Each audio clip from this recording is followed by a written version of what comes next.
teams in MotoGP represented already in Q2.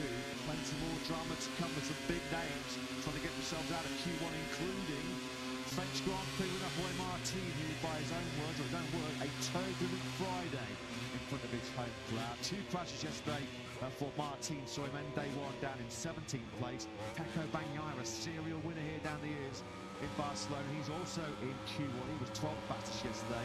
And two of our three Aprilis on that historic podium last weekend in Le Mans, Ayagura and Martin, both of them are coming up in Q1 later on this morning. Matt Burton Lewis sort of in the commentary box. Jack Appleyard down in pit lane. Lewis, what a Friday. A phenomenal Friday once again here yesterday in Barcelona. 800ths per second covering the top five. Thankfully, the Brazilian racing Alex Marquez is safe. He was one of those five. Yes, just when we think MotoGP can't get any closer, it gets even closer.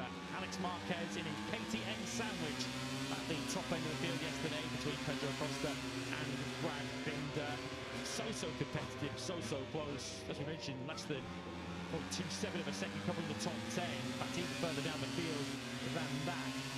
1 second, if you give or take a thousandth of a second, covered the top 20 all the way down to Maverick Vinales yesterday. So Q1 and Q2 are going to be so fiercely fought.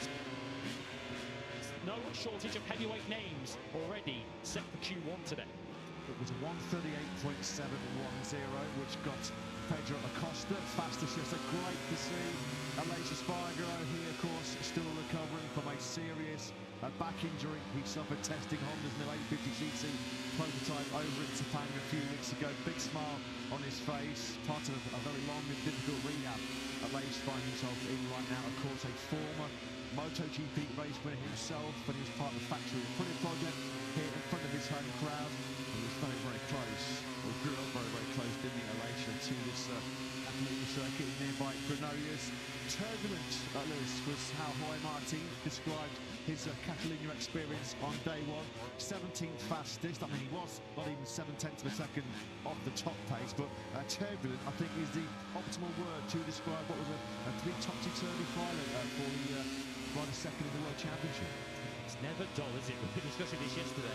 Jorge Martin, even when he's not competitive, it's still highly dramatic. Of course, we often come here and look forward to him getting his left shoulder down. The sponsor logos have been replaced once again. They'll very quickly be rubbed off if he is performing these kind of heroics once again into turn 5. But yeah, turn 5 wasn't really where Martin was making the headlines yesterday. Crashes at turn 12 in the morning session. Was left in with some pain in his left forearm, and then another crash at turn 2 in the afternoon, which didn't cause no help either. Jorge Martin was down in 17th at the end of practice yesterday, so he goes to qualifying 1. Of course, as we've already discussed this season, his qualifying performances, his speed on a soft tyre is no longer his strength. Expecting to improve upon that as the season goes on, but at the moment Martin struggling to get a tune out of that Aprilia on a soft tyre. He's going to have to in Q1, otherwise he's going to be deep on the grid. MotoGP start number 87 back into Martin. It's only the 16th time he's found himself in Q1. Normally so red hot, isn't he? Dynamite on a soft tyre throughout his Grand Prix career, not just in the top class. Already last weekend, that brilliant victory in the sprint in Le Mans saw him extend his record sprint wins to 18. But yeah, a bit of work to do coming through Q1. When he was upright yesterday, he was pretty fast. I mean, he was second in the morning session, despite missing almost the last 20 minutes of it after that nasty get-up at turn 12. He's just stood there, a bit too much lean angle, a bit too much extra front brake pressure, and he tipped it into the right-hander, and down he went. So Jorge Martin has a little bit of a problem in his left forearm.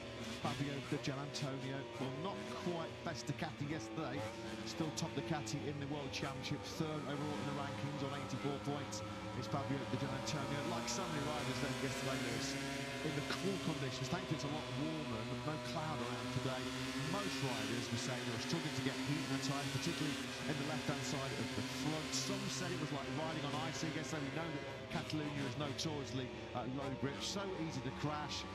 A key factor yesterday was when we were hit last year in September, the ambient temperature yesterday was 11 degrees cooler than what it was on the Friday practice back in September. Track temperature also different by 10 degrees, and that was so vital yesterday. Yeah, and already this morning, the Moto2 session has just completed. The track temperature officially 15 degrees either, I wouldn't suspect. But yeah, it's so difficult to get the tyres into the right operating window. And so easy as well, once you do get them into that window, just to lose that temperature. Of course, because you've got a 1 kilometre pit straight here. So, of course, while you're going down that 1 kilometre main straight, your front tyre is just gradually dropping and dropping and dropping in temperature. And, of course, the corners that precede turn 2, the 4 corners before that are all right-handers before you then finally do turn left. So, generally, when you arrive at turn 2 here, there is very little temperature in that front tyre, the left-hand side of that front tyre, which is why we saw so many riders, including Jorge Martin, on the floor. Brad Finder was a fall at turn 2 yesterday morning as well. But the good news for the 30-year-old South African was he was really quick on the KTM RT16 yesterday. Both factory KTMs inside the top 3. Brad's best at 38.780. His best Friday, his first Friday top 3 since, guess what? The Catalunya Grand Prix here last September, directly into Q2 for the first time since the season over in Buran. Well, Jorge, anything you can do, I can match it. Maybe not quite the extreme lean angles, not quite pull the shoulder down. The Pecco Bagnaia giving his 2024 World Championship run a good run for his money in the shoulder down stakes going through turn 5. Pecco Bagnaia 12th. Just missing out so good. As mentioned, outside the top 10 it was really tight. And Bastianini missing out on the top 10 by 800ths per second and only 1,000ths of a second behind his fellow Italian was Bagnaia, who struggling a little bit, Lewis. I mean, all riders lacking grit, but the factory KTM particularly in the hands of Bagnaia, another tough Friday for him. Yeah, he was within a tenth of a second of getting himself into Q2, but if we're being honest, that was the one fast lap Pecco Bagnaia did in the entire day. He didn't look particularly competitive. Before that, he was down in sort of 17th, 18th, 19th place in the standings for much of the day, lifted himself up into 12th place, so I don't think he'll be particularly high amongst the list of favourites in qualifying 1. Coming up when you consider the likes of Bastianini with him in that session, Iagura, Jorge Martin, Diogo Moreira, who's been looking pretty good so far this weekend on the LCR Honda, and what the top 10 under lights mentioned, all 5 factories have 2 bikes each or in through to Q2. So that means all 5 bikes are competitive here this weekend. So the Yamaha and the Honda have shown that in the right sort of situation, potentially with a bit of a reference or a toe ahead in the case of Jack Miller yesterday, they are all capable of getting themselves through to Q2, which means the likes of Bagnaia, Martin, and Guru and Co. in qualifying 1 have got a big job on their hands. Yeah, Bagnaia is moved for this weekend, so we've got to try and understand how on the same package, the same GP26, Fabio Antonio was able to find pace, but also consistency. If you look at Digi's Open 5 Grand Prix, he has not yet started lower than 4. That includes 2 poles and 3 front rows. And on Sundays, when it really matters, when the big points are on the table, Di Antonio has not finished. He's not seen a checker flag lower than 6, including podiums in Brazil and in Brest. And when you look at Bagnaia's performances, well, it's like a yo-yo, he's up and down, isn't he? And he said yesterday we have to try and get to the bottom of this. Why can Digia find the speed and also the consistency out of his package? Far too up and down, isn't it, Pecco? P10 on the grid in to pole of the next in the morning. Of course, not to write him off too early, but it feels as if it's going to take something very special from Pecco Bagnaia to turn back-to-back poles here this weekend. Every rider, with the exception of 2 actually, have gone out on track on the soft front tyre this morning. Someone's down the final corner by the looks of it on their outlash, trying to look outside our window and see who it is. It's Johan Zarco, and that is starting his first time lap of the morning. Well, what happened in Taxis or in FP2 in Le Mans last weekend? Johan Zarco, having been fastest on Friday, crashed, and he said that crash ended his whole weekend. It just robbed him of that little bit of confidence and never really got going, never really recovered from the FP2 crash a week ago. Well, let's say lightning doesn't strike twice for Zarco, of course. Last weekend when he did it in Le Mans, put himself right in the back foot because he only had 1 bike available in Q2. So Zarco, another setback for the Frenchman. That front tyre just not ready for Johan Zarco to push on it. Also in a right-handed corner. Generally, the colder tyre crashes here are in left-handed corners, turns 2 and 5. But yeah, Zarco didn't even make it to the start line for his first time lap of the morning. I was just about to tell you about the front tyre choice. Marco Bezzecchi here on screen and Pedro Acosta, the 2 riders. In fact, Bezzecchi has now changed. He's on the soft front tyre, so we've got Acosta out there on the medium front. Everyone else is on the soft front. Yeah, it did. more than likely, you've got to say 99.99%, that was a cold tyre crash, just pushing a little bit too hard on his outlet there, Zarco. That's the experience of 35 years of age, John. He's the oldest rider on the grid. Nobody's made more Grand Prix experiences. This is his 310th Grand Prix start.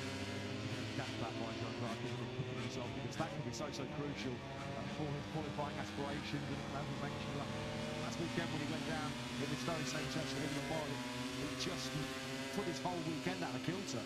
Just looking at where he went off as well in terms of, where in the corner he went off. He barely made it to the actual apex of the corner, so Philly went down super early. As soon as he started to enforce a lead angle, the front end top. So a blow early on for Joan Zarco. He is in qualifying 2, of course, not Q1, but of course there's going to be a job on now once again for the second Saturday in a row down at LCR to get that quite prepared. Otherwise, Joan will once again have a Q2 session coming up, which is one bike available.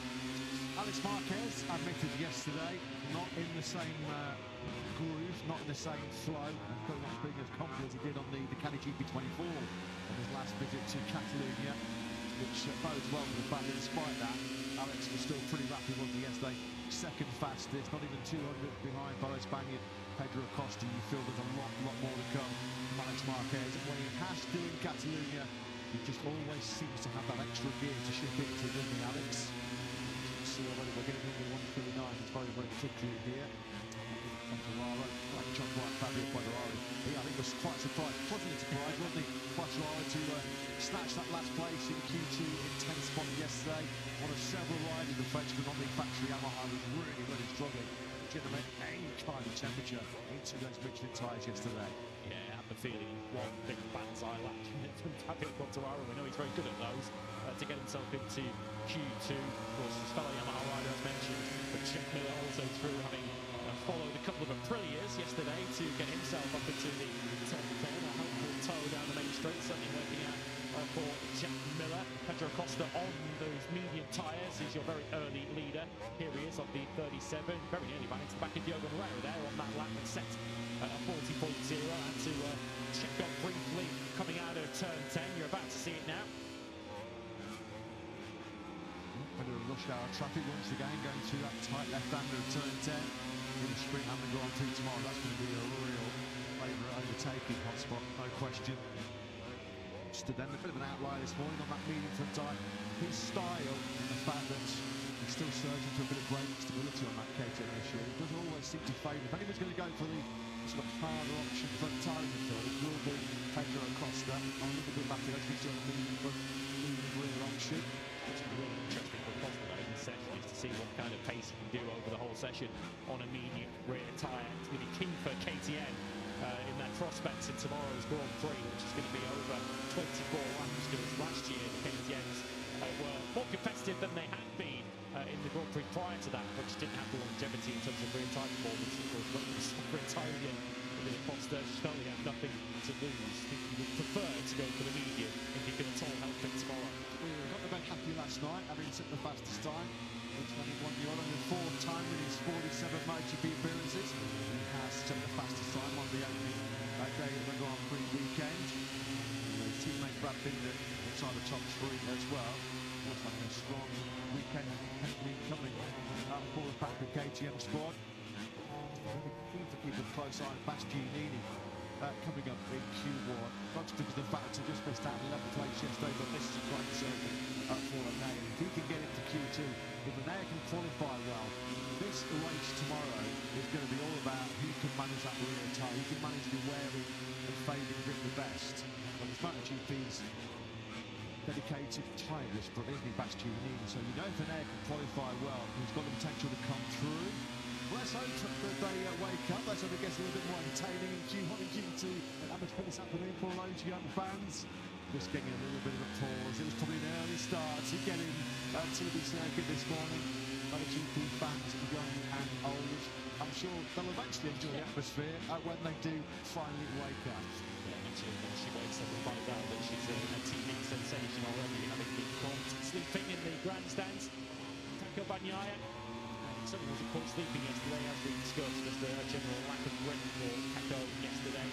It's been 6th in the session, even a 140.0, 40.013. Prix for Pecco Bagnaia, of course, going alone for the factory Ducati team this weekend. He's obviously the first time this weekend, you know, I'm sure you're all aware by now. Marc Marquez from City, they crashed the sprint last weekend at Le Mans. Successful surgery, though, on his injured toe and a repaired shoulder after a screw or two came loose in the shoulder that he was had a repair in the past. So the hope, of course, is that we can see the Moto3 the Ring World Champion back in action in a couple of weeks' time for Ducati's home Grand Prix. You have to say, Andy Marc Marquez, given the extent of the issue with the loose screwing, occasionally compressing at the track of the radial nerve, is tremendous, lack of feeling in his right arm. Mark said after the first 4.5 Grand Prix, he was riding with 1.5 arms. Half a second he feels he has been so far this season off his best pace so far. Let's see if we can link up with Jack in pit lane, who we believe has got an update on Pecco Bagnaia. Jack.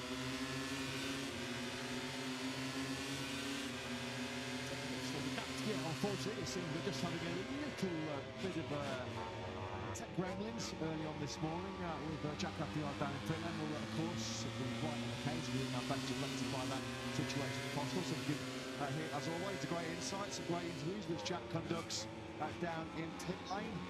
At the moment, no problems with Joan Mir, 139.425, factory on the ride fastest. And we mentioned yesterday this strengthening rumour that Mir is Brazilian Ducati bound in 2027. Spoke to a few people about this yesterday. I have to say nobody was pouring cold water on that hot topic. Joan Mir looks like he's nailed on to be taking the place by Alex Marquez and Ferdinand Alligaer, who we believe are moving out of Brazilian Ducati. So after a tough couple of years, tough 2 or 3 years on a factory Honda, to get yourself in with Brazilian Ducati, was serial winners of late in MotoGP, of course, World Champion challenges with the Nea Bastianini back in the day, with Alex Marquez last year on the Ducati 850. Some people might say Joan Mir is falling upwards. Yeah, well, we do hear that the Honda for 2027 is looking pretty competitive as well, but clearly Joan Mir's had that particular option taken out of his hands, respecting the factory Ducati, factory Honda lines, as they think to be Fabio Quartararo and David Alonso. But Joan Mir, who we see how hard he's pushing, we see how hard he's trying on that factory Honda because of the crash check, unfortunately, for Joan Mir so far this season. We believe we can now link up with Jack Appleyard. Everything all set and correct and working down in pit lane. Jack, for the first time this morning, I sat down to you.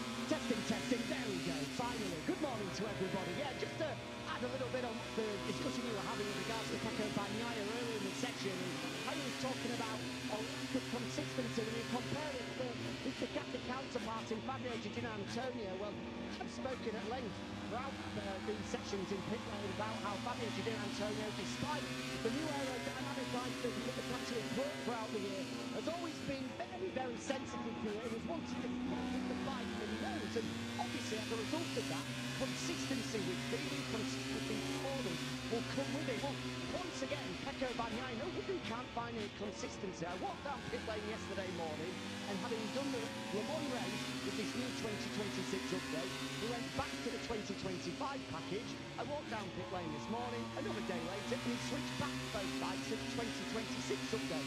And obviously, huge aerodynamic changes like that, the feeling on the bike and the settings you have to input are going to be massively different as well. So it doesn't really come as a surprise that he's struggling to find consistency weekend to weekend and then making some wholesale changes to the bike. Interestingly, Digi was 1-1 yesterday with regard to the new update and the one he started the season with. He's now gone to both bikes with the new update, which he was a little bit, what's the right word, curious to do yesterday, because as we said, he's just been so happy with the package that he had that he didn't want to change things too much. But the Ducati clearly overnight, Pablo Nieto saying yesterday, the engineers do feel that its new update is a performance advantage. And despite the fact that Dick on the bike can't feel a huge difference, the lap times and the data suggest that he does have to run it to be able to get the maximum out of his GP26. Good stuff. Glad to have you back with us, Jack, after that little pause this morning. So yeah, brilliant stuff from Jack as always down in pit lane. Feels like since really the opening Grand Prix in 2025, Pecco Bagnaia is just on this endless quest to find that sweet spot feeling, that happy feeling, the happy marriage between himself and Ducati. He hasn't really had since the end of 2024. well, that search seemingly goes on. A little bit of news just to bring you this morning, or a little bit of news which will emerge in less than 2 hours here in Barcelona.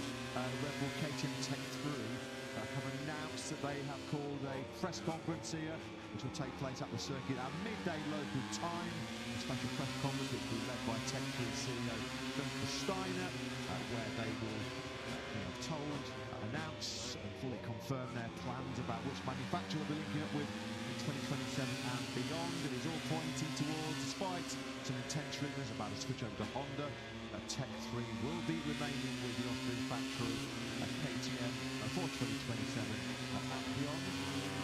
Right here in Barcelona last September, where Gunther Steiner announced he was coming and joining the MotoGP ranks in a takeover of Hervé Poncharal. So yeah, midday at local time, we're going to find out exactly which bikes Tech 3 will be campaigning in 2027 and onwards.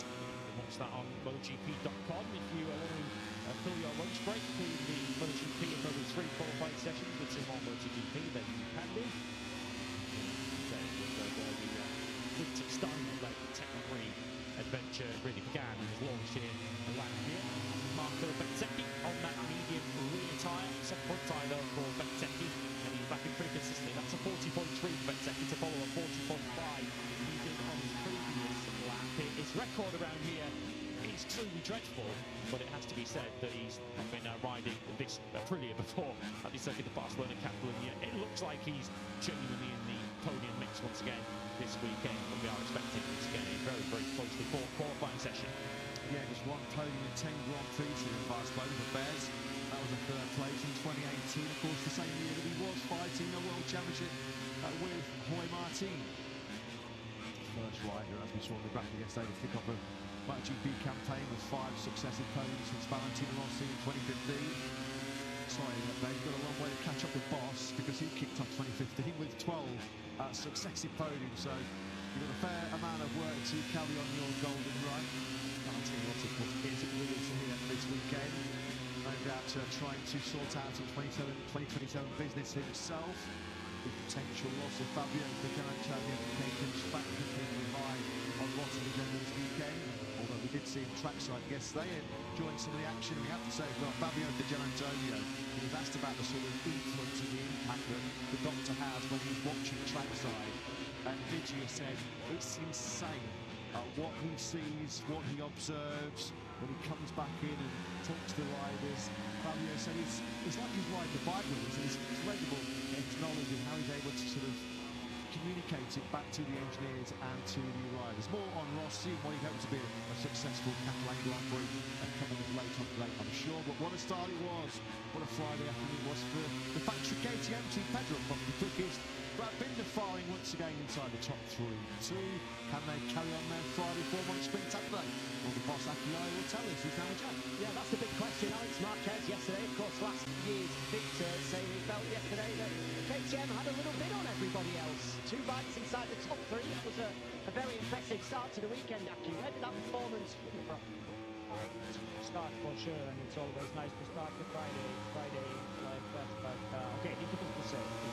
We have seen many times when the beginning of the and then the big situations, big changes, let's say, and it's different circumstances. Then it's kind of a little bit turning out. But I would say that today is, in any case, a big different day.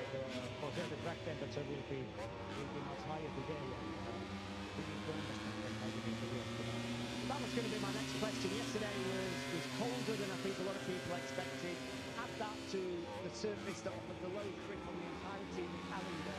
It was a very, very strange day. As the weekend goes on, the temperatures rise, the grip levels slightly better. Are you anticipating that the rivals will catch up and maybe take a step ahead of you guys?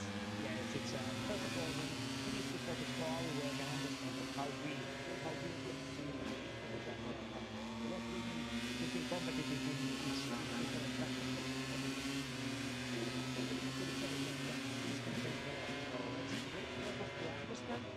And try to adapt what possible. Just looking at tomorrow's Grand Prix, we know that Ty Light is going to be key. I spoke with Pitt yesterday, and he highlights the fact in the second half of that first Grand Prix, there were 1 or 2 of those missions that looked after the rear tyre. Imagine, in particular, when you compare it to the Aprilia, is that going to be an area of concern for tomorrow's race? For sure.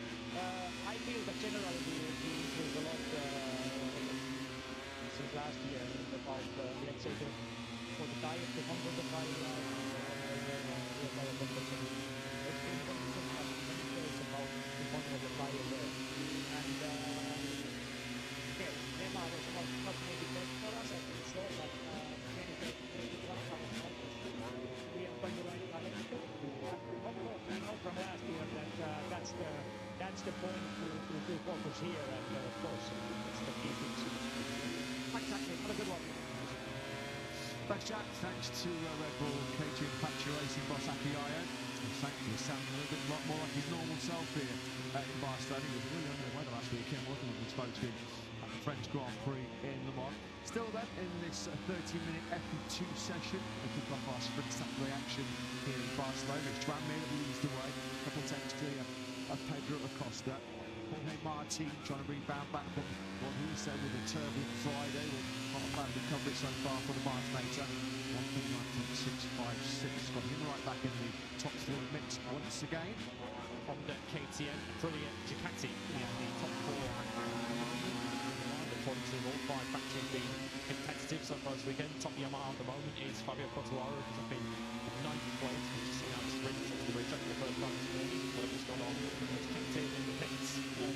Jorge Martin, I was about to say, demonstrates how to get one of these bikes off the line. I'm not sure that was the best demonstration. Martin then coming out for his latest on circuit. Diego Moreira's 6 in this session. I have to say, he got his best FP1 yesterday when he was 11. He had his best practice yesterday when he was 14. So both Friday sessions, he'd never been as highly placed. And he said, bar a mistake at the final corner, he felt like he had something maybe for Q2. It was close, wasn't it, as far as Moreira was concerned? Not missing out by much at all. And still actually confidence. I like this from Moreira. When you look at some of the companies keeping in that Q2 section, multiple world champions, like Martin, like Bagnaia, he still feels like he's got a real good crack at Q2. Well, we'll find out. If you basically just on this morning's session, he's bang on the money, top 6 once again for Diogo. Yeah, I'm with him. I think he's got a real opportunity. Moreira only missed out himself yesterday by just under 2/10 of a second, and he's looked like he's had similar pace to his teammate Zarco for much of this weekend. Zarco, if you're wondering, after his crash on his outlap at the start of the session, he's now finally back out onto the racetrack. Just on his first time lap of the day, he is down in 22nd place. And we of course here for Moreira in the past, third in the Solidarity Grand Prix in 2024. Ultimately clinched the Moto2 Rookie of the Year title that year. And of course, he won a couple of places further back in the championship to be crowned Moto2 World Champion last season. Another one of our former Moto2 World Champions in MotoGP right now is Frankie Morbidelli. He's having a pretty tough time in the GP25. Yeah, some Samba style in the grandstands for Frankie. That young lady is very pumped to see herself on the screen, and she'll be pumped to see Frankie up into P4 at 1:39.809. They just launched Frankie Morbidelli up into 4th place. No surprise, I don't think, in this seeing Morbidelli sticking an extra soft rear tyre in, try and have a bit of a dress rehearsal for qualifying, because his record is dreadful this season. Only once has he made Q2, that's when he qualified 9th in Europe, but he has been now, include today, been in all 6 qualifying 1 sessions this season. Bastianini here, who will join him in that Q1 session with his team CEO and team manager. Steiner on screen, just over to the left before the speedo shot was Nico Coyon, watching and hoping that Bastianini could join him here last year. He's now up into 7th place. Yeah, it'll be interesting that lunchtime press conference with Dr. Steiner, just to see if he is indeed staying with KTM, which we do believe he is today, just how close he was to moving to Honda, how far advanced in those negotiations get, because there was some serious rumours not that long ago. The move to HRC was something of a very, very serious consideration for Dr. Steiner, but he's checked out the lay of the land, and obviously he likes what he sees with potential for CC future at KTM. Crystal clear idea, I suppose, again, of what the ride line will be for Steiner and Tech 3 moving forward into 2027. Maverick Vignali is going to stay put on the KTM next year. I feel like he's going to have to drop down into their independent operation. Alex Marquez and Digit seemingly selling up the factory seats in 2027. saying Sean down because he's there at the moment, but the strong rumour was that he was going to go up to the factory team alongside Alex Marquez for next year. I guess getting injured at just the wrong time. Did Maverick wasn't really able to showcase his talents, and a fully fit Maverick is clearly a very strong MotoGP rider, which is why KTM will be so keen to keep him for next season. But certainly it would appear, if we believe the reporting in the paddock, that place has now been taken by Fabio Gian Antonio for next year. Still leading this session. He's been there for quite some time, that 1:39.425, coming on his third lap of 9 so far. Only going into 4th. Pecco Bagnaia is making a bit more of a fist of it this morning in FP2. Inside the top 6 in 6th place. 39 flat was Pecco's best yesterday. And recovering mode once again. In confidence restoring mode once again on Saturday morning. Is Johan Zarco. The last thing he needs, the last thing he really needs, some outlap get-up. FP2 with 2.5 sessions coming up. One for Zarco, having done himself for the Q2 yesterday. Another repair job on Saturday for his LCR mechanics. What will they require? Binder then tackles turn 10. He's currently in 10th place. Best Friday once again.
Grand Prix. Tends to be a bit of a trend for Brad Binder, a rider who has been generally.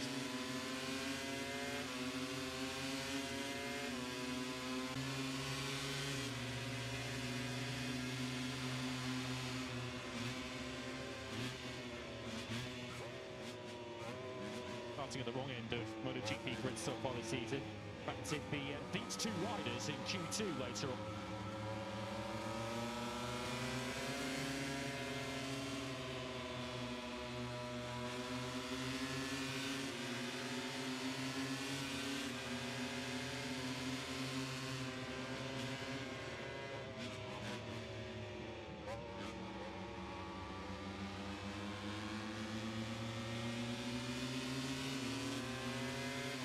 It would be his best qualifying of the season. 11th so far is his best qualifying so far. When he had his best.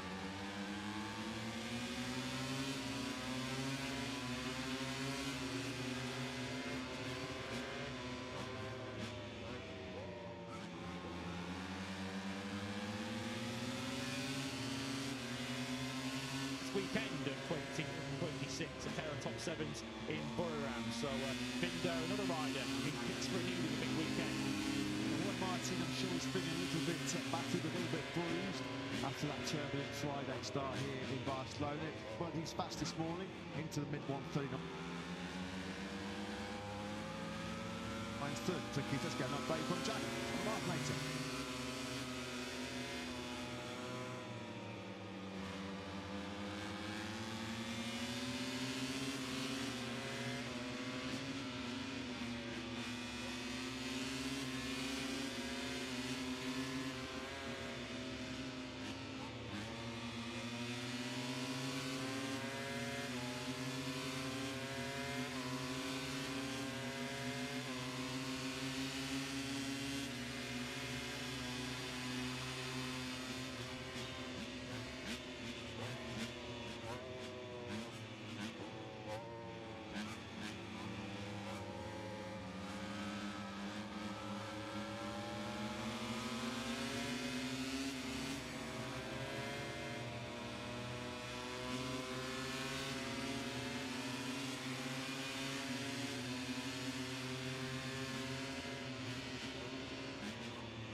put himself on the front row of the grid. Third time this season, thanks to that front row, was the flag in Malaysia last year. Well, who's going to threaten it? Alex Marquez might threaten it. He's going to jump over to Binder too. He's trying to move himself up from 8th on the grid. Checkered flag is now out. Acosta won't improve on that 38-0 because he went through the shortcut at turn 1. Can Quattararo improve on his last lap of the morning? No, he can't, but he is going to start as it stands from the front of row 3. Talked about that big hole that Alex Marquez was going to punch ahead. Big hole in the air ahead of Pedro Acosta. Acosta behind Alex Marquez with 363.6 kilometres an hour down the start finish straight. I mean, that's not a million miles behind KTM's all-time top speed record, which dips at 266.1 kilometres an hour, 227.4 miles an hour in Mugello. Alex Marquez, it looks like he's got away in terms of back-to-back pole positions here in Barcelona for the Brazilian racing rider Jack Miller.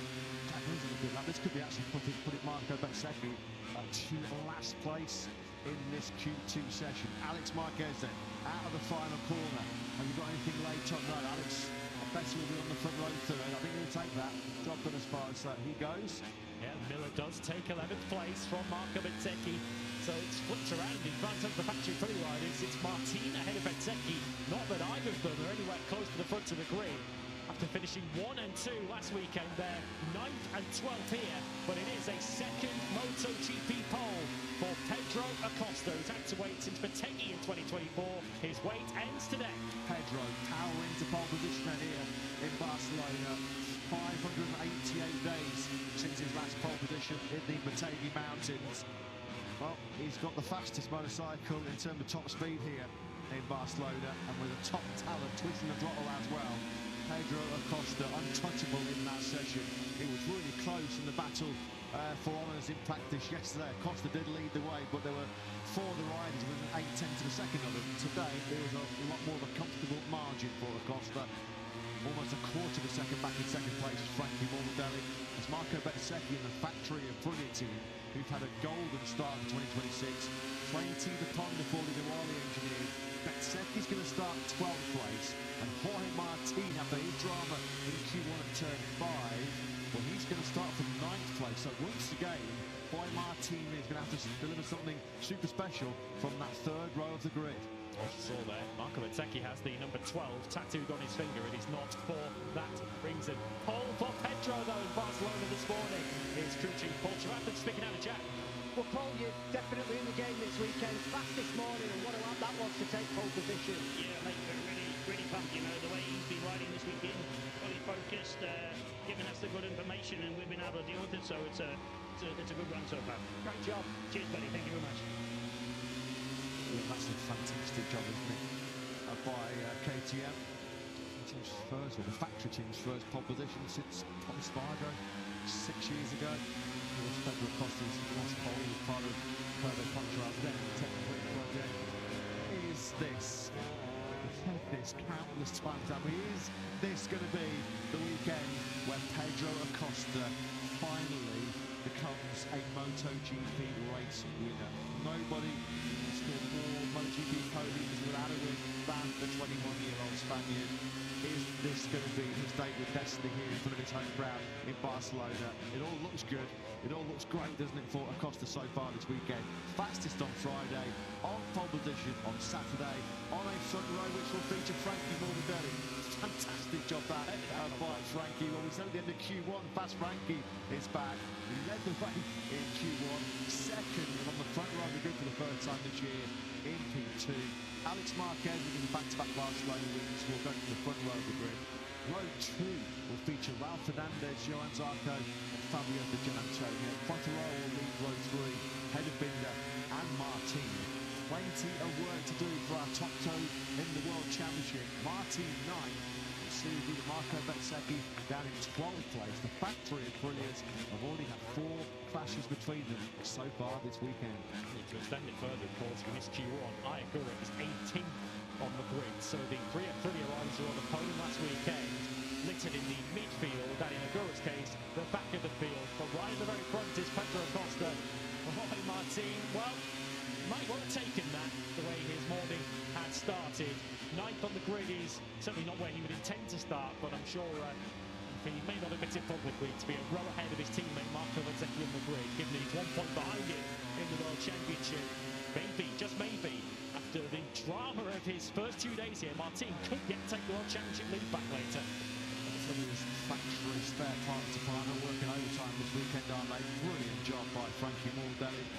It looks like he is one of several star names in this year's MotoGP World Championship, but he's out without a seat on the next year's grid. Frankie Mordelli, the 31-year-old Italian, just reminding the world that, hey, on one day, I'm as quick as anybody out there in the MotoGP World Championship. That is just his 15th front row start in MotoGP. Wasn't really close at the end. Quite a big gap between Acosta and the pursuing pack.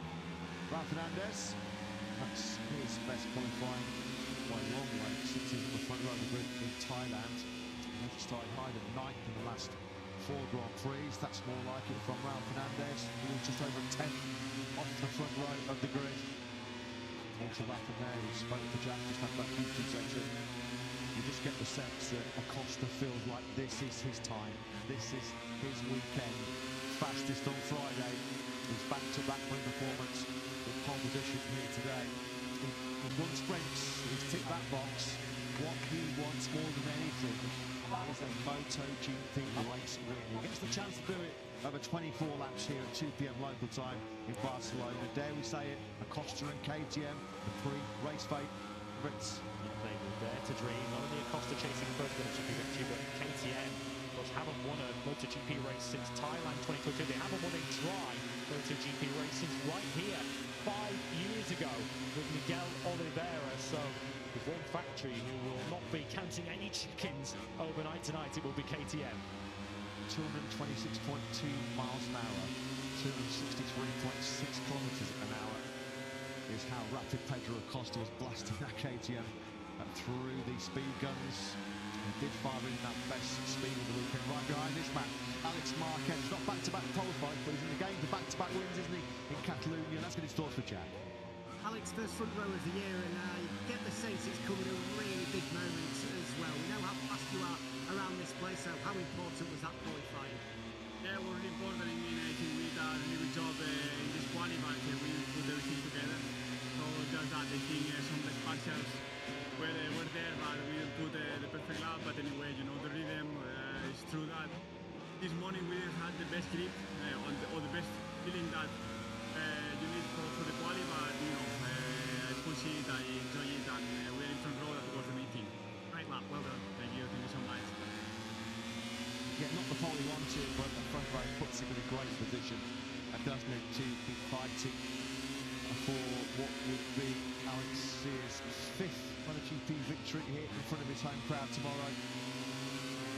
It's pretty hectic. I think that Q2 session. There's Andy Calavani, also the Brazilian Ducati project. Second front row start for Alex. His first of the campaign, the much needed one to get him right in the hunt for his second successive win here. He's on the front row with Frankie Mordelli and Pedro Acosta. And here is Frankie Mordelli. What a Saturday he's enjoyed so far in the Catalunya sunshine. Fastest in Q1, second on the grid after Q2. That's Frankie with Jack. Frankie, what a turnaround that is. 15th yesterday, but you certainly had something for breakfast this morning. It's definitely helped. Fastest in Q1, and then onto the front row of the grid. Where's that turnaround in speed come from? As I said, as I've been saying since some time, we are working very well. The feeling on this new bike is not ideal, and we've been struggling quite a lot. But with the team, we are working very well, step by step, trying to analyze everything with the engineers, and I'm getting a big help from the Ducati and from the team. So this is quite a good reflection of that kind of job we're doing. So I'm really pleased about that. I'm really thankful to the team and to the Ducati. This afternoon. Thank you. Yeah, great job by Frankie Mordelli. Keeping Valentino Rossi very happy, who was watching trackside here this weekend. 10 races in his Grand Prix career. That's also classes Valentino Rossi won here at Barcelona, 5 in MotoGP, and he's watching it live. He's watching the live timing, and Valentino Rossi, brilliant. brilliant to see the boss. Of course, Frankie Morbidelli was the original. He was the inaugural graduate, wasn't he? The VR46 Academy when it was created back in, 2013. Valentino Rossi, who's been the star of the show for so many years here in Barcelona. And round taking the VR46 Flawless was Frankie Morbidelli, with Pedro Acosta looking in great form here this weekend. Fastest on Friday, on pole position on Saturday. Let's get his thoughts for Jack. Well, Pedro, you are well and truly in the game this weekend. Fastest yesterday, now on pole position.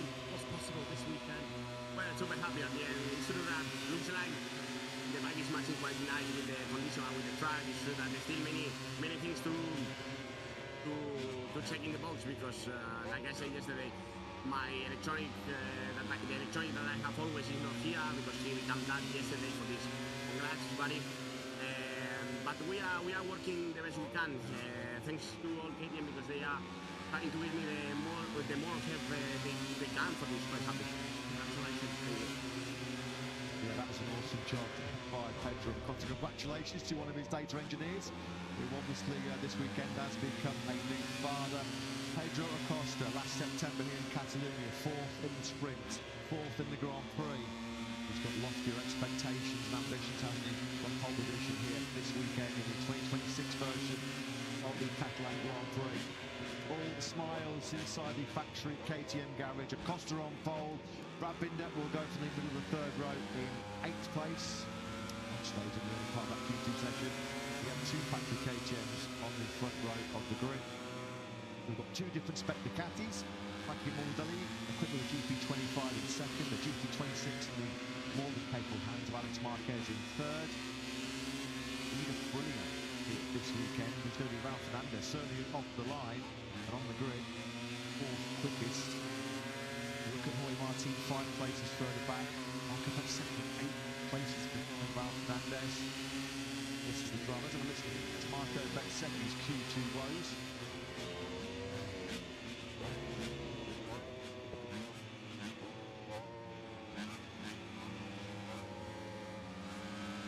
Classic Catalunya turn 2 spill, unfortunately for Marco Bezzecchi. Carlo Bonora, brilliant team manager, looking on. As soon as he flipped it left, it got to any kind of lean angle. Bez was on the floor. This was a painful one. This is a barrel roll in Barcelona for Marco Bezzecchi. Nasty one, that one. Either was sort of tweaking neck muscles, tweaked some shoulder ligaments as he rolled through the gravel. Not the first and unlikely to be the last rider to go down at turn 2 here this weekend. Painful blow for Marco Bezzecchi. How much of a blow will it be to his hopes of leading the MotoGP World Champion when he heads home to the Italian Grand Prix in Mugello in a couple of weeks' time? 1.3 years of Martin going into our 12-lap sprint this afternoon. That'll be lights out, as always, at 3 p.m. local time, in just over 3 hours' time, where those Spanish fans are going to be hoping for some Spanish success after Pedro Acosta takes pole. His second career MotoGP pole. Pedro Acosta from Frankie Morbidelli from Q1 all the way up to second. Alex Marquez on the front row in third. First and prettier, as mentioned, is Ralph Fernandez 4th. Honda leader is Johan Zarco 5th, and Gian Antonio Quartararo, Binder and Martin 9th. Then we have Mir Miller and Bezzecchi. Bezzecchi after his crash, the slowest in that Q2 session. Bagnaia right next to him in 13th place ahead of Bastianini, who will be really sore after missing out in Q1 given the speed of the KTM this weekend. Aldeguer 15th, he crashed in Q1. Luca Marini next up from Vignales, Agura, Rins, Barrera, Fernandez and Razgatioglu. We have a new leader in the BMW M Award after qualifying 6th today to Bezzecchi's 12th. It is Fabio Gianantonio who's now in the hot seats for a brand new BMW at the end of the season. Bezzecchi 4 points behind. Marc Marquez, although not here, is still just 11 points off top spot. So Barcelona, of course, a former Olympic host city. Can Pedro Acosta claim a gold medal in the 12-lap sprint here this afternoon? He's on pole position in front of his home crowd. Acosta shining in the Spanish sunshine. Join us later on for the 12-lap Tissot sprint. It should be pretty special. Acosta pole, Morbidelli, Alex Marquez. That is your front row for the Catalan Grand Prix.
Martin.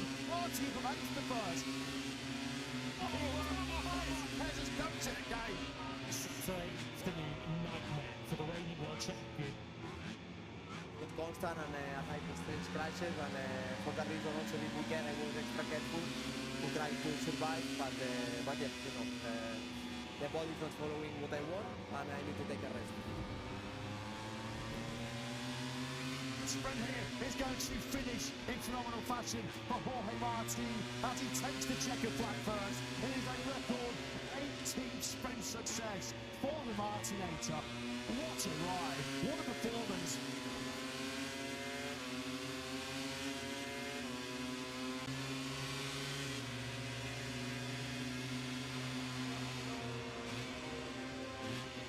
What lies in store though now ahead of the 2026 edition of the Michelin Grand Prix of France.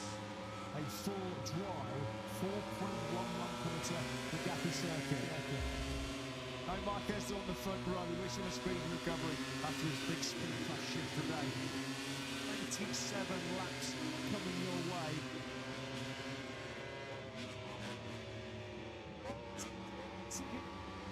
It's a great start for competition by Pecco Bagnaia, who goes to keep over the front wheel, comes down the smoke road from Bagnaia.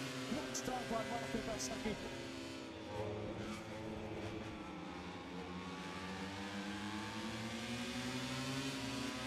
Bezzecchi is the lead. Acosta's up in the second place, and Quartararo third. Quartararo on Acosta into turn 6. Comes out the door, attacking the inside of Johan Zarco.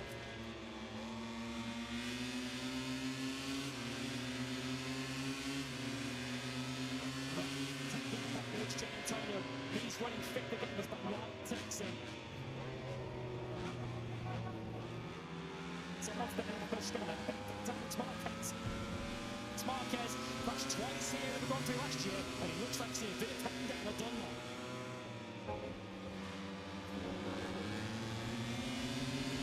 Still attacking Pedro Acosta goes on the inside of the Frenchman into the fluorescence. Lovely move out by Pedro Acosta.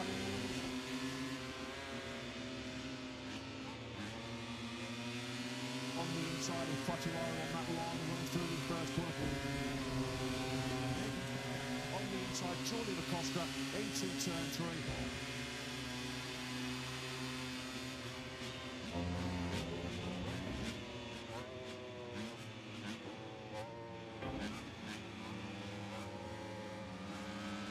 Martin sends on the inside of Ditcher into turn 7.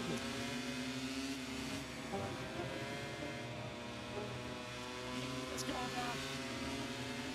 Sunday disasters continue. What a weekend to forget. It has been for the factory, the Ducati team.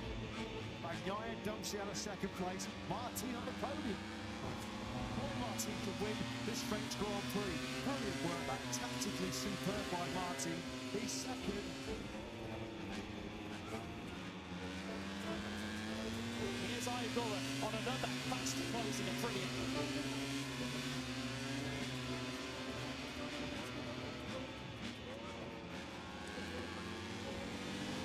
This is where Agura has been strong. How defensive will Acosta go? Can Acosta do anything? No, he can't. We're going to have an Aprilia 1, 2, 3 here in Le Mans. And the battle is firmly on now between the two factory Aprilias.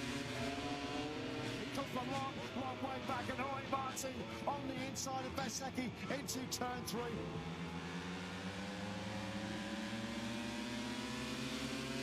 Phenomenal in France here this weekend after a brilliant sprint win from the third row. Jorge Martin wins the French Grand Prix here in Le Mans for the second time in 3 seasons. He completes a dream double. Winning the sprint, winning the Grand Prix. What a victory. What a statement for Aprilia, and what a day, what a weekend for the Wally factory. Aprilia, for the first time in their history, have a 1, 2, 3.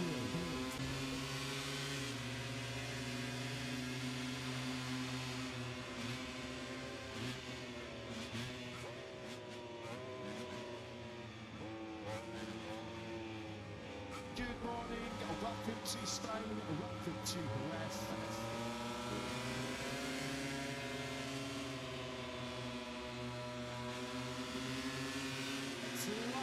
starts for racing in the sprint here. Bike is ready for rain conditions. Top bracket's gone down. The reigning world champion on the deck. It's Marquez ahead of another massive moment on the front. Marquez crashed in this sprint here from pole position.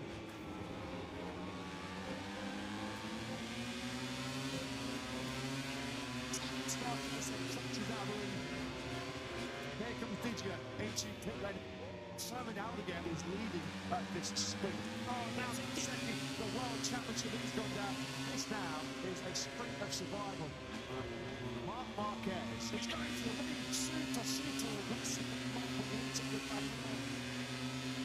He goes out the final corner to take victory in a truly sensational sprint here in Spain.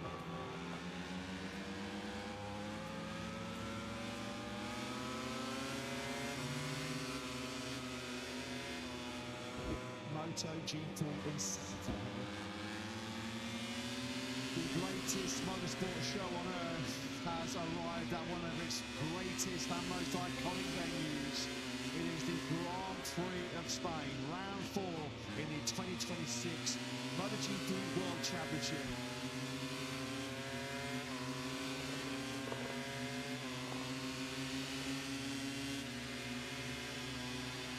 This is Perez.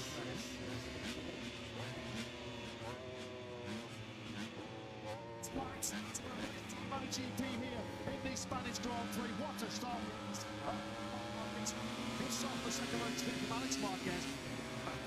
So, some records well, but that's the other in the second. Paul Martin's gone from 10 to finish in 6 places on this third lap. What a start by the Martinator.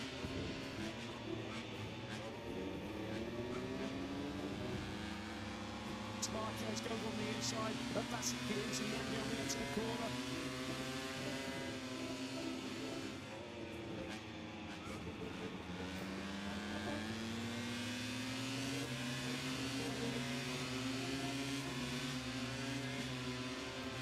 Marquez will try to get on with this here very rapidly. On the inside he goes to Villamar.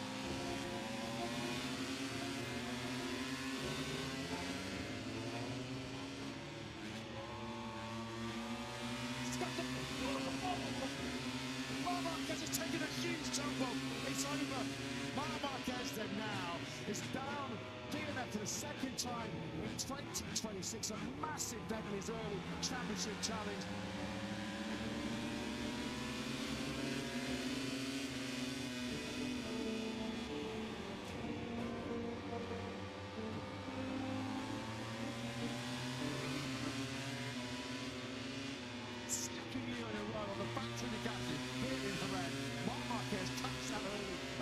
Contention.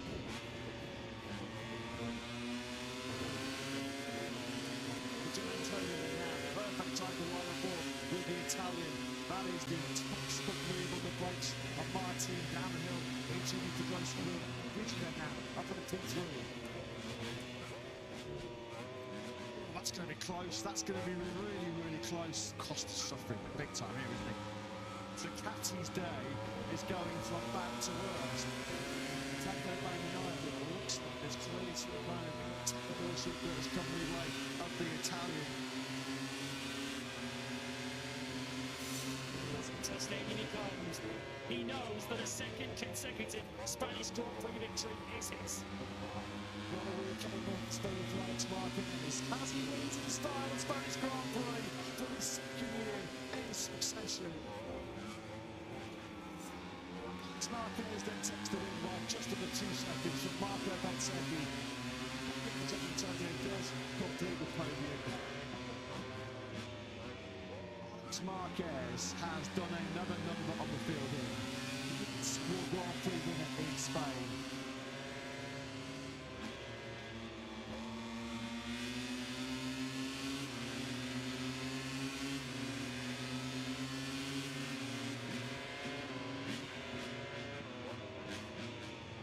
So the right sprint in Texas.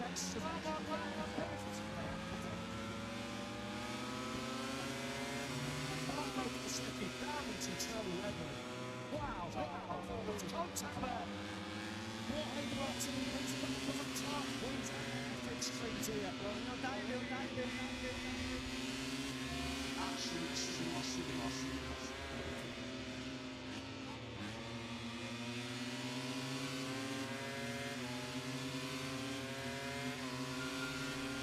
Green flag then has cleared at the back of the grid. Lights out, and we're racing here in MotoGP in Austin. It's a dynamic start on the factory KTM for Pedro Acosta.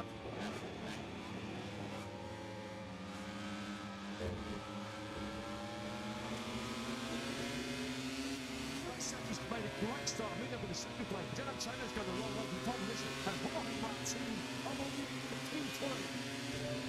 A real tour start has gone through for Viggia from pole to fifth. Oh, Costa's wide.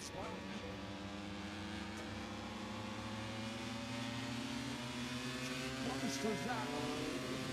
Marco Bezzecchi's put himself at the P1 here, and it is game on for this leading laps record. Mr. Jan Antonio, now that is payback, isn't it, from Viggia on Marc Marquez. Yeah, we're on the inside now of Marc Marquez. Because Marc Marquez does deal in to the long lap penalty route.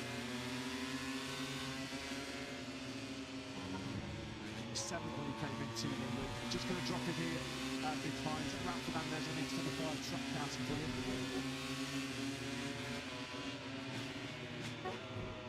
There was a bit of damage to the rear seat unit of Marco Bezzecchi. Bezzecchi now is really starting to stretch Acosta and stretch Martin. Oh! How did you say that? Jorge Martin, massive scare. Gura is absolutely motoring right down the Prix. Straight up the inside of Pecco Bagnaia. Beautiful move from the 79. Well, he's come from a long way back in the turn 12, and he's going to pick off Jan Antonio. He's got the inside line. He squeezes Viggia out to the paintwork on the outside with Gura at the inside line, and now we have 3 Aprilis inside the top 4. It's made a mistake. Martin through. We're on course for back-to-back factory Aprilia 1-2s. And Marc Marquez showing no brotherly love to Alex there, is he? On the inside of the big scope mark. Gura's got a problem. Oh! Gura left his out in this Grand Prix. That's very much too deep.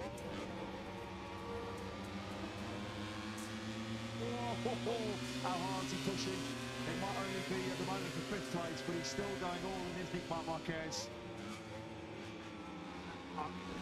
Surely he's going to make that move. That was coming. That's been his favourite move in this Grand Prix. That's the 3rd time now. The rain goes past Giannini.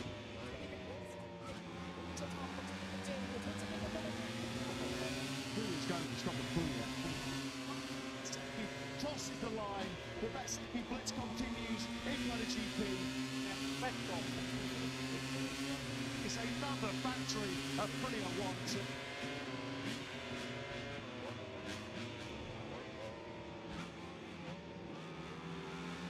Good morning to everyone. Welcome to Lake Catalunya. Excited thinking again for next year's with the tools. Stay with KTM. It's a lot of the old places here. The aim is the way. Thank you very much, guys. Thank you.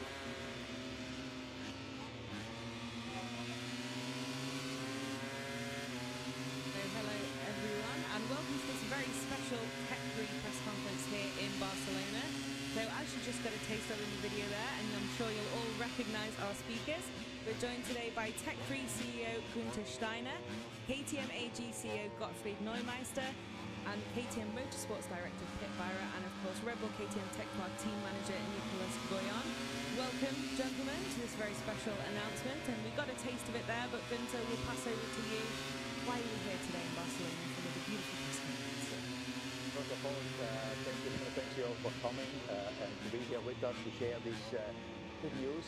You know, as you could read, because thanks for the subtitles in the video. I guess nobody understands me. That's why they put subtitles. But Tech 3 decided to stay with KTM because in partnerships, something what you can never replicate is if you have been together. Continuing something which works and to continue to do it is much better than to find new partners. So obviously we got together with Gottfried and Prix, and discussed how can we make this going for the future, how we can do our collaboration. Because obviously Tech 3 is now owned by different people than Hervé Poncharal, and we all have got our own way of doing things, and we sat with the guys from KTM and we decided, okay, let's do it and let's go and win for the future, And obviously I've got a lot of work in front of us. It's not as easy as me saying let's go and win, A lot of elements need to come together, but Tech 3 and KTM factory team, they're good teams. Obviously you could see today 3-1. I mean, not so bad, We matched a little bit up, but anyway, we will make it up in the races. And then for this collaboration, we really look forward to all the shareholders of Tech 3 for the future with KTM. RC16 on pole was a great little intro for this, so Gottfried will continue for your thoughts. I'm really glad to be here and sitting next to Günther when Günther took over the Tech 3, the Tech 3 team. He had all the options on the table, even the one to choose a different manufacturer, and that he chose us to continue with KTM means a great deal to all of us. Günther is a very unconventional in principle. He always was. He's a pioneer, he's an independent thinker, and he built his reputation by doing things differently. And that's exactly what we do at KTM. We are not only building bikes to win races, we want to challenge the establishment, we want to break grounds, and therefore I truly believe it's really a great fit that we continue our work and start the next chapter. Perfect. So Pit, a few words from you as well, if you would. I mean, I just want to follow what the two gentlemen said here. I'm really happy and proud that we managed to stay together, because from our side there is already a lot of passion into the Tech 3 team, long-standing relationship. We have built many things together. We had already got 3 victories together. But now is the moment for the future. KTM has tough times behind us also, but we are ready for the future, and this was a very important project to stay together. Not to change things like we to build what we know already, but also to do things better into the future. So we clearly found out what we can do better, but we know that the team has a very strong leadership with Günther and Nico, so I'm really happy we can make this work, and it's definitely needed, because cooperation would be not strong enough if you're just going out there with the factory team. So you want that strong partner next to you that you can share information, that you can push together, and we can already feel how Günther is pushing, so that's also pushing us to perform as hard as we can, and that's also the pole was just for you, Günther, to feel comfortable staying on our side. But thank you for the trust. It's really a pleasure to be with you, to talk to you, and go now into the next step of our future together. So finally from Nico, from the team perspective, a few words from you as well. Well, for me, it's we did I think 7 years, for sure, 7 years with KTM, and all through the years, the only thing I can say is that I saw the team growing up together with them. I saw the collaboration with KTM growing up. I remember starting from 19 with Miguel Oliveira and Happy Shine Riders. Now when I see the level of involvement between KTM and us, I mean, right now we have all 4 bikes the same, and this is something that I know we have been working a lot on that, and now last year and this year, this is really the full achievement of this strong collaboration, and this is one of the questions that I'm asked by some journalists from time to time, and it's true now we have 4 bikes, all the same, 4 factory bikes, and this is, I believe, the best way to build the future. So, of course, on team side, we are delighted to carry on this collaboration. Thank you very much. Nothing more to add. We're ready for questions from the floor. We'll pass over to the media here. How do you speak to this? that we've seen that KTM and Tech 3 have been more closely aligned probably than any other factory and satellite during their time together, both brand identity, visually, and with things like the rider lineup. Is that something you want to continue, or are we going to see maybe Tech 3 going its own way a little bit? You mean how it looks, or how the rider lineup? We will decide together with KTM the rider lineup. You know, it's a collaboration. That was the collaboration. We speak with each other, and normally, if there is the right solution, we come to the same conclusion. You know, and if we want to do something together, so you know how the bikes looks. I don't know. These are details which they are important, but the most important thing was to bring this one home, and on this partnership now we can build up for the future. You know, and obviously we've got a lot here. As you said, we have to find sort the riders out. Don't start to ask me when you announce them, because you will get the answers in a few weeks. You know that answer. What are you doing for sponsors?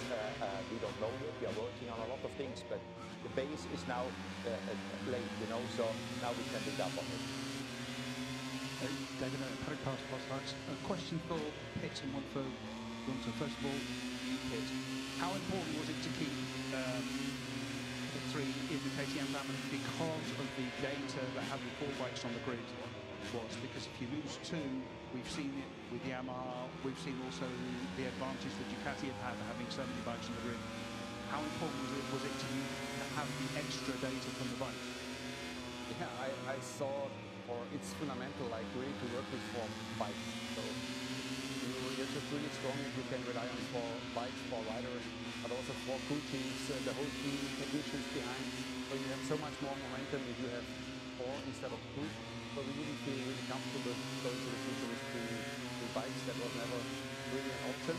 But of course, on the other side, you also have to give Günther and his team time really to choose. And now I'm even more happy because it was not, we didn't make any kind of pressure or anything. We really told them, look at all the options, but we also clearly made our proposal how the option is looking, and it was always discussion about how can we increase the performance. That's all we want. And also Günther now having different options. We want to have a bike which is performing, and for that we need to work together. That's very clear. And we need 4 boys on the grid to be a strong operation, and that's why we are really happy today to announce this partnership. About sponsorship, you said it's something you've got to work on. Now, KTM has traditionally been very closely aligned with Red Bull. Tech 3 has also been, throughout its history, strongly aligned with Red Bull. There's no mention of Red Bull apart from the team name in the press conference. It's in the press release, I beg your pardon. Will you be continuing with Red Bull? Is Red Bull one of the sponsors that you're talking to? We don't know. We are talking with a lot of people. It's the same as Pitt said. We need to find our way, because I always say this is new to me, you know, and it's not, I'm not deciding for myself. I'm deciding for investors, for the team, and trying to get the best solution. So if Red Bull is the best, it comes out as the best solution. We will stay with Red Bull, or if Red Bull wants to stay with us, that's the other question. You know, I cannot answer you that one, but we have got a little bit of time on that one. There is not an urgency, so it could be, but could be not. But could also not be. Hi guys, Thomas Bozard from Moto Magazine. Question to Nicolas. When you changed from Yamaha to KTM, it seems that the technical involvement of the engineers got closer. You had Sebastian Risser, head of development, quite often in the box. Does it play a role in the decision to going with KTM, because it seems that you've been working quite closely with the factory ever since? Yeah, it's true that, I mean, we're talking about a long time in 18 in Yamaha, so I think things have changed for most of the team, but it's true that when we jumped into KTM, that was one of the main things, and I remember at this time they put a lot together with Prix to have a strong collaboration. And as I said earlier, we saw this collaboration through the years getting more and more important, and this is really the key. I mean, to succeed nowadays in MotoGP, you need to have a really strong collaboration. I believe our situation with Yamaha in the past has evolved, and now you should have a Pramac, but I'm sure they have a stronger relationship now compared to the past. And anyway, yeah, this is really crucial. And if you want to succeed in the future, you need to have this strong relationship between the manufacturer and the satellite.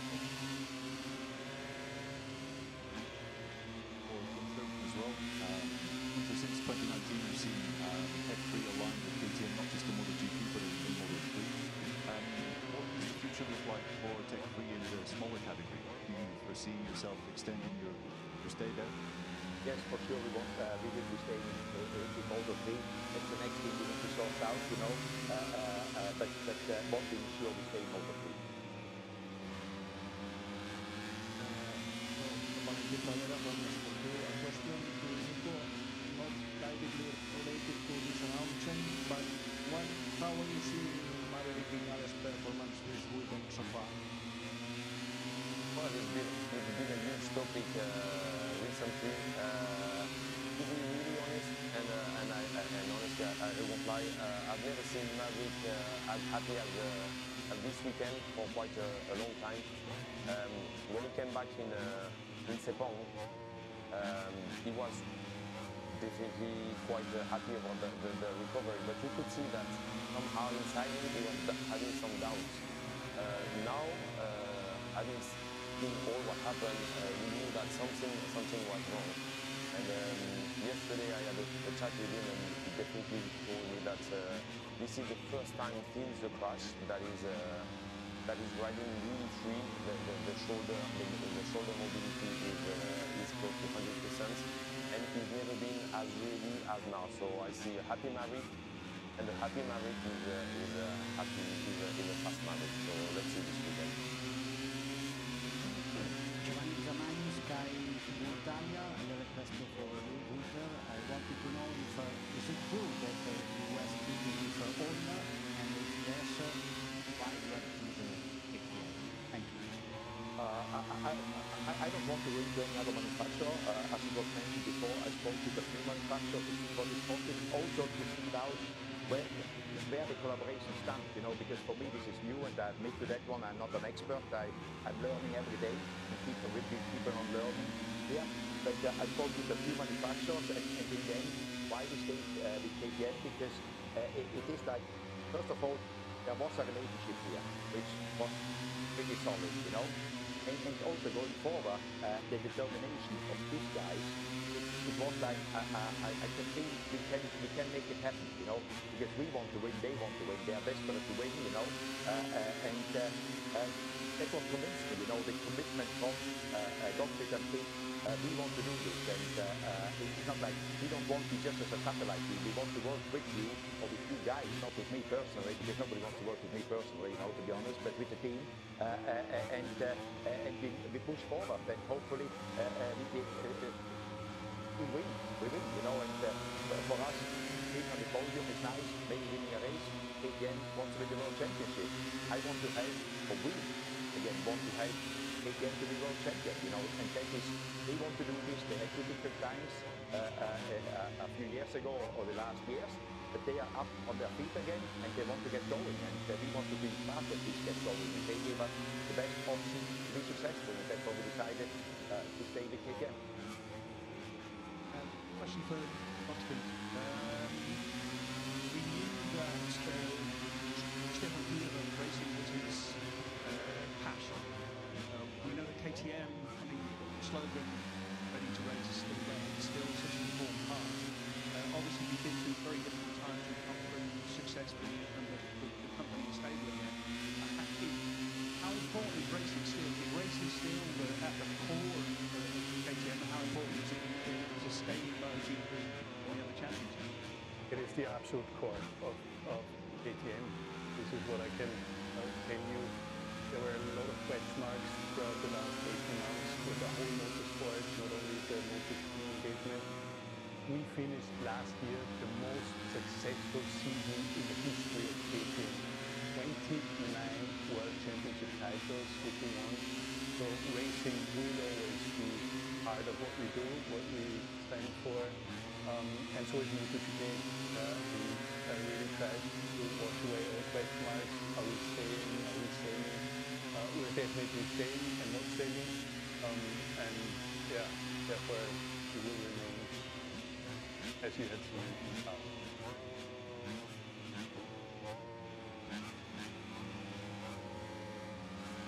Yeah, Gianmaria Rosati, Moto3 Italy. Yeah, question for Gunther. Gunther, we saw until last year, also this year, the KTM a lot of times gave the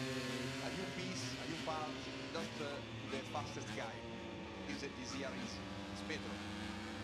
With this new deal, this team will change. All the riders will have the same stuff at the same time, or the KTM politic will be the same also in next years. I send you a copy of the contract afterwards. But no, I don't know too much of the past, to be honest. But there is, you cannot just say everybody will have the same every time, because then you wait too long. There is priorities. We have to work them out. We know what we want to do, and it will be very fair how it goes. Sometimes one rider has got something before, because there is not enough parts to have for all 4 riders for that weekend, and we need to deal with them. But for me, it's always, if it is if we deal with it transparently, there is never a problem. The problem starts when people don't know about it. Obviously, we made clear that is all sorted out. When we talked about this, we talked with them bit, and it will be fine. We will deal whatever is happening. We try to be as fast as possible, and if being as fast as possible, if one rider gets a part earlier, fine with me.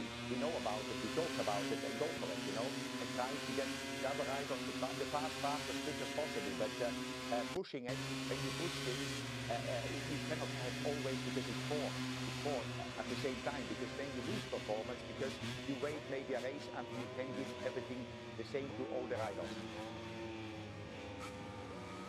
I think that's all of our questions. Final call. If we could ask you guys to just stay for a photo opportunity briefly, and then everyone else, thank you very much for coming. Hope you enjoyed the press conference, and many thanks to all of our speakers. Thank you, thanks to everyone. Thank you.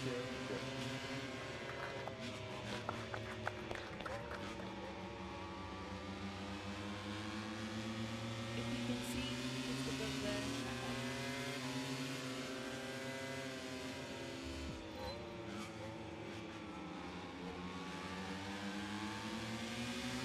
rear tyre.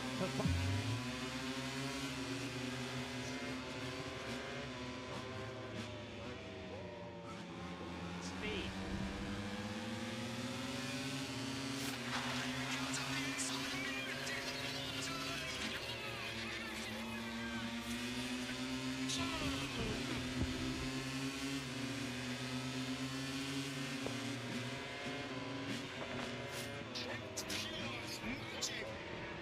This is as good as racing gets.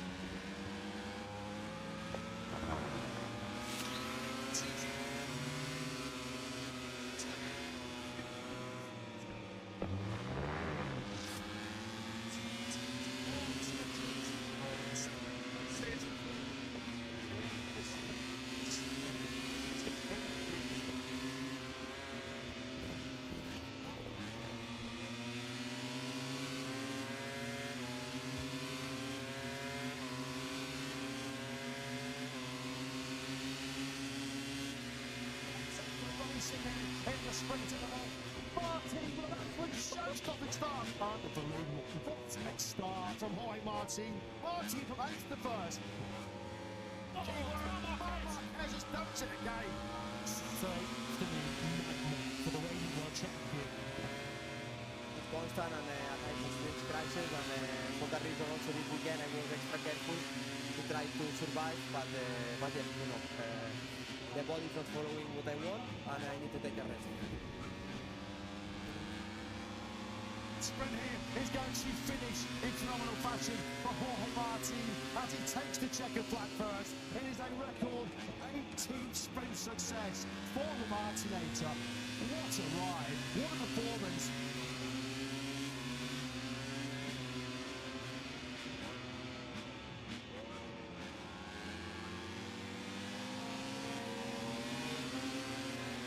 What lies in store right now ahead of the 2026 edition of the Michelin Grand Prix of France. A full dry 4.19km Bugatti circuit.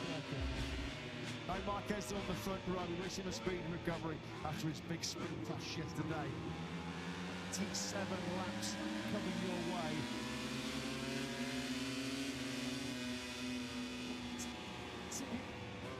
It's a great start for competition by Pecco Bagnaia, who goes to the keeper with the front wheel comes down the smoke road from Bagnaia.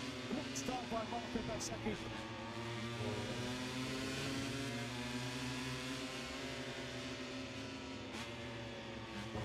Second in is the lead.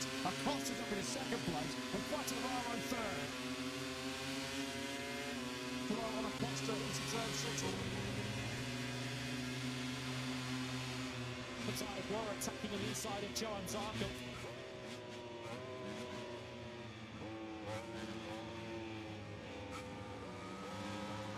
Attacking backwards, Gian Antonio. He's running finger games back right, takes it.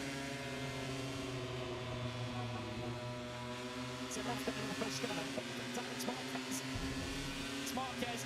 Crashed twice here in the Grand Prix last year, and it looks like he's in a bit of time down the Dunlop.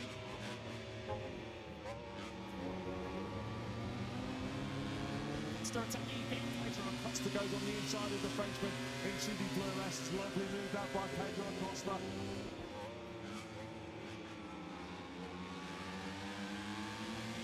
On the inside of Quartararo on that line, running through the first corner.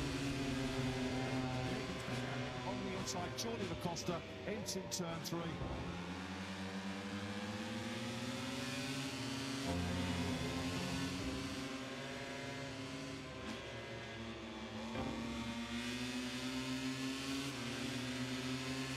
Send John Nito picture into turn 7.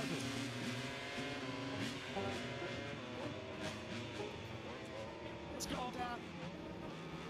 Sunday disasters continue. What a weekend to forget it has been for the factory, the Ducati team.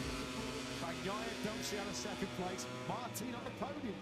Or Martin could win this French Grand Prix. Brilliant work, that tactically superb by Martin. He's second.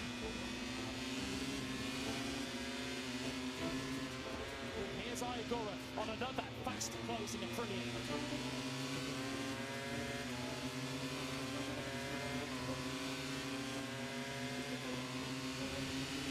This is where Agura has been strong. How defensive will Acosta go? Can Acosta do anything? No, he can't. We're going to have an Aprilia 1, 2, 3 here in Le Mans. And the battle is firmly on now between the two factory Aprilias. Comes the long way back, and Owen Martin on the inside of Bezzecchi into turn 3.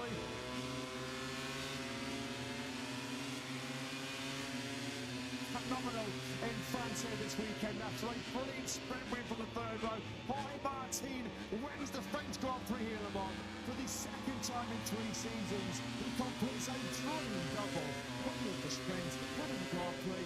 What a victory! What a statement for Aprilia, and what a day, what a weekend for the World Factory. Aprilia, for the first time in their history, have a 1, 2, 3.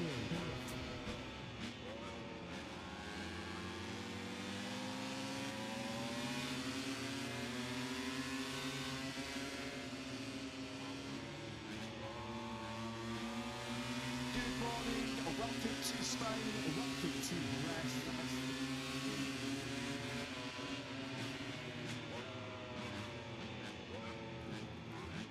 It's lights out, and we're racing in the sprint here. Bike is ready for lane conditions. Top back has gone down. Oh, Mark's gone down. The reigning world champion on the deck. Alex Marquez ahead of him at a massive moment on the front.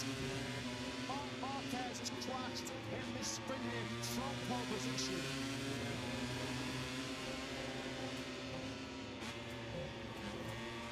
It's Marquez that clutches out of him. Here comes Vigia into pit lane. Termin Aldeguer is leading at this sprint. Oh, now second, the world championship has gone down. This now is a sprint of survival. Marc Marquez, he's going for the lead. Super aggressive. Marco leads at the back.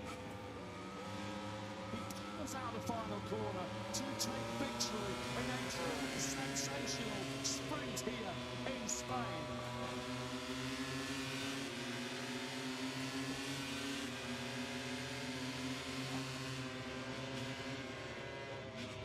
MotoGP in Saturday. The greatest motorsport show on earth has arrived at one of its greatest and most iconic venues. It is the Grand Prix of Spain, round 4 in the 2026 MotoGP World Championship.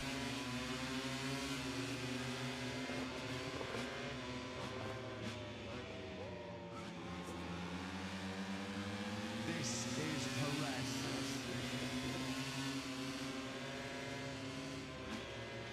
It's MotoGP here in the Spanish Grand Prix. What a start! It's off the second row speed from Alex Marquez. So what's right for second up in the second. Paul Martin's come from 10 to fifth, was only getting 6 places on this first lap. What a start by the Martinator.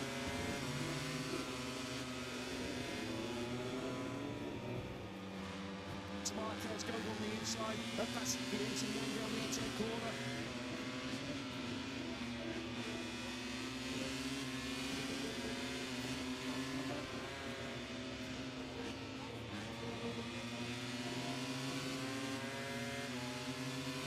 Marquez is trying to get on with this very, very rapidly.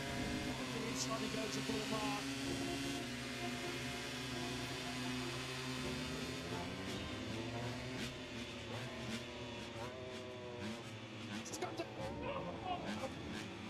Marquez has taken a huge tumble. It's over. Marquez then now is down DNF for the second time in 2026. A massive dent in his early championship challenge.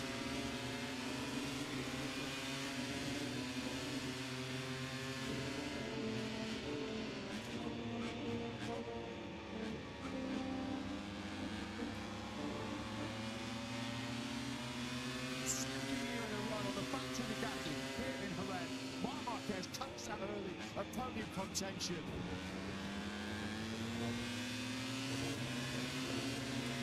Antonio now, perfect time to run the board with the Italian. That is the textbook move on the brakes of Martin down the hill into the close win. Vigilante now up to the T3. Well, that's going to be close. That's going to be really, really close. Cost is suffering big time everything. So Catsy's day is going from bad to worst. It looks like there's clearly some kind of technical issue that's come the way of the Italian.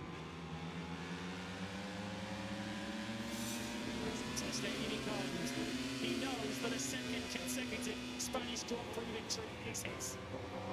What a weekend on speed for Alex Marquez as he wins in style the Spanish Grand Prix for the second year in succession. Marquez then takes the win by just under 2 seconds from Marco Bezzecchi. Antonio does complete the podium. Marquez has done another number on the field here. He is your Grand Prix winner in Spain.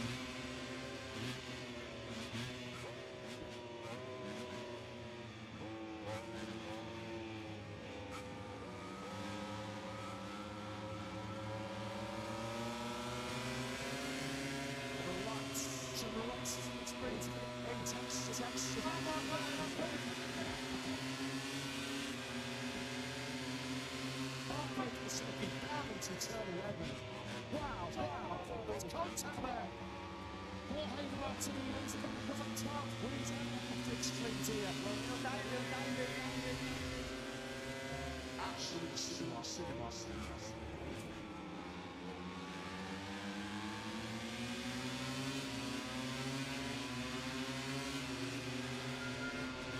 Green flag then has cleared at the back of the grid. Out and we're racing here in MotoGP in Austin. It's a bare start on the factory KTM for Pedro Acosta.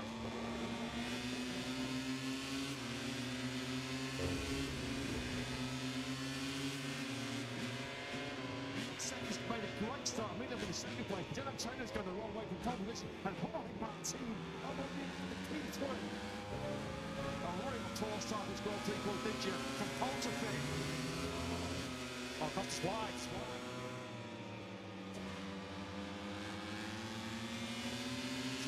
Through that. Marco Bezzecchi's put himself on the P1 and it is game on for this leading laps record. There's the Gian Antonio, now that is payback, isn't it, from Digit on Marquez. Yeah, from the inside now, Marc Marquez. With Marc Marquez and does feel it to the long lap penalty rules. 7th when he came into the loop. He's just going to drop in here behind Ralph Fernandez on the 25 track out for him.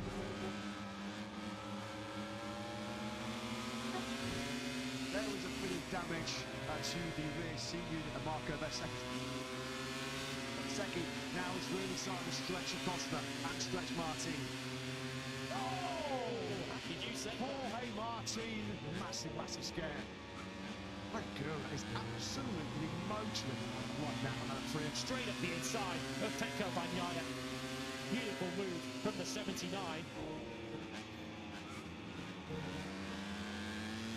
Come from a long way back in the turn 12, and he's going to pick off Gian Antonio. He's got the inside line. He squeezes Digia out to the paintwork on the outside, but Aguirre had the inside line, and now we have 3 employees inside the top 4. That's made a mistake. Martin through. We'll go on course for back-to-back factory of Prix 1-2s. And Marc Marquez showing no brotherly love to Alex there, is he?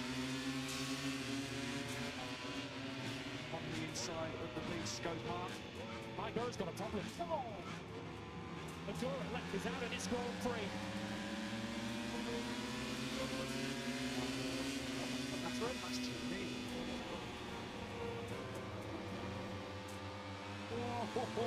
How hard is he pushing? It might only be at the moment for 5th place, but he's still going all in his big Marc Marquez. And Mark surely he's going to make that move. That was coming. That's been his favourite move in this Grand Prix. That's the 3rd time now. Blue lane goes fast to leading.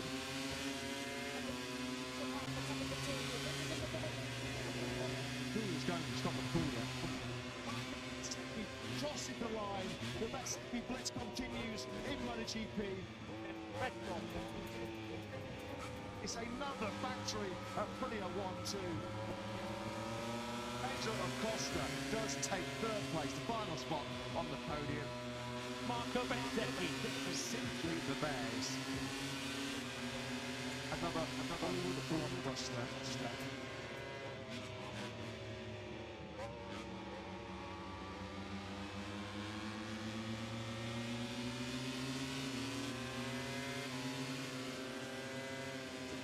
In the sprint here, going over Antonio will lead from Marc Marquez. Progressing. Marc Marquez now looking menacing over the field too. Marc Marquez wins the first.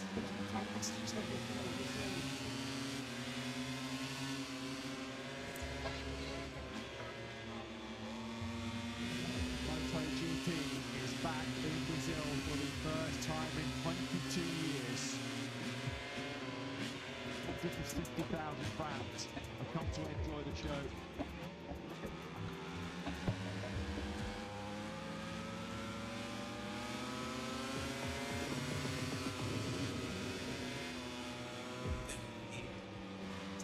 Racing on GP here in Goiânia, front inside, middle of that front row by Marco Bezzecchi. He's got the drop of Fabio Di Gianantonio. Marc Marquez there in 3rd place. He could have lost that 3rd, didn't he? But Marco Bezzecchi at the front once again.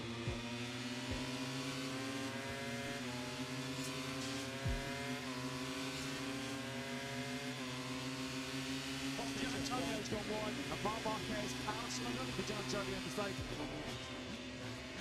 The shaping for a move up the inside for Jorge Martin. Acosta up into 4th place. He now Acosta.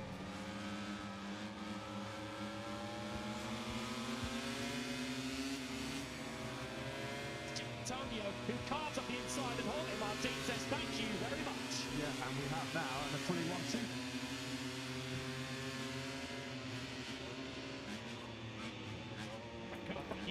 Unfortunately, he is now out of this Grand Prix. His miserable start for 2026 continues. Oh, right here, it's another double DNF. Marquez taking Pedro Acosta into turn 1. Pedro Acosta on the inside of Alex Marquez. Well, whatever room there was there, he decided to take it on one way, didn't he? Marquez does the chance sprint retaliation and wrestles back P5.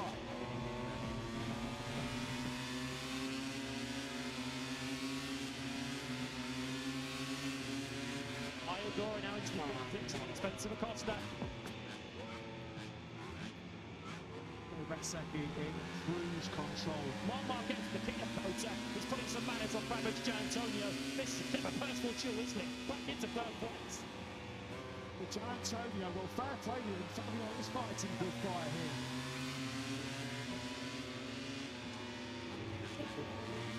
Jorge Martin makes better of this take into turn 11. Has been an exhibition from Marco Bezzecchi. Catch me if you can the message. Marco Bezzecchi was utterly brilliant in Burram to start 2026. That was perfect. He wins our first Disney Grand Prix in 22 years. He absolutely destroyed the field. Juan Martin completes a fairy tale. 1-2 for the factory of Tony Squad. Gian Antonio holds on for the podium. This is to the top of the MotoGP World Championship.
Day 2 of track action is well underway in northeastern Spain as we take on round 6 of the vibrant city of Barcelona. A short drive out of the Catalan capital's downtown and into the countryside. The circuit to Barcelona, Catalunya awaits the remainder of your Sprint Saturday.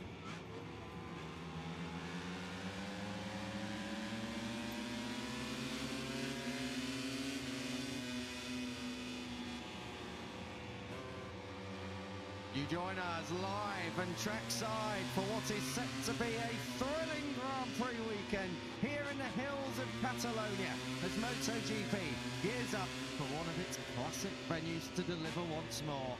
The countdown to the sprint has begun, so we get ready for an afternoon of qualifying before we're lights out in MotoGP at 3 o'clock local time. We start with Moto3 Q1. And what a power-packed Q1 it is. we've got Grand Prix winners, we've got title contenders, riders who were unlucky, and others that are looking to make a mark. I can't wait for this one. Moto3 always throws up a surprise, and I think we'll be having another one today. Conditions are absolutely perfect for time attacks.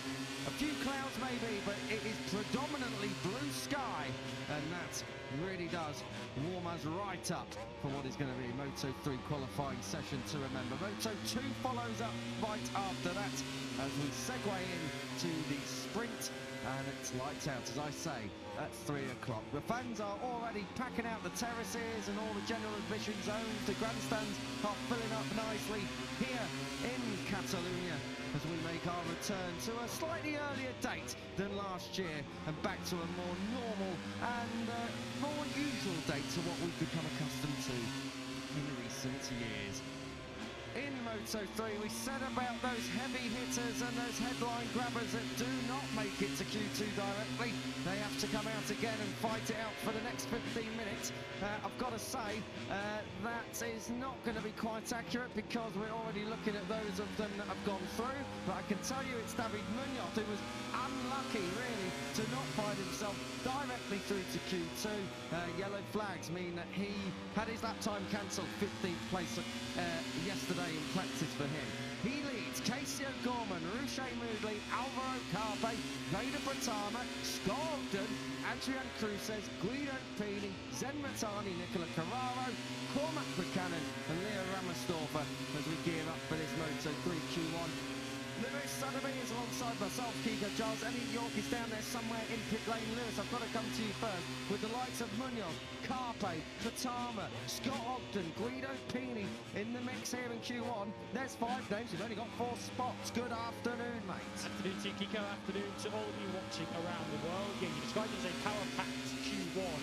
And it's a very good description. 4 riders already with podiums to their name this season. Munoz, Carpe, Fatama and Pini, whose podium, of course, was a win. You've got Casey Gorman, who's only been on the front row this season. You've got Adrian Cruces, who was low-key one of the stars of the French Grand Prix, albeit in very different conditions to this some 6 days ago. So the likes of Carpe, who's making a bit of an unwanted habit of this, back-to-back Q1 appearances in his 3rd of the season, which is by no means an easy passage through. And likewise, Guido Pini for the 3rd consecutive round finds himself going through Q1. I've got to say, when your teammates up doing the business like Adrian Fernandez is, there's a bit of pressure on Guido Pini. Yes, he's still adapting KTM to Honda. It's been far more difficult than perhaps he expected. But the team, Leopard Racing, are used to winning. They are used to being champions. 22nd isn't cutting any mustard down there. Yeah, Q1 last weekend, remember, he crashed in Q1, made Q2, and then crashed in Q2 as well. That's kind of Guido Pini in a nutshell. He's fast, but always somewhere near the absolute ragged edge. So Leopard will be watching him closely this afternoon. Of course, home Grand Prix coming up for Pini in a couple of weeks' time. The Italian Grand Prix at Mugello, which is, as near as next to a difference, his backyard. He will want to head there on the back of a good result in Barcelona. Yeah, it really doesn't get much closer. I think he could actually fall out of bed and he'll end up in a gravel trap up at Volgo San Lorenzo, because that's where he's from.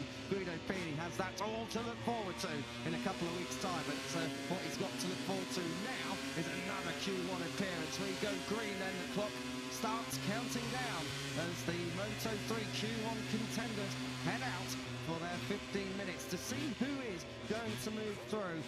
Lewis, conditions, as I said, absolutely ideal. This track is vast. We will still have dawdling on the racing line at some point. This track is one of those where it's the layout where you can be in the wrong place at the wrong time.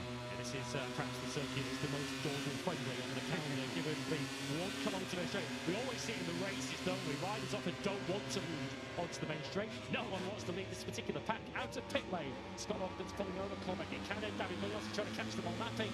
And then pit lane problem there, David, is that you're stuck at pit lane speed limiter, so you can't get too far on the road. Now you can gas it and try and break away from that gap. Munoz, of course, on reputation, should be one of the favourites to advance from this. The only thing that doesn't have to follow a speed limit in pit lane, Lodge Road, which came across the middle of the shot there. I think that was getting out quicker. Whilst we're getting dialed in here and all the riders are out there doing their installation laps, let's cross down to pit lane. Elliot York, good afternoon to you, mate. Yeah, good afternoon to everyone tuning in for Moto3 qualifying. I'm down here with Nicky I, and Nicky is walking into a bit of deja vu from last Saturday afternoon. Alvaro in Q1 after a couple of crashes so far.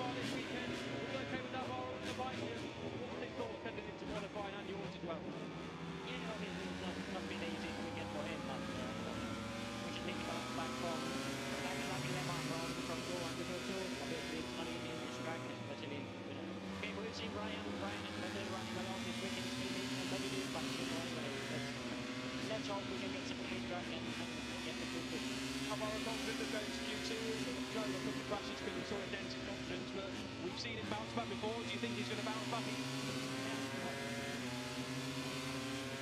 This morning it was easy conditions, it was very cold, so you know you can just make a mistake, especially when there's not too many left turns on track. But anyway, I'm confident he will pass Q2, and you know, in general this track is not the most difficult to overtake. There's a lot of long straights, so even if you travel a little bit more in the back, you know, everything is still possible. I know it's early in the season, but it means important for Alvaro and of course Brian as well. They want to keep tags on keyless, so they start picking up points, picking up podiums. We're trying to beat keyless. How are you viewing it as a team? Obviously, you guys are used to challenging for championship. Obviously, I think it's too early to think about championship at the moment. You know, we always try to go race by race, even with Southampton. I think that when you start putting some pressure on yourself, so at the moment we just need to get the confidence back for Alvaro, and obviously with Brian, you know, progress all the time, so we have to start with progress with the rookie, so yeah, we go race by race. Got to ask about Brian as well. He's had a fantastic start to this Catalan GP weekend, looking super confident yesterday especially, so he must be really confident of pushing for at least a top 6 in qualifying, if not a bit more. Yeah, definitely. He's doing good progress, and I think especially for him, the test we had in the bounce something with the bike, and also something in his riding that, you know, has helped him a lot now in the last couple of races. Obviously, Le Mans, I think the race result didn't really show how much potential he has during the weekend, but you know, as I said before, it's a rookie and we go race by race, so it's just nice to see his progress. Thank you, Nicky. Have a good one. Cheers, Nicky. Cheers, El. Just on Alvaro Carpe, Lewis, I've got to say, up until his DNF last time out, he had been in the top 5 every weekend since Phillip Island. He really was in sterling form, and he is a junior GP winner here in Barcelona. It is a surprise to see him in Q1, and as for his teammate, Ryan Ariarte, look at his 3rd consecutive top 10 qualifying. If his form in practice has been anything to go by, he might be finding himself on a career first front row. Looking forward to seeing Ariarte on track in qualifying 2. A few rookies have been very quick this weekend. You'll see it on ball in qualifying 2. Carpe, of course, the previous times this season he has been in qualifying 1. He has successfully advanced through advanced qualifying in the top 10. That will be the aim. Nicky Io's point, though, is good one. If you do start deep on the green here, it's perhaps got the penalty it would be at some of the other venues on the calendar, such as Le Mans, such as Balaton Park in Hungary, because this pitch straight is made for slipstreaming. It really is, and that is going to be vital, particularly when we get towards the end of this session, when we start off with Q2. Track position is so vital here in Barcelona, a lot more vital than perhaps at other venues. Mugello is another one. We're going there next, of course, in a couple of weeks for the Italian Grand Prix. At the moment, lap time's just come in. David Munoz yet to set a valid lap time, but he's been out there. I think he's exceeded a couple of track limits and rolled out of it as well. So we'll keep an eye on Munoz and Cruces going well at the moment, but lots of red sectors, as you'd imagine, at this early stage of Q1. Alvaro Carpe, Beda Patama, Scott Ogden and Ruche Moody, 4 riders highlighted the top 4 places in your time in town on the left of the screen. At the moment, finding themselves in Q2, but it is very, very good. Heck of a first lap though, that from Carpe at 47.3. Hadn't done it at 47 at any stage of the weekend prior to that. Did a 48.1 yesterday, 48.5 this morning. Of course, the session was cut short by a crash, so that's already substantially quicker than we've seen from Carpe and from Patama too in second place on a 47.6. That's a half a second quicker than he had been so far this weekend. Carpe's time at 3.82 would have been able to put him in the top 5 yesterday in practice, and he managed to get it going. So, got to say, Alvaro Carpe, he is on the pace when it matters, and it really does matter right now. Fastest time of the weekend, just for context, a 46.943. That was set by Hakeem Danish. Yesterday in practice, the Malaysian has been going great guns, and we're going to be picking him up later on in Q2. Munoz leading around Cruces, a little bit of a moment now for Cruces. Up at turn 12, you generally have moments and you're trying to stick with David Munoz's pace. Yeah, David Munoz, of course, has got history at this final corner. He was caught in a sandwich, wasn't he, a couple of years ago? I was going to say that famous race that David also won. That could be any one of 3 in the Moto3 class. Here, no improvement for Carpe on that lap. Munoz, though, does take second place on a 47.5, and Cruces locked onto his rear tyre, making full use of that to take 3rd. Let's see exactly whether or not Cruces has got the pace if he needs to do it on his own. At the moment, the CIP Green Power machines this weekend slightly off the boil, coming in from in the the case of Cruces, a career best result last time out. The team's home Grand Prix finished 7th at Le Mans. And as for Britain, Scott Ogden, it's just been a little bit of a miserable weekend. And DNF as well last time out in Le Mans. Could really do with a result, Lewis, to spur him on ahead of what is a really, really busy period of racing. We're back-to-back from here until summer. Jello next to this, where Ogden was on the front row of the grid last year, so he'll have some good memories to draw upon in a couple of weeks. No great recent memories to draw upon from that French Grand Prix. He's one of several riders who would have been on for a big result had he stayed upright back in Le Mans. Probably would have been somewhere in and around the top 6 for Scotland, unfortunately. We know how good he is in the wet conditions. Hasn't been a particularly strong weekend though so far in the dry, but as it stands at the moment in 6th, he only needs to find a couple of tenths of a second to lift himself into that little top 4. And this is the thing here, Lewis, it's so tight in qualifying, it is marginal, it's so finite, so it is only a couple of tenths, but when everyone needs to find a couple of tenths, you don't really close the gap unless you've got a real advantage over everyone else. As we can see, dawdling off the racing line, riders bailing out of it. That just gives David Munoz a clear bit of track as he works his way through the 4th sector. That's why it's so keen to try and find that particular rear wheel to jump upon, because a slipstream down that main straight can be worth as much as half a second if you time it right. We often in this race don't we see riders go from 4th, 5th, 6th over the finish line and lead by the first corner. It is such a cheat code, really, if you can find it in these Moto3 qualifying sessions, or indeed in the race. Munoz hasn't had that benefit, but does the pit need it right now? Yeah, up into P2, improved his time once again at 47.515. Looking at what that was yesterday, 47.907 for David Munoz. So he's a little bit quicker than what he was able to do in practice yesterday afternoon. Did a 47.5 this morning, didn't Munoz? So he's pretty much matched, back to a few hundredths quicker than he went earlier on today. Mid 47, that's around about where you need to be. Carpe, I'm not sure he'll feel absolutely safe on a 47.382. Of course, ideally, you'd like to not run again in this Q1 section. If you think you got a chance of pole, you want to save an extra tyre for Q2. I'm not sure Carpe is in a position where he can take that liberty. Absolutely not. And I think last week in Le Mans, he only just scraped through 4th because of various goings on all around him on Saturday afternoon. So Alvaro Carpe, I think he's definitely going to be heading out. The other thing that we've got to mention, Lewis, is when everyone is pushing for that lap time, yellow flags can be a problem, even if someone just runs through the gravel and drops it right towards the fence. Even if you have a small get-off, the yellow flags will come out, and regardless, well, it doesn't matter. If you slow down and acknowledge the yellow flags, that lap time gets canned. Riders in all classes have made reference to the fact that have difficulty to get temperature into the tyres here. It's, of course, an earlier time of the year that we're coming to Barcelona, but it is still cooler than it would normally be at this time of the year by a good 3-4 degrees, really. And you've seen riders in all classes crashing in turn 2 and in turn 5 because they haven't built up that temperature in their front tyre. So that's something the riders have to be careful of. On this outlap, they don't do too much. Of course, that is a risk that they take. But by the time they arrive at the first lap down to turn 2, there's no temperature in the left-hand side of the front tyre, and they're straight into the gravel track. And the other thing as well, Lewis, is that the actual nature, the layout of this track is a lot of long right-handers at the end of the lap. That's why we see so many crashes at turn 2, and then 3 and 4 are also long, punishing right-handers for the right-hand side of the tyre. That's why we see crashes very early in the breakdown. As soon as you touch the brake into turn 5, down, you can go that front end very, very sensitive. Very sensitive indeed, so you've got to essentially, you don't want to, I guess, take too many risks, but you've also got to push hard enough on that outlet to build up that temperature in the tyre. Munoz comes to the pits, 4.5 minutes remaining, so he's got a couple of minutes before he's back out there once again. He is far from safe in 2nd place. The riders outside the top 4 that I guess he'll be looking at that could spoil his afternoon. Heaney down in 7th, O'Gorman 8th. And we've got, who else we've got down the order? We've got Cormac Buchanan down in 11th place, but he has had another difficult weekend of what was essentially the closest thing to a home Grand Prix for him. Got to say, with 4 minutes on the clock, David Munoz was the only rider who went out and did a 5-lap stint, that one, that first stint he managed. So he's slightly out of kilter with everyone else. He does need a lap time. He's leaving himself very little time to achieve it. So, of course, David Munoz not normally one to shy away from attacking the racetrack. So let's see what the 64 may not need to do or may need to do, of course. It can all change. These riders being on a pit lane, they've got to be careful though, because here comes Carpe down the main straight, also doing his work on his own. He's going to arrive at turn 1, go through 2.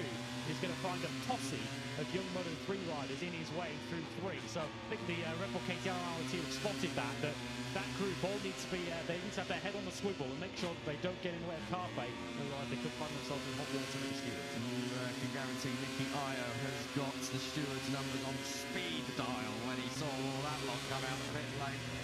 I've got to say, coming out of pit lane now, Munoz, they look like used tyres to me, so David Munoz, David Munoz is coming out down towards turn one, so obviously trying to save a set so he can go again and go for broke later on in Q2, should he make it. Well, that 5-lap run that you alluded to, he did set his best lap on the last time that he did, a 47.515. So it's a calculated risk for David Munoz, but we know he's a bit of a risk taker, albeit in very different circumstances. At the moment, through these initial sectors for the likes of Mitani, Carpe and Ogden, they're the three riders currently on time lapse. No one is currently setting any personal best that will win this. Tell you what, for Queso Gorman here, you're really happy that Alvaro Carpe's come on by, because you've got a great reference to try and get yourself in. Queso Gorman is 8th at the minute. The rider up the road from him, Guido Pini, he's going to need to pull out a real barnstorming lap in the final couple of minutes of all of this. He should get 2 laps by the time they cross the line, because he's in this group just behind Carpe. We'll pick them up when they do come across the line. We're watching Scott Ogden, but he's a second off and now bails out. And now we have a load of Moto3 riders who, at the end of the day, are just reducing the possibility of getting 2 laps in. I'm almost certain now it's going to be 1 lap go for broke at the end. Yeah, Ogden came around turn 12, now light bulb came on above his head. He's like, hang on, there's a potential slipstream, potential 8-9 bike slipstream I can jump into the back of here, which might help me on my final lap. Minute 47 to go, so anyone starting a final lap now will not get round 1 more effort. So it's make or break now for these Moto3 riders in Q1. Well, we're in the final 90 seconds, aren't we, more or less? Guido Pini needs a lap. Vader Patama's the rider at risk in 4th. He'll need a lap. And they've got Rouche Moodley, who is in this group, as well as Cormac Buchanan, who's at the back of it. Both of them can put a lap together when they want. They flick through the direction change of turns 2 and 3. Red sectors are everywhere so far. Cruzes looked like he was boxed in behind O'Gorman. I think O'Gorman's passed him on the way to turn 1. So Cruzes has had a 4 first sector, so he's now under serious risk too in 3rd place. Patama getting aggressive on this lap because he knows he needs to get a lap on the board here. That's on the inside of Nicola Carraro. Patama the one defending 4th place. Yeah, and he's got to come through Carraro, because Carraro is great through the opening sector and is down in 9th in this session at the moment. He's not really going to threaten the top 4 placings. Pini, we're going to take him through the 2nd sector. That's coming up in just a moment's time. Let's see what the 2nd sector is. It's a lot more meaningful, this 2nd sector. Patama makes another pass. That time it is on Cruzes, and he is coming through estimated P1 along with Pini, so the 2 Hondas are flying. And Ogden flying too. He's been fastest through the 2nd sector. We now have a clock on him at the bottom of the screen, so the tracking post. Remember, he's at the back of the see very easy to spot the pink 19 and the pink crash helmet up behind his teammate. There's now Pini's now getting boxed in behind Carraro. Carraro is having enough done on him on this final lap. All by hungry riders chasing a place in Q2. Rolling roadblock, you've got to say, for Nicola Carraro. He's in a very fast group, and at the moment he's not fast enough to really be setting the lap times in it. Pini, 3 red sectors up, coming through the 3rd sector. Patama's time has just dropped away a little bit there through that 3rd sector. We're taking them through the final 2 corners. This is the Catalunya corner, turn 14. Pini is going to get a little bit of slipstream here, coming to the line. Patama is 4th at the moment. Where does he go? Does he improve? Yes, he does. Pini goes P1. So Leopard racing at the moment will have both of their bikes in Q2. And I reckon that is about all she wrote there, Lewis, because Guido Pini is the only one who was really going to threaten coming through. Scott Ogden is on a lap, but Pini should be safe and sound. This could be bad news though for Ireland. Oh no, I don't think so. I think Ogden has gone off somewhere. Either that or he's transponded in registry off the line. He was, as you saw, he was fastest through the first 3 sectors, but he's not come across the finish line yet. No sign of it. He has just actually registered that time. He's just come up. He's in 5th place and missed out by 24 thousandths of a second. It did not work out in the end, did it, for CIP? Because as predicted, that poor start to the lap cost Cruzes a place in Q2. That is such a shame for Scott Ogden, but the whole of Ireland can breathe a sigh of relief as Casey O'Gorman gets the job done and gets Paolo Simoncelli's 658 Squadra Corsa team up and represented into Q2. Guido Pini, he likes leaving it late. He likes getting the Leopard Racing team's heart rate going, doesn't he? Pini, Carpe, Munoz and O'Gorman. I've got to say that's probably about where we thought. Only surprised not to move through. Vader Pitama. He won't be happy with that, down in 7th.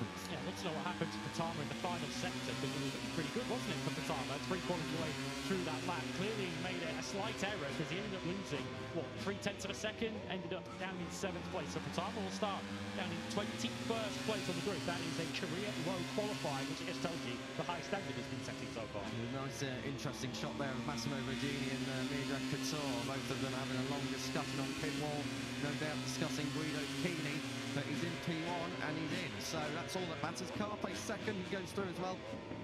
Carpe, I think he was always going to move through, but it's just you put yourself at such a risk and at the mercy of others as well. So Alvaro Carpe, he's going to join his teammate as well. Munoz is going to join his. Casey Gorman is the only rider, as I say, from that 658 squad reports team that will be in Q2. Round of applause in the team. And Alvaro Carpe can have a short breather, and he will have the best knowledge of the track conditions, it's got to be said, as well, when he gets back out there to go for pole in Q2. Top there, isn't he, Alvaro Carpe? It was second in Q1, but that could be a key moment in his Moto3 Catalunya Grand Prix weekend. Pini then a 47.285, comfortably the fastest we've seen from him this weekend so far. So shout out to Pini too on the 94 bike. So we have Hondas through first and fourth, 2 KTMs through 2 second and third. 47.285, Lewis. That's not that far away from what Hakim Danish was able to do yesterday. So Q2, we might be getting the fastest times of the week. Guido Pini then tops Q1, Carpe, Munoz and O'Gorman go through. So Munoz's gamble to go out on a used tire at the end of the session did pay off. Ogden and Cruz says miss out for CIP fifth and sixth. And Fontana, Moodley, who out-qualifies his teammate Cormac Buchanan for the second time this year, second of the last 3 Grand Prix too. Carrara 9th, as we saw him in the pick of the action on that final time lap. Vitani, Ramastorfer and Buchanan completed the 12 that competed in Q1.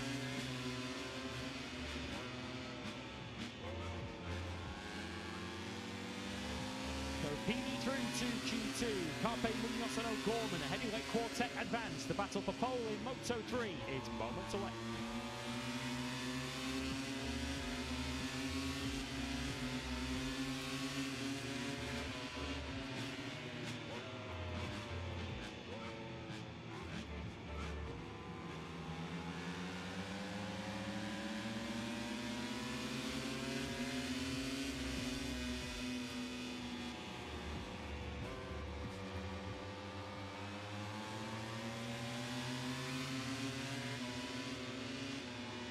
So then, we get ready to rock and roll with Moto3 Q2. This is the battle for pole.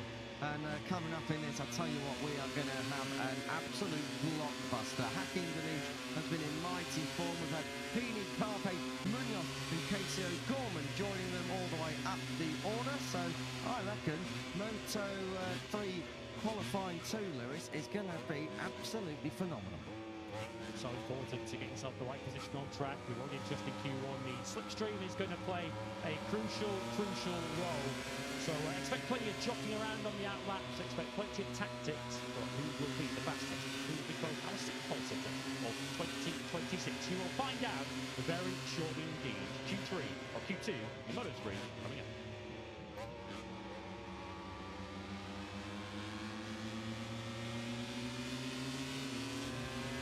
Welcome back to the Circuit of Barcelona, Catalunya. The pole position battle in Moto3 is about to ignite. As I said earlier, we've had Guido Pini, Alvaro Carpe, David Munoz and Casey O'Gorman, the 4 that moved through to join the 14 that got the job done on Friday. Scott Ogden just missing out by a 1/4 of a tenth. As well as Adrian Cruz, Veda Pitama, Ruche Moody, Nicola Carraro, Zen Matani, Leo Ramastorff and Cormac Buchanan. They miss out on that chance of a pole position here in Catalonia. We are here at the Circuit of Barcelona, Catalunya, just a little bit outside of downtown Barcelona, about half an hour, 40 minutes or so by car, but you need space to build a great racetrack, and when they built this place, they definitely built it with motorcycle racing in mind. This is a classic venue. It never, ever disappoints. Every single year, there's at least a talking point to get our team into here. And Moto3 is generally this is one of the craziest Grand Prix of the year. Next up, Mugello. That one's pretty similar as well. Enjoying myself, Kiko Giles, Lewis Sotheby is next to me, Elliot York is down in pit lane. We're going to be crossing down to him very, very soon, I'm absolutely sure. First up, Moto3, Q2, and I've got to say, Hakim Denise, fantastic job so far in this year's Catalan GP weekend. He dominated Friday, P1 in FP1, P1 in practice. He was top 6 this morning. Hakim Denise has definitely taken to the circuit of Barcelona, Catalunya like a duck to water. Brian Uriarte is in second place coming into this one, ahead of Adrian Fernandez. David Almanza and Valentin Tironi complete the top 5 on the standings after Friday. Patelli, Quiles, Yamanaka, Morelli, Rios, O'Shea, Salmela, Esteban and Joel Kelso are already through. And like I said, Pini Carpe, Munoz and O'Gorman joining them. 18 riders coming up here in Q2. It's going to be a close one, this, and rookies certainly making an impression here at the Catalan Grand Prix so far. You can see Danic, Uriarte. We've also got Salmela in this session. Jesus Rios, who has a very strong record around here in junior categories too, who's a rider to keep an eye on in this session. The experienced names have been actually riding towards the front. We've got the likes of Adrian Fernandez, so experienced in the Moto3 class, who's been podium finisher, and of course Moto3's a pole sitter. But the kids by Moto3 standards might be about to upstage him today. Yeah, indeed. I've got to say, it's going to be really, really interesting to see who comes out on top of this, because Hakim Denise has been dominant so far this weekend. Max Quiles has not been absolutely at the races, it's been fair to say, like he was at Jerez and Le Mans, so we could be in for quite a jumbled up grid. Before we get into this one proper, let's get down to pit lane. L, who have you got? Yeah, got Jordi Gattel with the gents team boss at the MSI. What a weekend so far for Hakim. Jordi P1 yesterday, looking really comfortable, both on one lap and in race rhythm. So how's he feeling ahead of qualifying? Yeah, it's really amazing that Hakim is showing all the team, all the people around MotoGP. Probably is unexpected, but we trust a lot in his potential. He's working really well. He's a clever man. He's doing a job step by step. Right now, I think he has the pace. He has the capacity to try to do a good time attack. But any pressure in his whole shoulders, we are just learning, growing, preparing a good rider for the future for sure. What have you been most impressed with what Hakim has done so far this season? Obviously been in the points a lot, and now, of course, fastest on Friday here in Barcelona circuit that everyone knows very well. Yeah, sure, but something that is really impressive, sharing all the data with strong riders like Angel Piqueras or Tola, or also with Moreira and Moto3. This is really, really strong in the last sector. We never saw something like that. We are really impressive, but also it's fast in all the sector of the circuit. But the important thing is that he's growing. He must to learn about the big mess during the qualifying, because all the riders are in the middle, finding another riders. And probably he will be one reference for another rider the first time. That can happen, and we will be manage the situation. And on the other side of the boxes, the two riders head out for the scooter session. Right, you see, great steer back.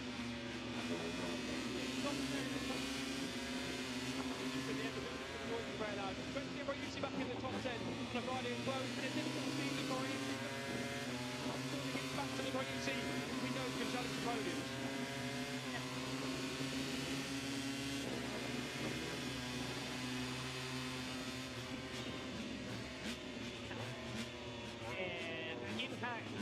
Sure, he has the potential to try to do a top 10, sure.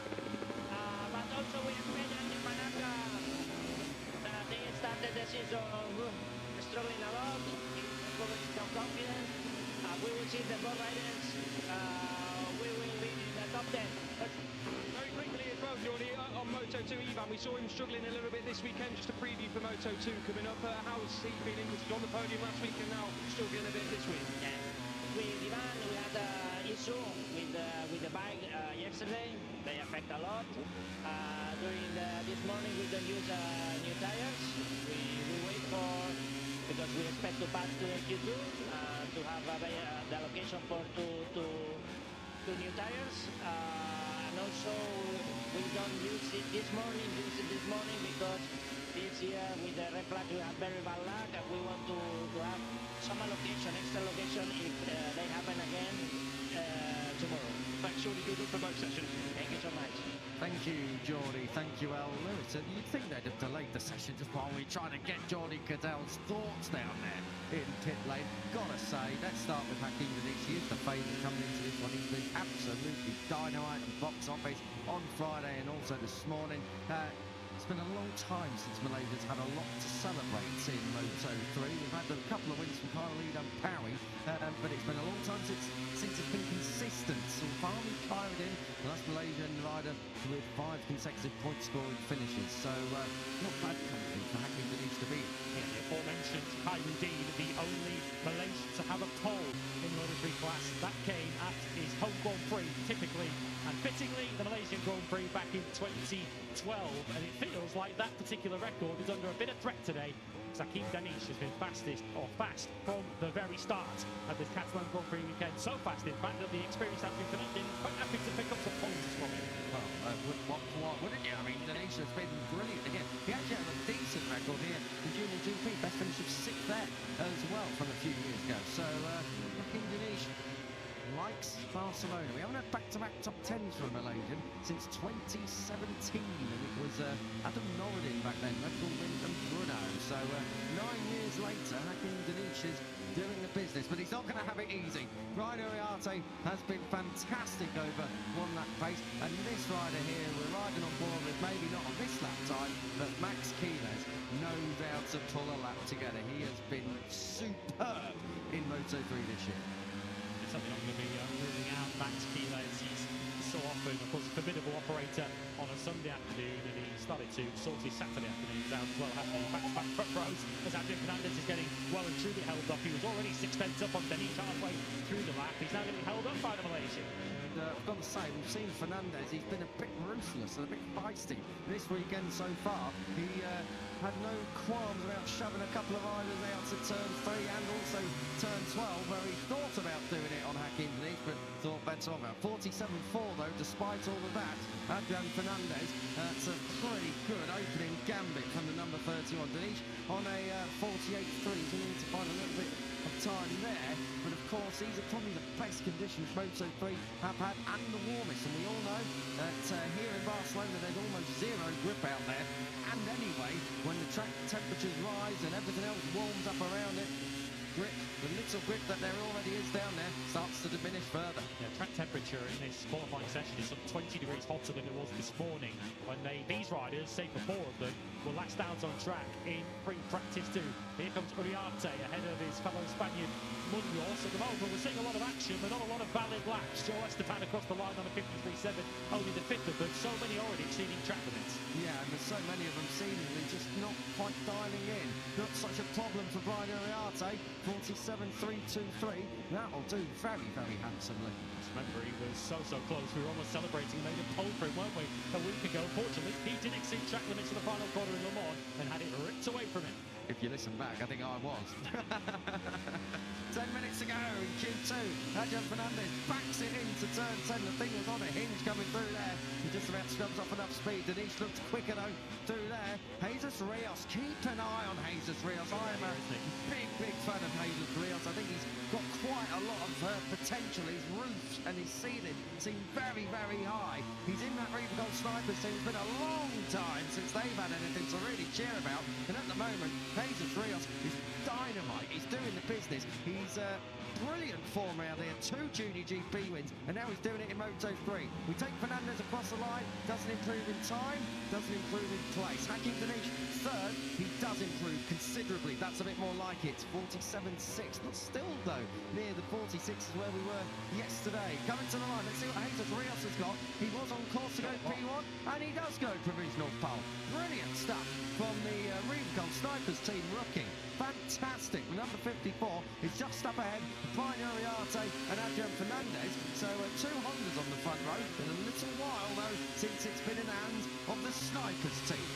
expect you're going to go back to Romano Finati for the last time when the Stankos team had a pole position to celebrate, but still a long way to go yet. Rios, a winner around here in the Moto Junior categories, Junior GP, in each of the last 2 years. He's a bit of a circuit specialist. Peroni onto the second row. He goes fourth. He's looking to try and get over some recent qualifying demons. Almanza to top spot now on a 47.141. So Dan Almanza, we'll go see him on the front row of pole position since the very first Saturday of the season in Bora, pre-injury, of course. And we know Almanza, when it comes to getting one lap time in, is pretty fast. And not just that, but riding practice, he does a lot of laps on his own, and he gets a lot of data acquired. So perhaps not a big surprise to see David Almanza up there in P1, but just on Jesus Rios again, if I can, that's half a second quicker than he's managed all weekend so far. So wherever the 54 fueled up with over lunch, it's working. 5 riders at the moment without a valid lap time next to their name, including the World Championship leader Max Quiles. We've also not seen anything at the moment from O'Shea, Heaney, Carpe and O'Gorman. Of course, 3 of those 4 came through qualifying 1. Of course, Munoz was the one who came through qualifying 1 and saved the tyre. He went out for a second run of Q1 on used tyres. So Munoz on a level playing field to the bulk of this Q2 field. Good to see that Adrian Fernandez also has a decent first run on the board. We see him very often kind of languish down a little bit and then he can't get the lap time in at the end. But 4th place halfway through this session. I imagine we've not seen Keeney, Carpe or O'Gorman go out because they don't want to waste the tyre. As for wasting a tyre, this is something I touched on this morning with Al. Max Keeler's got to be very, very careful about laps cancelled. He's a bit of a criminal for all of that, and he's just gone out, used the tyre, come back in, and he's still not set a lap time. Pressure's on Lewis, less than 7 on the clock. He's wasted the tyre and he's wasted his own time so far in this qualifying session. He has done 4 laps. Not one of them have been valid. Kilo's usually pretty good at working out where he can stretch the margins and where he can't. At the moment, Kilo's going to be starting back on the 5th row. If I'm not wrong, was it Austria last year? He kept doing this right away, over and over again. Friday and Saturday, and it really did come back to bite him. So Max Keeler's at the moment the championship leader. Yeah, okay, qualifying maybe not as important here, but you don't want to be on the 5th row. And the reason why it happens quite a bit here as well is because a lot of the track limits areas, the green tarmac, are on the way out of fast corners where you want to try and carry that momentum, try and make the corner as, I guess, open the angle as much as you can to carry the speed out of the corner and onto this long pitch straight. That's often where we see the riders going out onto the green. So Quiles is trying to, I guess, be millimetre perfect. He hasn't quite got it right yet.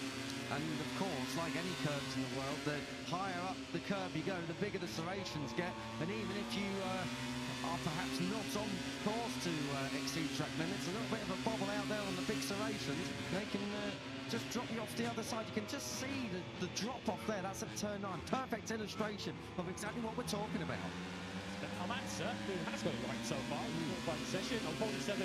It's not the fastest lap of the weekend, but it doesn't have to be. As long as you're faster than 17 other riders in this 15-minute session, you're heading for pole position. Adrian Fernandez got some MSI company. He doesn't look pleased with it either. Fresh rubber though all round there. That all looks a bit shiny, didn't it? So they're going to go and throw the kitchen sink at this one. 5 minutes to go. Worth noting that David Almanza getting ready for his 50th start in the class and had pole here last year on a Honda. So he's going for back-to-back poles in Barcelona on different manufacturers. Quiles leads them out of pit lane. He's got Marco Morelli, his teammate, right up behind him. Then it's Guido Pini, the level-up MTA machines of Esteban and Bertelli, likewise as well, coming out of pit lane. So formation flying there. Word up from pit lane. Queso Gorman needs a lap time. He's going out on a used front tyre. So not fancying throwing a bit of fresh rubber at it that time around. It's young Rico Salmella, who's I guess contemplating a qualifying session where he needs to get himself up the grid, because if you haven't been with yourself over the weekend, Salmella picked up a long lap penalty for some misbehaving yesterday in practice. So the young Finn already with a bit of a handicap going to tomorrow. So important that he gets himself as high good as possible. That penalty is a troublesome one here down in turn 1. Yeah, Valentin Peroni as well, the other Tech 3 machine, likewise in pit lane. So a little bit of formation flying incoming for Gunther Steiner's team here in Moto3 Q2. They're working their way around the track. This is a brilliant lap incoming for Brian Uriarte. He's got a little bit of traffic, but enough fresh air where I think as long as they don't dawdle coming through sectors 3 and 4, I think that Uriarte may well be on course for a very, very strong lap time here. This could be one of the fastest we've seen so far this weekend. Uriarte's had the clear edge on Carpe, hasn't he, this weekend? No doubt about it. The junior world champion looking like he's going to challenge potentially for a first pole. And Carpe wisely getting out of the way of his teammates to not hold him off, but potentially pick up some pointers and some slipstream from Uriarte on the next lap. The 51, potentially 2 corners away from succeeding where he narrowly failed a week ago. The only thing with Carpe is he also needs a lap time, Lewis. I wouldn't have been rolling out of it there and letting the teammate through. He could do with the pointers, yes, but he needs a lap time. He's already cancelled that lap time as well for track limits. Uriarte then into P1 provisionally. 3 minutes on the clock, a 46.979. That is one of the fastest lap times of the weekend. It's the first 46 of the day. So only Uriarte and Danish have got into the 146 bracket thus far. I tell you what it does do, Lewis. It just shows how quick David Alonso was here a couple of years ago on a 45.9. David Alonso, if there's any one thing you could look at for a reference in Moto3 history, it would be David Alonso. This young man, though, might be about to, in the course of 2026, match or better some of Alonso's records. Was 100% podium record already for Max Keeler. The record for the most podiums in a Moto3 season is 15, which is shared by, amongst others, David Alonso. Already Max Keeler is a third of the way to bettering it. He is indeed, and he's one race away from setting a new record for consecutive points finishes in Moto3 as well. Likewise held by that same pesky Colombian David Alonso, who is going great guns coming up soon in Moto2. We're picking up Adrian Fernandez. Fernandez, who was on fire last week here in Le Mans. This time he's on fire here in Barcelona in Moto3. Final corner, the Catalunya corner. A 10th and a half up, driving to the line. Then what has the 31 got? Is it P1? No, lost a lot of time that final sector. A bit of a moment there. Danish goes up to P2 though. That's more like it from the Malaysian. Yeah, Fernandez momentarily lost the front through turn 13, and that's where all that lap time went away. Cost him about a third of a second in the end. So Keyless is on personal best for the course. We've got nothing to measure those sectors against, but important he gets himself on the board here. But there's such a fast trio of riders right behind him who might make the benefits, including his teammate Marco Moretti. Keyless' first lap of the session puts him 6th. Moretti takes provisional pole on a 146.9. What about Esteban, who of course is a Catalan? He goes up into 6th place. And Rios followed them up into P2. So Marco Morelli from Jesus Rios from Brian Uriarte. What odds would you have got on an all-rookie front row? And quite rightly pointed out, Lewis, Joel Kelso moves up into 4th place. He had a front row last time out in Le Mans, of course. This time he's looking to try and do it in Barcelona. Red sectors galore. Morelli, Uriarte, Kelso, Keyless, Carpe, Valentin Peroni, and Britain's Eddie O'Shea, who's only 3/4 of a second up in 16th. He's red through the first sector too. Less than a minute to go. Yeah, Morelli hasn't even had a front row yet in his Moto3 career. Never mind the pole, so this would be breaking new ground. We've got 4 rookies in the top 5, of course. As you mentioned with Danish, who is now in 5th place. What's Danish doing? He's lost a bit of time in the third sector, so his hopes of first pole position in Moto3 look like they're fading. Keyless needs this. Final lap of the session at the moment. Keyless is stuck on the 4th row of the grid. And this is definitely his last fine lap. Lewis, half a minute on the clock. He's not going to get round for another one. Even the great Max Keyless can't lap on a Moto3 bike the time needed here to get in. We pick up Hakim Danish. He's 2/10 off. This isn't going to cut it. He is going to get one more though. So it's not all done for Danish. It's whether or not there's life in the tyres. Danish comes across the line and as we predicted, goes in 5th place. Keyless needs his lap time. Look at Valentin Peroni here. 3 red sectors, 3/10 under, 3 sectors in. He's in the 4th sector now.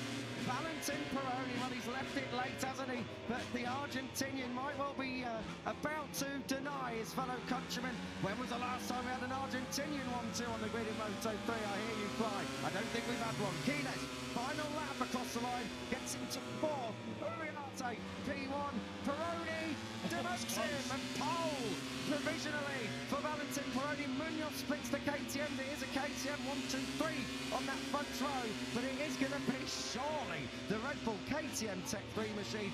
Valentin Peroni by 0.005 of a second ahead of David Munoz. Uriarte third, Almanza across the line in fourth. Downfield, there's only been each on a personal best. Fernandez is in touch halfway round, but I'm fairly sure, Lewis, unless Adrian Fernandez pulls out a massive lap here, he's not going to threaten that front row. It's going to take something absolutely heroic from Adrian Fernandez, who's after back-to-back pole positions. Up ahead of him is Danish, who's at the moment set to start from 9th place on the grid. We'll find out now. A third of a second Fernandez has lost. Now, Peroni did lose a lot of time versus Uriarte into that final sector, so it might still come back towards Fernandez, but 14th at the moment would be not a disaster, but very close to it for the Leopard rider. He's now through on Danish, so he's now not being held up. He'll be final a couple of corners. At the very least, he'll look to lift himself. If he can find a tenth of a second here, Fernandez, it will lift him up a couple of rows on the grid, potentially to get him into the top 10 on the Leopard Honda. So let's pick him over the line. It's not going to be back-to-back poles for Adrian Fernandez. In the end, it's 9th place, so it is pole position for Valentin Peroni, who is an Argentine, but of course born and raised in Barcelona. It is as home as he's going to get this year, I've got to say. So Valentin Peroni, it's his third career pole in Moto3. You can add Barcelona onto Austria and San Marino from last year. Valentin Peroni does a fantastic job in Moto3 to get that pole position. David Munoz back on the front row, and it's a career first front row for Brian Uriarte, the number 51, so close to pole. But in the end, that's the setup for third, but he'll still have a clear view down towards turn 1 tomorrow. I'll say shout out for the 3 rookies on the group 2 rows. Uriarte, Morelli and Rios sixth. Career best qualifying by some 10 places for Jesus Rios. 6th on the grid for him on the Snipers Honda. And yeah, looking at the current grid line, he is indeed top Honda on the grid. And just on Rios, he, ever since Goiânia, has improved every single time in Grand Prix Sunday from his Saturday qualifying. So if Rios is starting 6th, expect him to be in that podium battle tomorrow. Just a couple of other names I want to pick out. Good job from Joel Kelso, back in the top 10 again for the second Grand Prix in a row. So fantastic stuff from him up there in 8th place. Queso Gorman had to come through Q1, but in the end comes away with 12th. But disasters all around. Alvaro Carpe 14th, he's not going to be happy with that. And Guido Pini having done a great job to come through. 17th is not where the Leopard Racing team would have expected him to finish here today. Top 2 in the World Championship, both together on the 3rd row of the grid. Max Quiles and Adrian Fernandez. But what that does, the pole of Peroni keeps up this extraordinary record in Moto3 this season. 6 Grand Prix. That is now the 6th different pole sitter of this incredible 2026 season, certainly on Saturday afternoon. May well be a little teaser coming up in Moto2 as well, of course, because we've had a pretty diverse run of things up there as well. Just to correct myself, I said it was 2 front rows in a row for Joel Kelso. It's 3 because he was in the top 10 as well in round. Top 10, sorry. So 3 top 10s in a row for Joel Kelso. His teammate Eddie O'Shea, less than 3/4 of a second off that pole time set by Valentin Peroni, the fastest time on the weekend. But 16th place, a little bit further back than what he'd have liked, but still well within that lead group for tomorrow's Grand Prix. Didn't take much though, did it, to tumble down the grid in that session. Less than half a second from the top 14 in that Q2 session, down to Alvaro Carpe in 14th, and there can't have been many closer front rows in Grand Prix, certainly Moto3 history, than that. Just 19 thousandths of a second covering Peroni, Munoz and Uriarte, your front row of the group. No back-to-back poles in Barcelona for this rider on your screen, David Almanza, but he will lead off the second row of the grid, and he was in touch really. He had to be less than 200ths of a second away from Valentin Peroni's pole time, so David Almanza, it was a tall ass, but he is there in 4th place ahead of Marco Morelli and top Honda. Fantastic from Jesus Rios. I can't sing his praises enough as we look at Brian Uriarte with that career first front row. They'll be delighted with that. At least one of the Red Bull KTM Iron machines has turned up this weekend.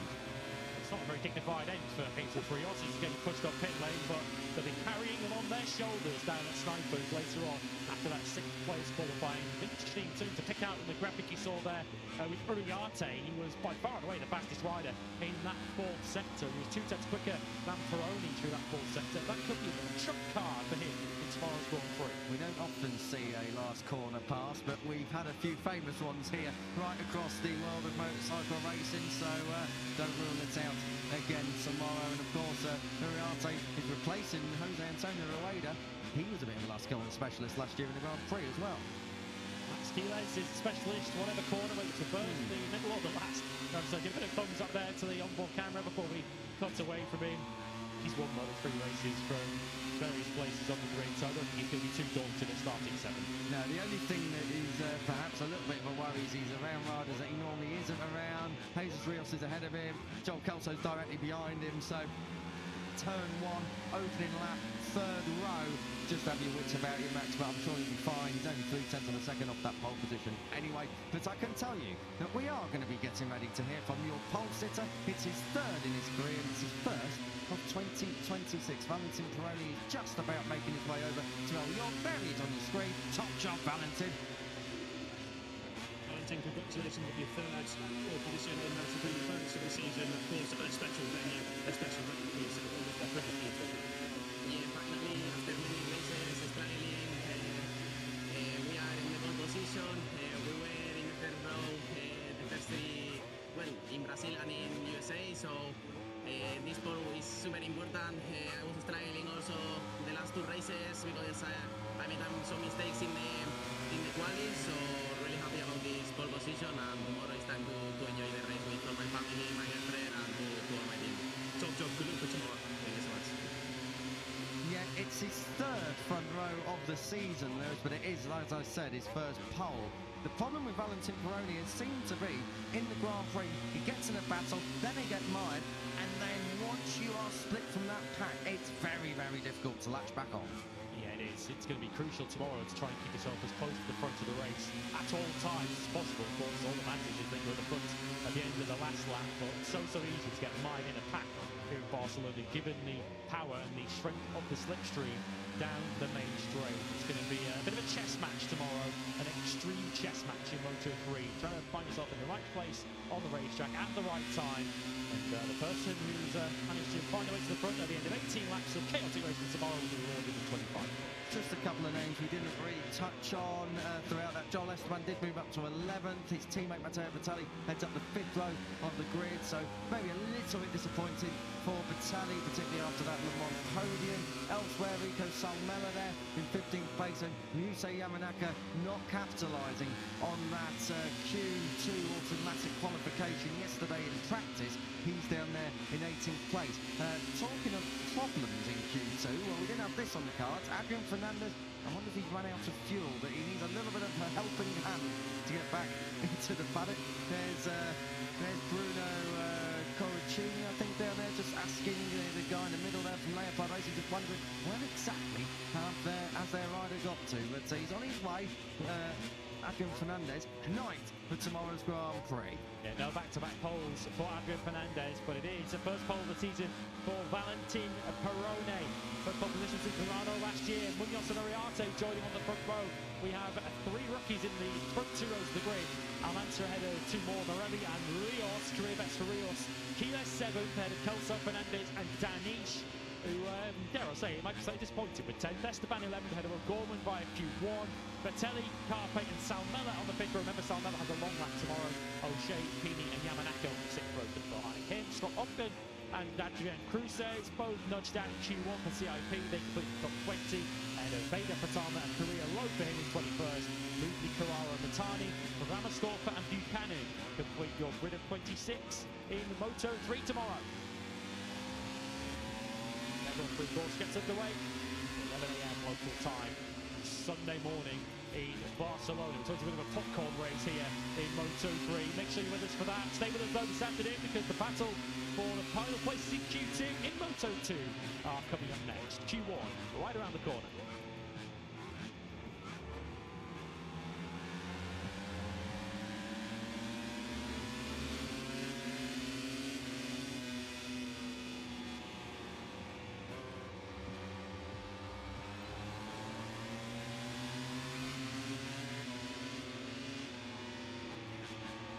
From Moto3, the attention turns to Moto2.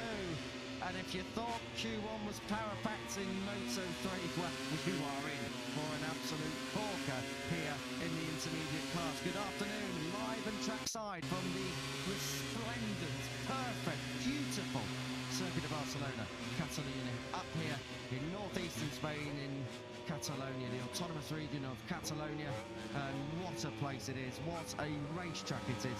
Cannot wait to get going with this one. You're joining myself, Kiko Giles, Lewis Sotheby is next to me up here in commentary, and York is down in pit lane. We are getting ever closer. We are just over an hour and a half away, just under an hour and a half away from going green in the MotoGP TSO Sprint. Matt Burt Lewis and Jack Appleyard will bring you the coverage for that when we come off air for Moto2 in just under an hour's time. But as for Moto2 Q1, well, there's some very, very famous names coming up in this one.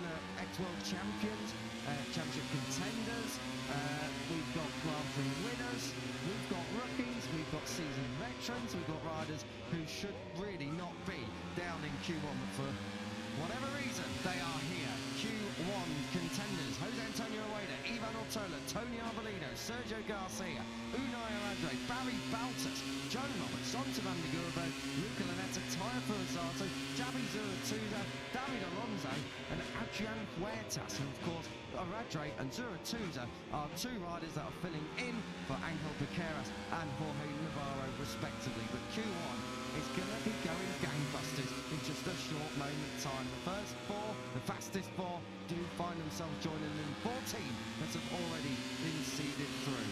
Lewis, Moto2, we thought Moto3 was hard, but Moto2, I'm at a loss because where did you look? You've got David Alonso who's in great form but finds himself down there. Barry Baltus, obviously a big crash yesterday, but he's not gone through. And Jose Antonio Rueda, following his arm pump surgery post-Jerez, not only was he quicker in Le Mans, but he's really come to town and come to form here in Barcelona. Who's it going to be here in June? Yeah, difficult one to call this. Just 7,000 denied Rueda from a place automatically in Q2, and he was very impressive in SP2 this morning. So there's a genuine opportunity here for the Moto3 champion to earn his first Q2 appearance in Moto2. In terms of championship position, this is the biggest of names in this qualifying one session. David Alonso not so much bothered by the right shoulder this weekend. It's more electrical problems than he had in practice yesterday, which kept him to only a couple of time laps. That left him down in 26th place. But we have two of the top six in the World Championship in this Q1 session. Alonso and 6th place, podium finisher from last week too. That's Ivan Ortola, of course, on the MSI Calix. This will be the third appearance for David Alonso in Q1 this season. Both occasions he has managed to come through, and ironically, the one practice session he did top over in America, he qualified 17th. So Friday afternoon, probably not the biggest indication of where David Alonso's at. Just for context, he was 11th this morning, so okay, not right up at the points end, but without any gremlin, he was knocking on the door of the top 10. Yeah, of course, that 17th in Austin was a pole, wasn't it, until his tyre pressures received some closer inspection on the Saturday. Bit of a story of Alonso's season, that in many respects. All season long, Alonso has looked like he's got the speed to take you in a run-up at winning one of these Moto2 races. There's all sorts of incidents, injuries, unreliability, incidents up ahead that he's been tripped over, have all gone in David Alonso's way. As a result of all of that, he's fifth in the World Championship, 31 points and a half behind Manu Gonzalez. As we take a look at the pensive Jose Antonio Rueda. And if there was a speech bubble above his head or a thought bubble, it would be thinking, I've got a real chance of Q2 today. I think he's going to do it, Lewis. I think he's in really good form here this weekend.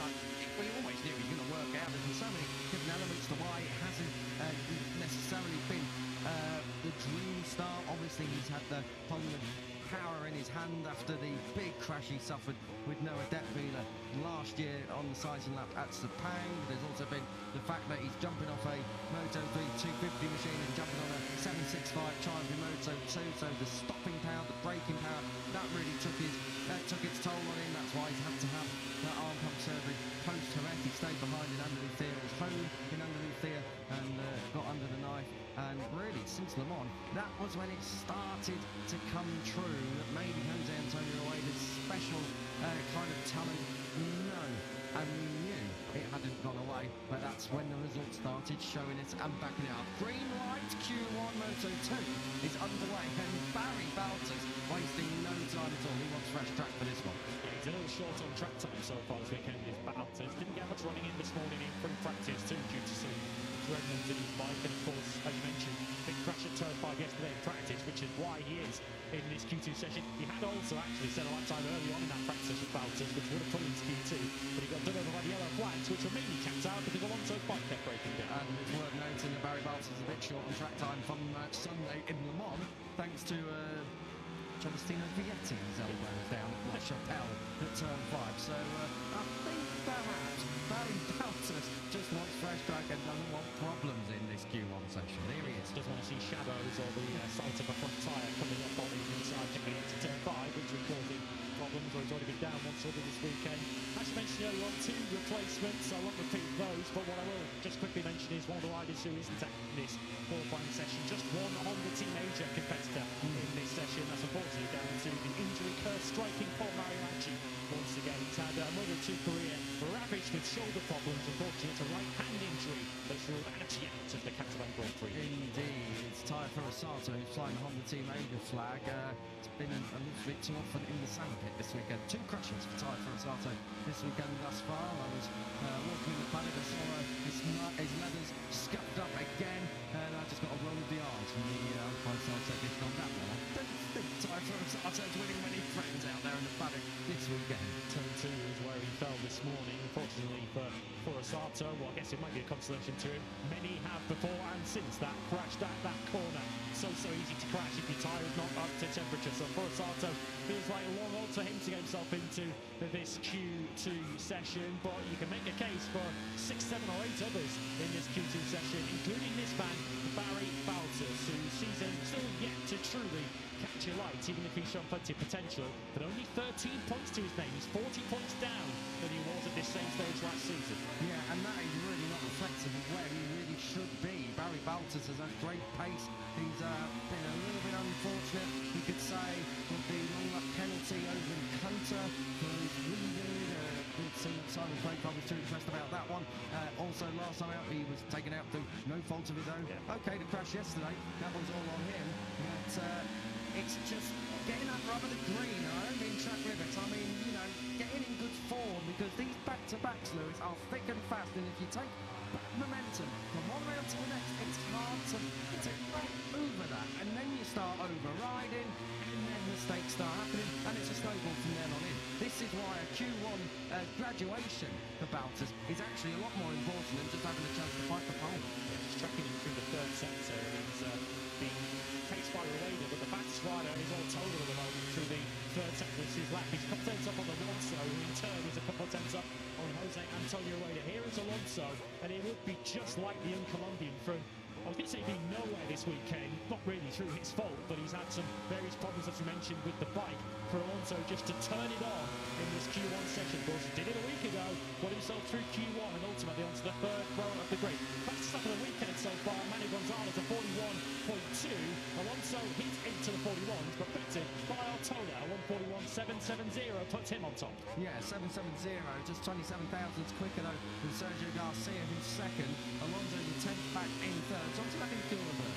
He's up there in 4th place at the moment. Just had a look at Lanetta, and then it's Barry Bowters, Jose Antonio Rueda, Unai Radre, Arbolino, Puertas, Roberts, Ferrasato, and 0-2 them. That's a 41.7 at the moment. I'll tell you what, that would be good enough for the top 4 yesterday in practice. So not a bad opening gambit at all from Ivan Ortola, who really shouldn't be down there in Q1 anyway. I was just about to ask the question on Garcia at that time and staying on the green. He didn't stay on very long. I saw him on the green coming out of this corner here in turn 5, just on the rider's right. And you can see there, they're trying to pinch every little bit of time they can. And it was that little green apron just from the right-hand side of the track that Garcia went on. As a result of that, his 2nd place that time has been scrubbed up. Yeah, there we have confirmation at the top of your screen. I've got to say, Calderón was really flirting with the green as well, coming out on turn 13 and 14. So David Alonso, his lap's okay. So we'll take that as gospel. And Alonso is still at the moment, originally we've still got 10 minutes of course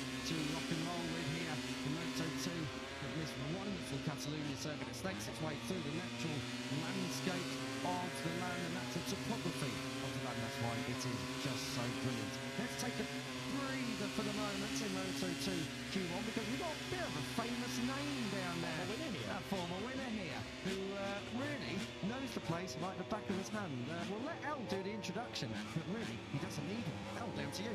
Yeah, thank you, gents. He doesn't need one. I've got Jake Dixon with me. Jake, fantastic to see you back in the MotoGP paddock. First and foremost, how are you? I know you've had some injury troubles this year with your switch to World Super White, so just tell us how you're feeling first and foremost. Yeah, really good. It's nice to be speaking to you, and obviously, luckily it's not Kiko, so I'm happy about that one. But yeah, no, really good, and injuries coming along nicely. It's obviously not as quick as I wanted it to be, but yeah, the injury was quite bad. But yeah, step by step, back on the bike next week in Misano, but here to support Ayumu and obviously Honda. So yeah, it's just good. You mentioned Ayumu straight into Q2 later on. He's looking pretty good so far this season, chipping away at things, and slowly but surely getting script from Moto2. Looking like he can push the top sixes soon. Yeah, 100%. Ayumu is making great strides. He's a really good member of my team, so just proud of what he's able to do week in, week out. Whether it's good or bad, he's always improving, whether the result shows him or not. And I think this weekend he's going to have a really good race. He's been like so close to having such an awesome race, and like I say, this weekend. You've raced against most of these guys, you know how quick they are, you know how tough the battle is in Moto2 and competitive. It feels as competitive as ever. I know you tune in and enjoy watching the racing pretty much every session. So how do you view the season so far in Moto2? You know what, in a way I'm happy, man, because honestly it's such a stressful time when you're racing in Moto2. Everyone's so close, everyone's so competitive, and this year it's no different, you know. So you've got the Montesquieu's up there, you've got the Calixes with Olins and the Calixes with WP, and they're all there, you know, and everyone's fighting. It just seems tighter than ever. Like, I don't know if it's because I'm out of it now, but every year it just seems to get a little bit tighter, and yeah, it's going to be nice to see the race this weekend. We've got a really close competition at the front. How do you see it playing out for the rest of the year? You've got Manu and Force up there. Again, Ethan, Celestino, and obviously the Aspar duo as well. Who would you put your money on as things stand? Oh, super good. You know what? I think you'd have to go with Manu just because of how consistent he is. Like, last year, he made a few mistakes. The only downside that's going to let him down is the race. He's really got to improve on that, and to be a world champion you've got to ride in every condition like Moreira did last year. Yeah, he needs to just try to get in over the line. Finally, Dick, you know what it takes to win around here. It's a super low grip surface. You've been on the podium, you've been on the top step. So what's it take around here? We know Ty Life is proved, of course, from Sunday. What do you as a rider need to do on a Sunday to stand on the top step here in Catalunya? Patience. I think patience is the key here in Barcelona. I think it's one of them. At the beginning of the race, you've got to be smart that you don't use too much tyre. And I was just saying to Ayumu then, just remember there's going to be a couple of drops in the race, and yeah, he needs to be smart with that, and they all need to be smart with that. And as you well see, the group breaks up pretty quickly. The patience is the key, and not overloading that rear time. Appreciate your time, Jake, and look forward to seeing you back on the Honda very soon. Great to see you as well. Thank you very much. Jake Dixon just made a big mistake there, because what he's done is let me come back at him and he can't come back. So nice of you to turn up to a racetrack this year, Jake. I know it's been a while. On a serious note, there is a bit of banter between us, and I'll come and find you later, and I'll come and badger you then. On a more serious note, please do get well soon. World Superbikes need you up at the front on that Honda. So Jake Dixon, great to hear from him, Lewis. Back to Q1 action, I've got to say. Luca Lunetta has somehow moved on to P1. Fantastic lap time by the rookie on that Boscoscuro. 41.750, couple of hundreds quicker than Ortola. Certainly not taking an hour in this session, is he, Luca Lunetta? 141.750. That's a second quicker than he went in practice yesterday afternoon in the same conditions, same time of day, roughly the same temperatures. So whatever Luca Lunetta's found, he wants to bottle it up and keep it for the rest of the weekend. So at the moment, he is on course. Of course, we've talked a lot about the rookie Rueda being Moto3 world champion, but at the moment, the rookie that's heading through to Q2 is Lunetta. Brilliant stuff from Lunetta. I'm really quite surprised. That he was quite impressive, wasn't he, before he got injured? He was one of the standout rookies, I've got to say, in the test at Jerez. But we know his leg injuries, the leg break was actually quite severe. So Luca Lunetta's come back out here with 5 minutes to go, stabbing down the barrel of a few toolkits. I think what that also tells us, so you've not been waiting from Lunetta, I think that also tells us that the Boscoscuro is working here in Barcelona. We've already got 5 of them. 5 of the 6 in the field, straight through to qualifying 2, with of course some that we'd expect, likes of Vietti Guevara, Ocean Cadet, but Alberto Ferrandez on the second of the Pramac Blue Crew Bosca scorers since Q2, and if we get Lunetta through P1, we would have the full complement of the 6 Boscos backing up the pole. Yeah, and I'll tell you what, that's very, very encouraging because particularly for the Mark VDS team, they've really struggled this year to work out on the Alan Cunnett and on the Dennis Umchi side of the box. Just looking further down as far as we can, Jose Antonio Rueda works through turn 5 and he's going to come through the time of being for the second sector. He's on course to go through at the moment to go P1 in this session.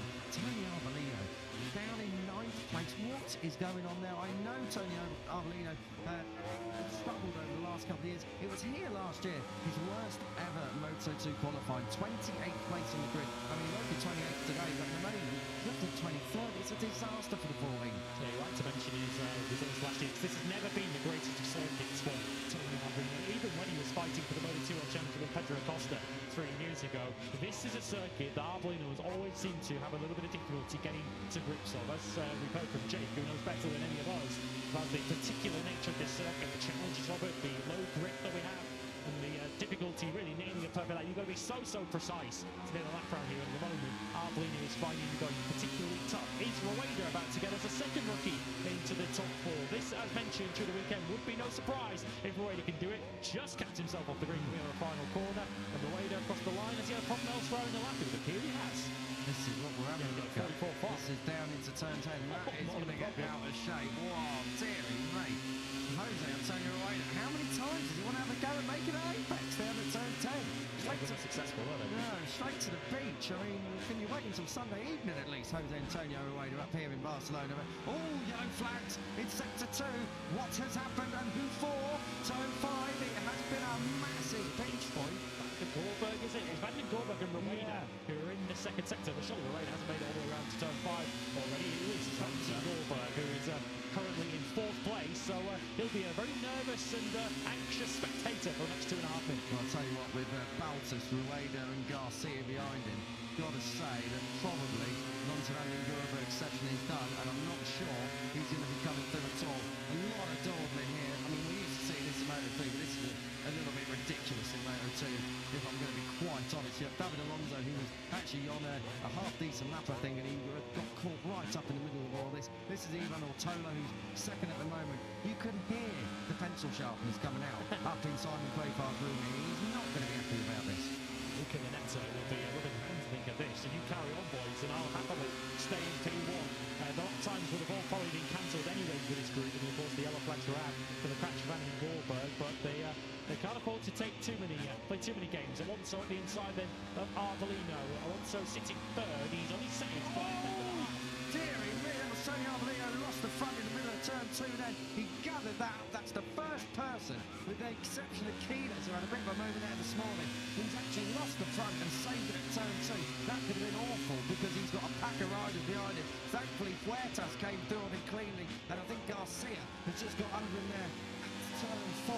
So, Tony Arbolino hates Catalunya, and he's going to hate it a lot more after that moment. That probably cost him any chance of moving on through. Yeah, nagging away must always be quite fragile confidence for Tony Arbolino when I'm all around. Even if he'll save it, it's just going to be in your mind next time you come through turn 2, which for Arbolino might well be on the first lap of the Grand Prix tomorrow afternoon through the second sector. The only rider improving at the moment is Roberts on the American-based Alex. Remember, Roberts successfully navigated his way through qualifying 1 last weekend, and boy, did that transform his weekend. Yeah, that really helped him out for one of his best weekends since he was victorious in Brno last year. We have a look at Barry Baltus, who just made a little bit of time up through that 3rd sector. He's only enough there. He's going to have to find a lot more time. He's towing David Alonso around.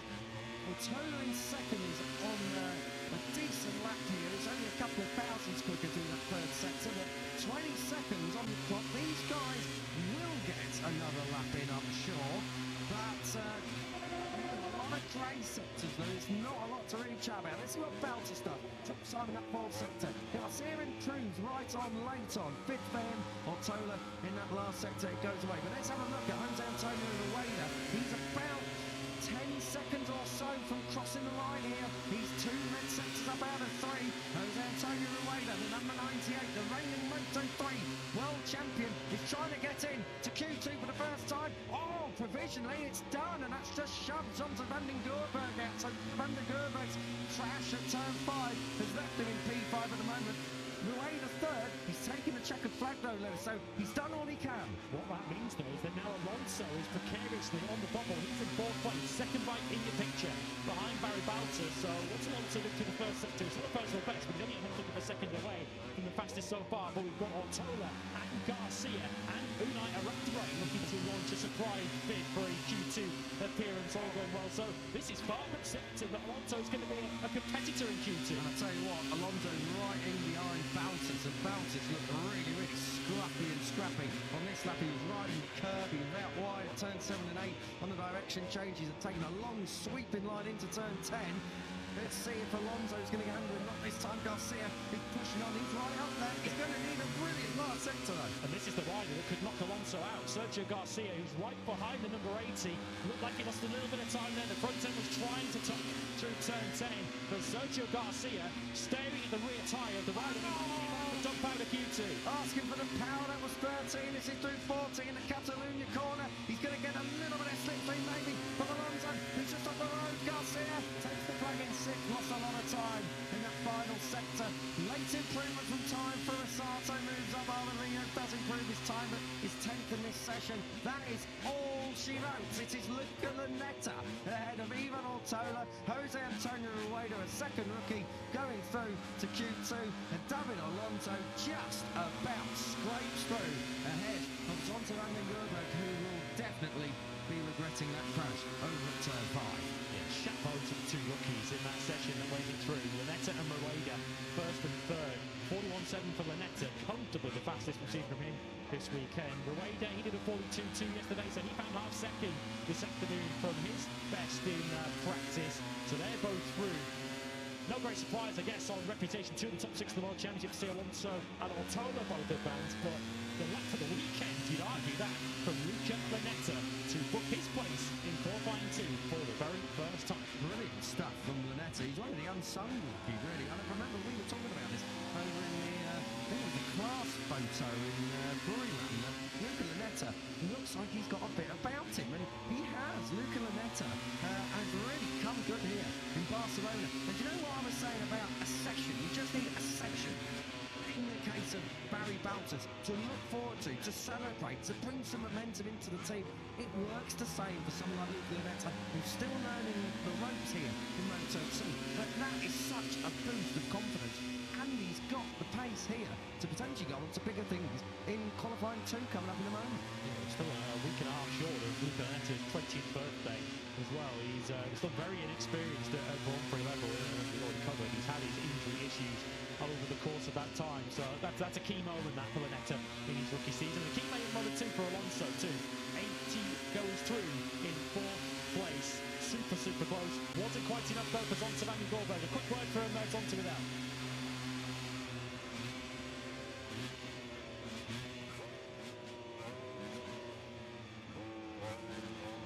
But for now, alone the second run.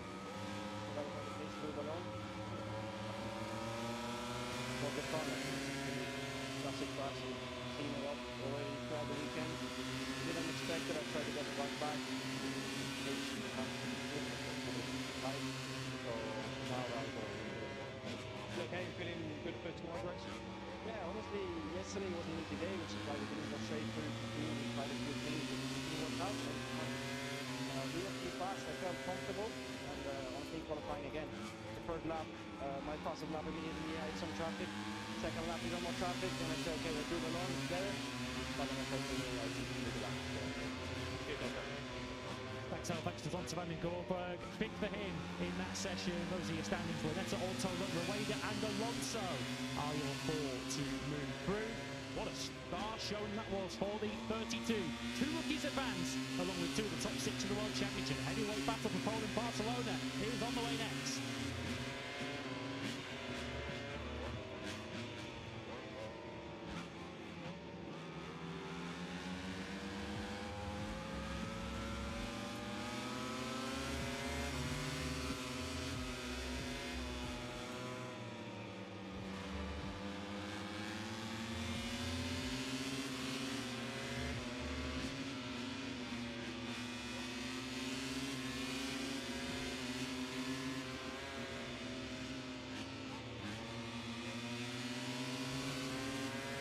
So, just one more session stands between us right now at 2 o'clock local time.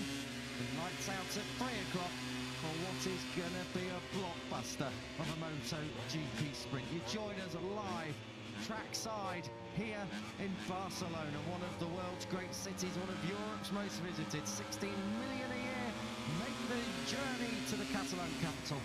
But this weekend, the big show is up here, just 30 kilometres or so off downtown Barcelona, in a small town called Montmeló, where it has had plenty of MotoGP history made here. Whether that's Jorge Martin's World Championship in 2024 or that iconic 2009 Grand Prix, the Circuit of Barcelona, Catalunya, is one of the finest venues of the 22 that we do visit in MotoGP.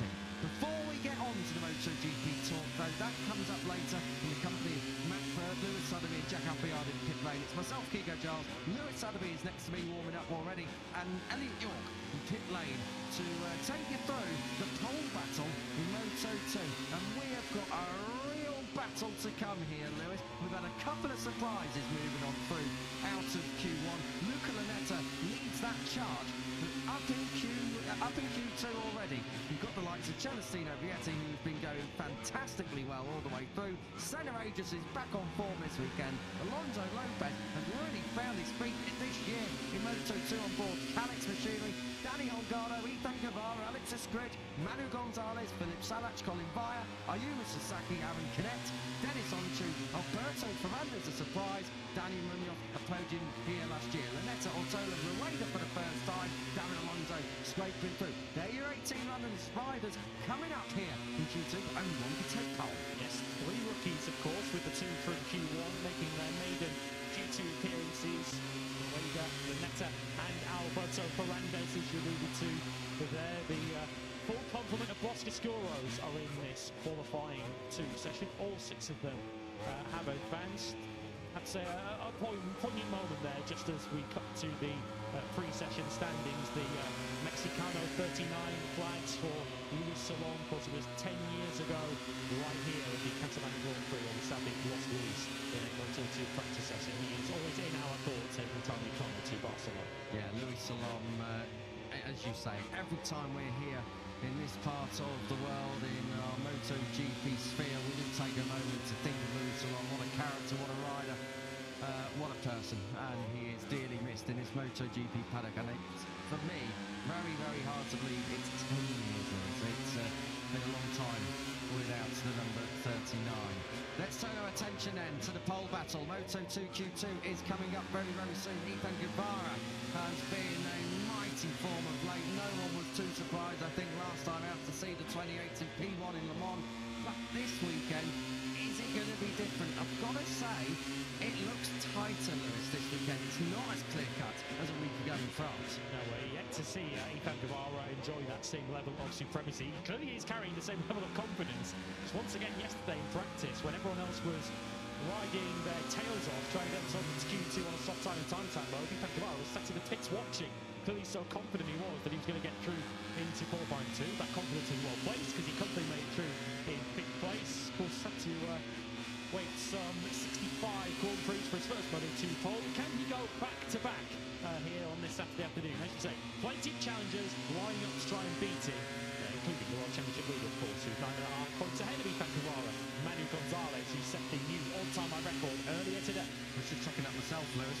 41.288 is the lap time that Manu Gonzalez got down to. Makes Luca Lunetta's lap time in Q1 very, very impressive. Just half a second off. Yeah, Lunetta going very well, underlining, as we said in Q1. But clearly the Boscoscuros are working very, very well here this weekend, because fastest in both sessions yesterday was Lunetta's teammate Celestino Vietti.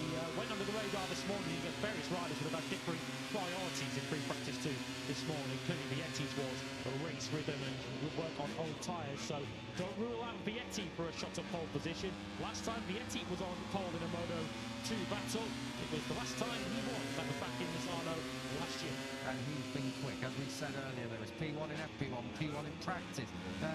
A bit off it this morning, there, the 15th, but we'll excuse him of that. worth noting it's his best start to a season since 2022. I think we rolled that one out last time out as well, but that is the level of Celestino Vietti's consistency. The one thing is, and there is a rumour going around the paddock at the moment, Celestino Vietti may well be getting offered a MotoGP ride, courtesy the VR46 Ducati team. We'll have to wait and see about that. Seems like quite a few riders are being linked to that. Not least Niccolo Pulga, who is currently probably leading the World Superbike race, which has just kicked off over in Most. So we'll have to wait and see on that one. But Celestino Vietti, perhaps with a little bit of extra motivation this weekend in Barcelona. Yeah, we haven't got a device to watch that on, but that's a fairly safe assumption. Hold the line. We'll find out for you. Well, people might not want spoilers, so we'll keep that one to ourselves. Just correct myself very quickly. Last time Vietti was on the front row, not on pole, was the last time he won the design last year. You've got to go back even further, all the way back to Austria in 2024 for Vietti's last competition. But it's already a weekend of celebrations for Vincelli, as he's celebrating his 100th Moto2 start. A bit of a wild ride coming out of turn 7 and 8 for Colin Bayer, who's already got a block connect this weekend. Reason for that is because he's got a long nap penalty tomorrow after taking out Danny Munoz some 6 days ago in Le Mans.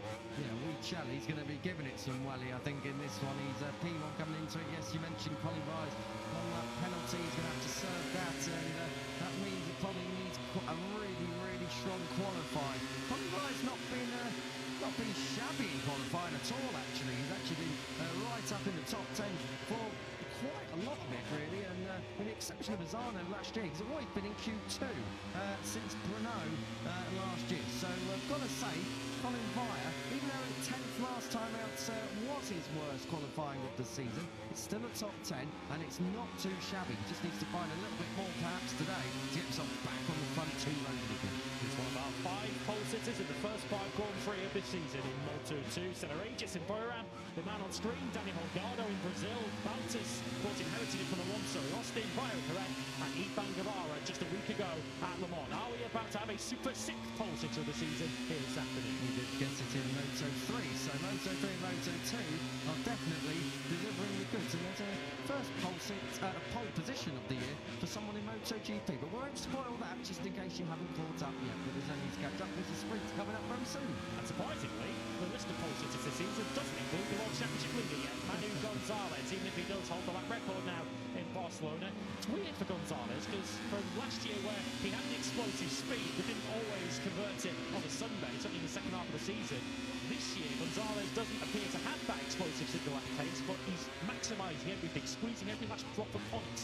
It's a big moment about for Alonso, with more slash to go wide, and unfortunately the likes of Alonso Lopez and Danny Holgado almost tripped over it too. I've got to say, I think he was losing the front there out there at turn 10, and he's dug in, he's done a great job to hold on to it. The trail of chaos behind him. Oh, word up from pit lane as it was a used front. It was almost a very well used front end there for David Alonso, who somehow kept it on the island at turn 10. So the Costellano recover, I'll tell you what, Celestino Vietti said he's going to be giving it some welly. A 41.3 as an opening lap.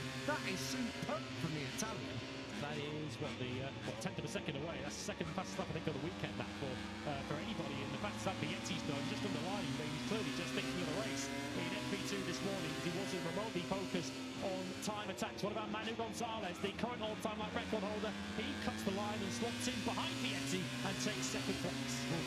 41.4 for Manu Gonzalez, half a tenth the drift of the Italian. Lopez once again in those top 3 positions. Alonso Lopez starting to work out over one lap pace as we have a look at Danny Holgado being moved back into the pits. There's a small little problem down there. Broken the stream there. Oh, he has broken the screen. Great spot, Lewis. Oh, it was Holgado. He nutted it, that's why. It was Holgado who's then fighting his own front screen. It's Alonso who comes across. I thought it was David Alonso who had actually nearly high-sided. Well, Danny Holgado, he'd done a brilliant job to hold on.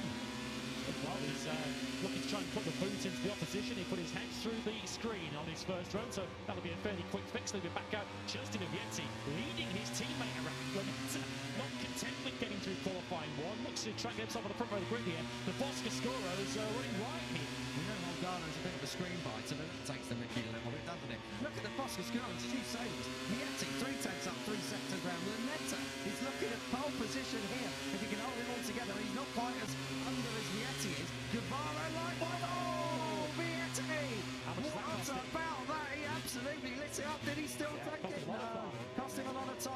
into fourth. Where's Ethan Guevara? He's in the fourth sector. Elsewhere, though, the number 28, Lunetta, brilliant in fourth, who is really enjoying Saturday here in Barcelona. Let's take Guevara across line, and Alex Scridge is pushing on as well on that forward machine. It's forward by name and by nature at the minute. Ethan Guevara, winner last time out at Le Mans. Does he go provisional pole? No. Fourth, Lunetta, Scridge once again being a little bit of a menace in qualifying. P3 for the number 11.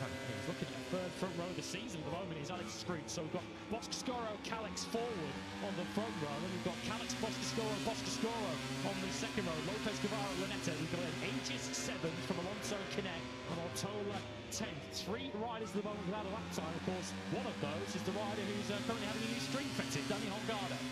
Just looking at Vietti. We too disheartened Vietti fans by these grey sectors that might come in the second and third one. He had a massive moment last time around in that third sector. So if he's in touch, you just know in the third sector, he might, well, in the fourth sector, sorry, he may well be able to deliver. Second, didn't he? So Vietti, I think he might well get himself an extra couple of tenths of a cushion here over Gonzalez, who's looking to try and take aim at Vietti's provisional pole.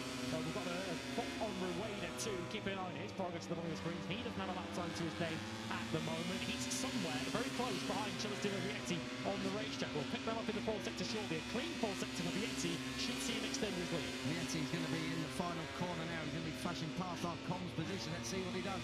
Vietti at 41.3. No, lost a lot of time again in that third sector. In that fourth sector, what's the way they're going to be? He's pitted. I think he has pitted. That is a great shame for him, Antonio Rueda, because he could have done with setting that time. It looked like he was going well. It would have put him well inside the top 10. He's on pit lane. Yeah, he's just coming down pit lane now. He's right in behind. That looks like Ortola to me, and I think Lunetta has just come in as well. There we go, right on show. Can tell you, Danny Holgado has just hit the track, so Holgado's going to be looking to try and not headbutt his own machine this time and try and get a lap time in. Currently that one. We often see the team giving the message, just use your heads, Danny, when you go on the racetrack. Unfortunately, he took it a bit too literally today.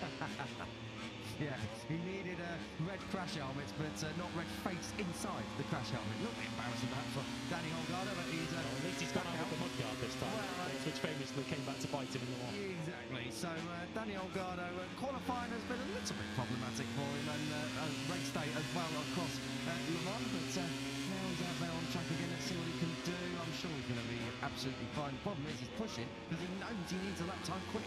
Interesting. Ethan Guevara's had his lap time cancelled. He's exceeded track limits. So the rider, second in the World Championship, 1 week ago in Le Mans, he's been booted down to 16th place now. So some pressure on the informed Pramac rider now. Before we get into the final 5 minutes of this, Al, what have you got for us in pit lane? He's down here with Jürgen, and Jürgen, how Manu in the centre feeling so far in this session, and of course this weekend as well. Pressure on. Of course, not easy, like always, but he felt good yesterday. The beginning he felt not that good, but for this morning they made a good step and we are really looking forward. But tomorrow will be very challenging with the tires fall, so I think it's super important to have a good position on the grid now. But so far everything okay. What have they said about the tyre where they did longer runs this morning, and both of them looked pretty good, especially Manu's pace at the end. It looks really strong, so are they both confident of challenging for a podium?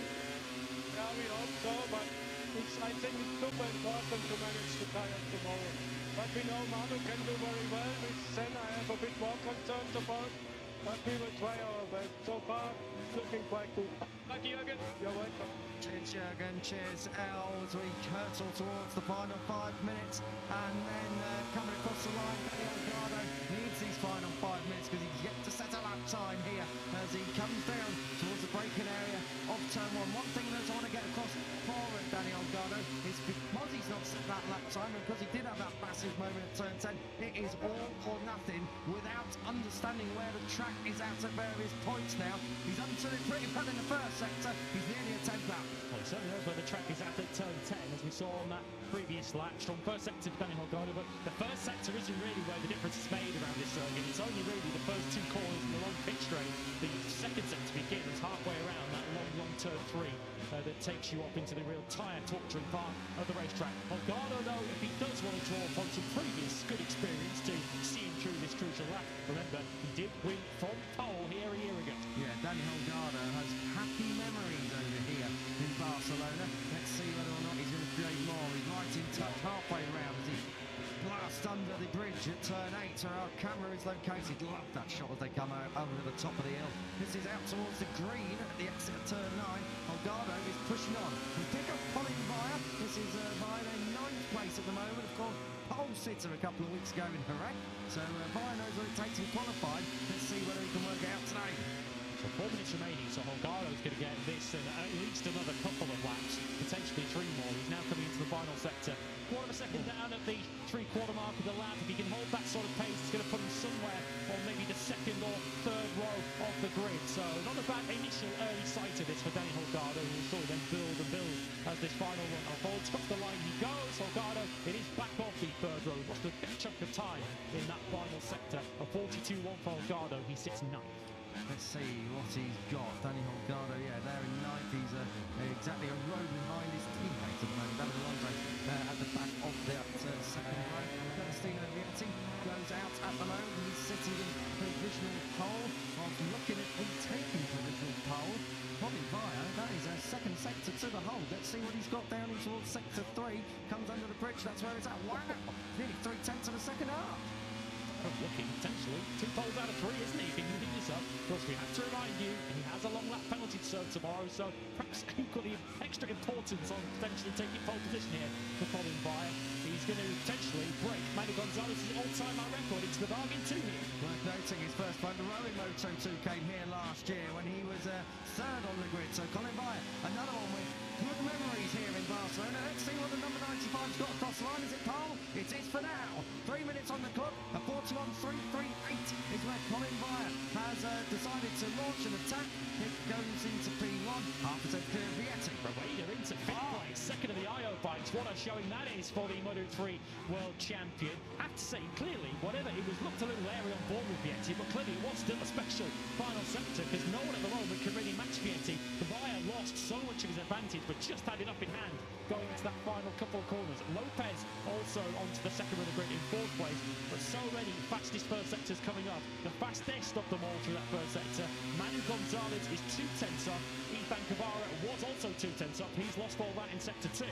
Holgado across the line goes 5th, pushes Rueda back another place. Lopez was 4th and improved his time there. Lopez, who has been on the front 3 row ever since Guyana, so Lopez in decent form. Even Cavara sitting up here on the run down towards turn 10. He can't afford to do that, though. He's 18th and last at the moment. Yeah, unless he already made a mistake on that lap. Cavara needs to get on with this because he's now at the back of the field of this session, down in 18th place. And about to make it worse for him is his chief championship rival, the points leader Manu Gonzalez. If he can pick his way through this traffic, he might have a route to pole position. Just further down and 1 place ahead of Guevara. I think Alex Squidge is having his lap cancelled. He was originally up in the top 3 earlier on. He's now finding himself down in 17th and he wasn't down there earlier. So Alex Squidge, I think, has had a yellow flag, has had a track limit session there. So we'll have to wait and see what Squidge has got. Across the line, Gonzalez pole for the moment. New lap record. New lap record. He did it this morning. He's done it this afternoon. 90 seconds or so on the clock. They're all on their last 5 laps. That is one heck of a lap time for Manu Gonzalez.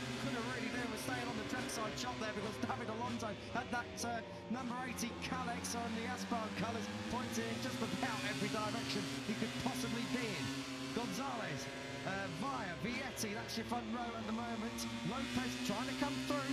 Can he do anything here? This isn't going to happen. I don't think he's going to consolidate 5th. He does indeed improve his time, but no front row glory at the moment. Just a touch on 6th place, Liz. Aaron Canet, good job from him, the best we've seen. Gonzalez has been cancelled. Yes. Exceeding track limits. So Manu Gonzalez thought he was on pole position. It's been taken away from him. Is that going to swing the door wide open here for Celestino Vietti to take pole? Coming through turn 12, he's going to light it up now on the edge of the curve, right down the other side of it, down through the hill here, turn 13, asking for the power, spinning it up, right onto the edge, didn't go on the green, through turn 14 now, asking for the power and going to the line. Celestino Vietti looking for his first pole in nearly a couple of years, and at the moment it's got it. That is going to be a new lap record for Celestino Vietti, a 41.076. That is phenomenal from the number 13, and I've got to say that might have just moved the goalposts a bit too far for the opposition. And the checkered flag comes out now, and we also have yellow flags in sector 4.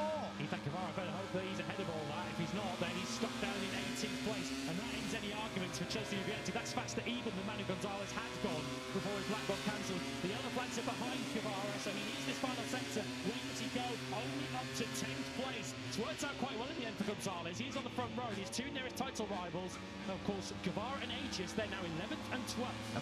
Guevara is behind Luca Lanetta. You would have great odds on that coming into this. Oh, hello, we've got through of a screech, and is that Ferrandez? Oh, dearie me, we've got a little bit of handbags at dawn there. Alex Scritch is fuming because he's taken a bit of a beating as well, I've got to say. That's Alex Scritch walking away with the visor on the left-hand side of shot. Oh, he's falling off altogether now. So Alex Scritch is going to be absolutely fuming. He was on course for a personal best. Let's see what happens. Scritch gets it completely wrong. I tell you, I was very much keen on soft rock with Julian Simon back here at that corner, turn 12 in 2011. Scritch isn't really trying to overtake that. I don't know why you're waving your hands, Alex. Alberto Ferrandez. I know he's a little bit of a public enemy #1 in Moto2 after what happened back in Austin, but Scritch lost the rear all on his own and just flew into Ferrandez, who had nothing to do with that.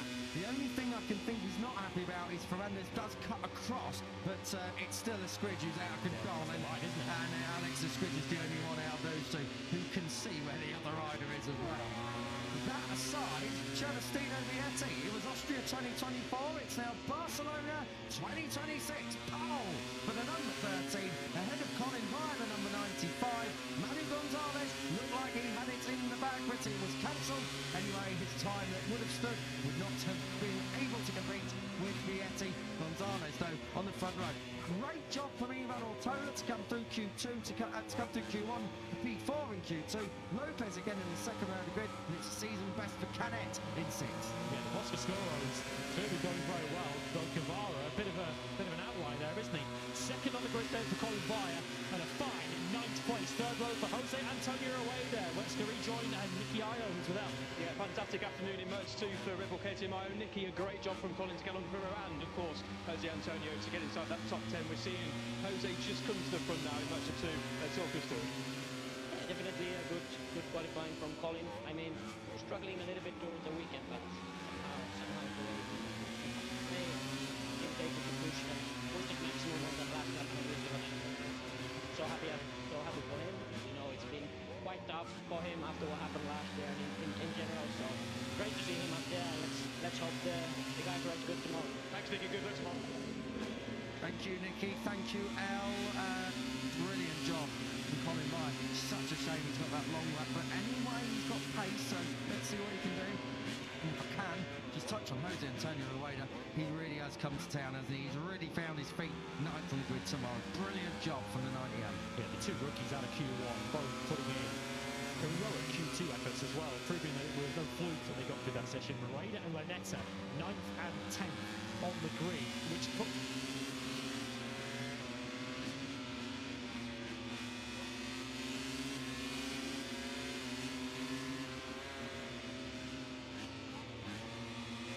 a lot of wild cards in the way of Guevara and Aegis, second, third in the World Championship on that 4th row. When we're talking about the World Championship, we're still very early in the season, but it's time for back to take shape. Celestino Vietti could put himself in a very good position by the end of tomorrow. He's 4th in the World Championship, 26.5 points off the points lead. Could take a big bite out of that tomorrow afternoon. He's already having his best season start since 2022. Celestino Vietti has really laid down the gauntlet with a quarter of a second margin as well. Lewis, very, very impressive stuff over Colin Vire indeed. Manu Gonzalez down in 3rd. Just want to mention, Philip Salat's moved up right late on just to demote Ethan Guevara one more place. So Guevara, his time was originally good enough for 10th. It ends him up in 11th. We've got a lot of work on for David Alonso tomorrow. Likewise, Senna Aegis. Jürgen Ling was a little bit concerned over race distance and race pace for Senna Aegis. He's going to be even more concerned now with the 81 down in 12th. It's going to be so important, as we often say here, about managing that rear tyre. And Senna Aegis actually, very interestingly, yesterday said that he suspects that the Boscascoros do have a bit of an edge in terms of getting that rear tyre in good shape to the very end of the Grand Prix. So that could well play into Vietti's hands tomorrow. rewatched the Park Ferme scene. Colin Ryan is going to be well happy with that. We'll have to wait and see what he does after his long lap penalty tomorrow, but the number 95 can hold his head high here in Moto2 Q2. Very, very solid job indeed.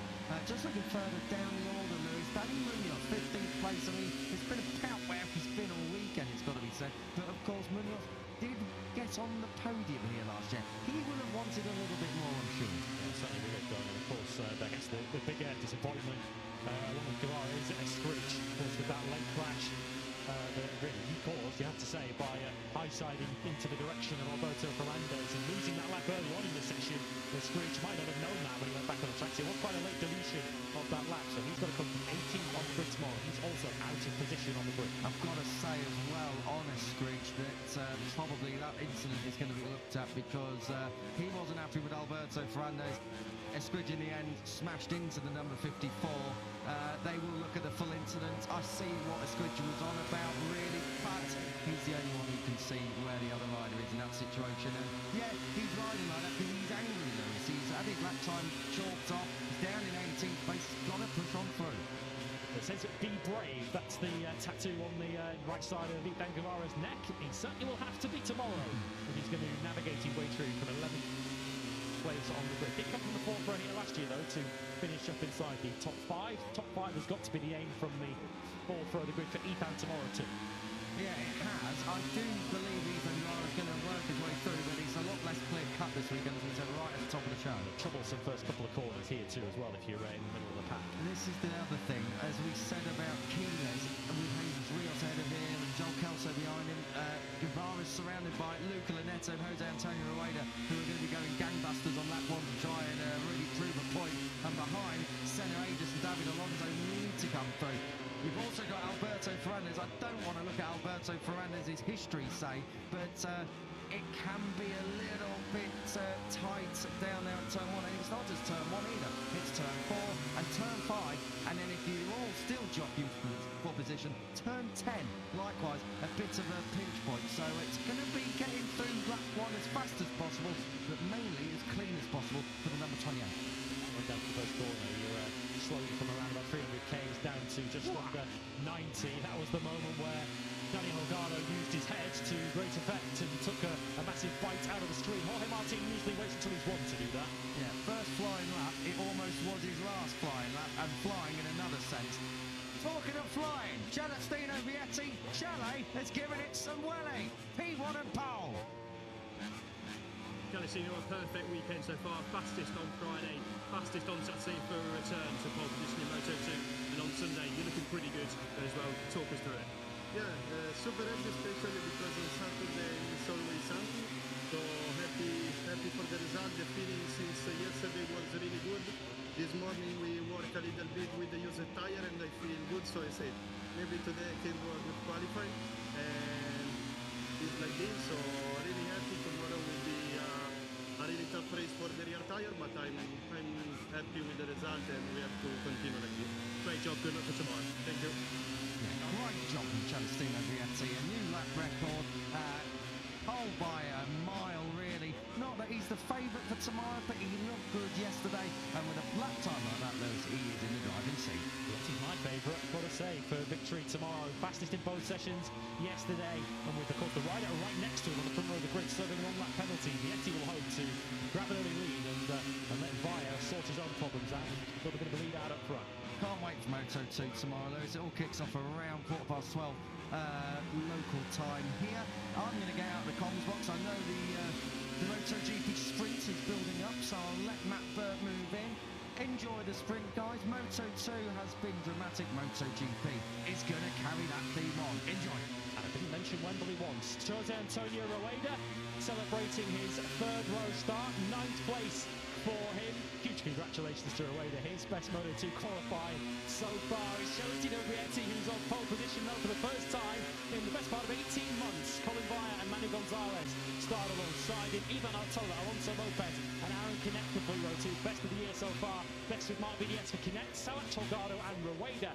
Rueda and Lunetta both career best, 9th and 10th. Guevara down in 11th.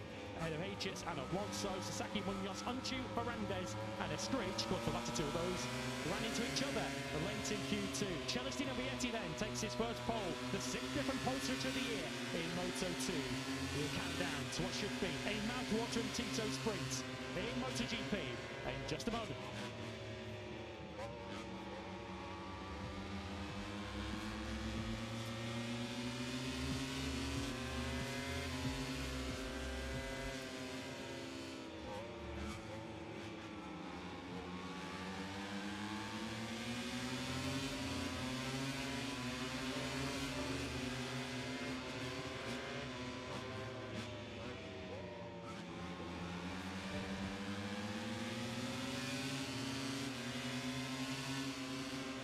Kilometres northeast of former Olympic host city Barcelona, the world's fastest riders are chasing gold, silver and bronze medals in the Tissot sprint in round 6 of magnificent Montmello. It's the Moto3 Grand Prix of Catalunya as MotoGP makes its second stop on Spanish soil in 2026. With Aragon and Valencia still to come, it's time for MotoGP.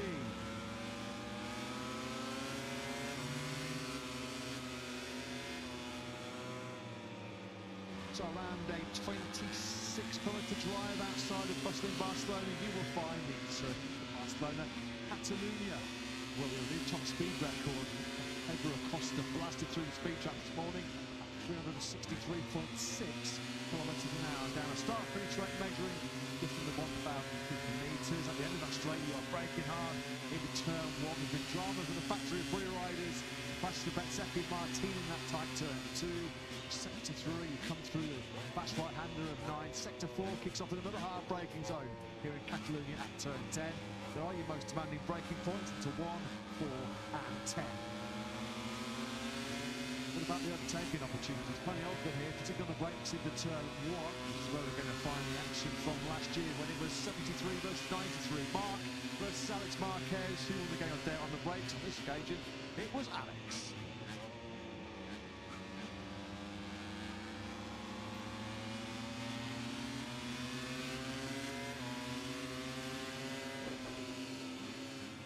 So 6 days ago in front of yet another full hacks at the Getafe circuit in the morning. Pecco Bagnaia, by the way, from pole position on the factory Ducati. Alex Marquez is hoping to back-to-back wins after his Spanish success in Jerez ended early on after he crashed early on at the chicane. Pecco Bagnaia was running a strong second when he crashed the factory Ducati ahead of Pedro Acosta. But it was Jorge Martin, just as he did in the Tissot sprint, who came charging through from the third row of the grid to deny Marco Bezzecchi a return to the top step of the podium. Another Aprilia 1-2 for the first time in history, a Aprilia lockout of the podium, and Ayagura joining in the front as well. Jorge Martin winning on a Sunday for the first time with the Indonesian Grand Prix at Mandalika at the end of 2024.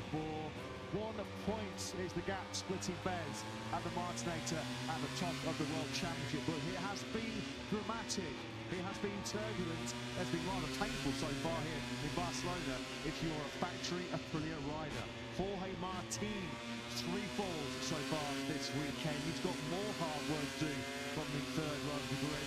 On this occasion, having come through from 7th to win the Austrian sprint, having come through from 8th to win the sprint last time out in France, and 7th on the grid in Le Mans to win the Grand Prix. Point Martin on the third row once again, 9th fastest is the Martinator. Back at the very circuit course where he won the MotoGP World Championship in 2024. More drama as well for World Champion Marco Bezzecchi. He goes from 12th, his worst starting position since he was 14th on the grid at the Japan Grand Prix in Malaysia last November. That was the last time Marco Bezzecchi finished outside of the top 2 in a Grand Prix on a Sunday. At the head of the grid, though, at the right end of Q2 this morning, it was always another dramatic 50-minute section, was Pedro Acosta. He's dreaming. Are the Pedro Acosta fans dreaming? I'm sure they are, that this weekend will be the occasion when the 21-year-old Spaniard takes his first ever MotoGP victory. Yesterday he was fast on Friday in the 4th time in 47 MotoGP races. He has done that on pole position for the first time since the Japanese Grand Prix Motegi back in 2024. This morning, only KTM's 5th pole in 176 Grand Prix. And Acosta win their 4th ever sprint over 12 laps, all coming your way in about 25 minutes time under pretty clear skies. Temperature has been building throughout It's Sprint Saturday here after a cool start to proceedings yesterday. And talking you through the action as always, Matt Burke sitting in the commentary box, Jack McLeod down a sun-kissed pit lane.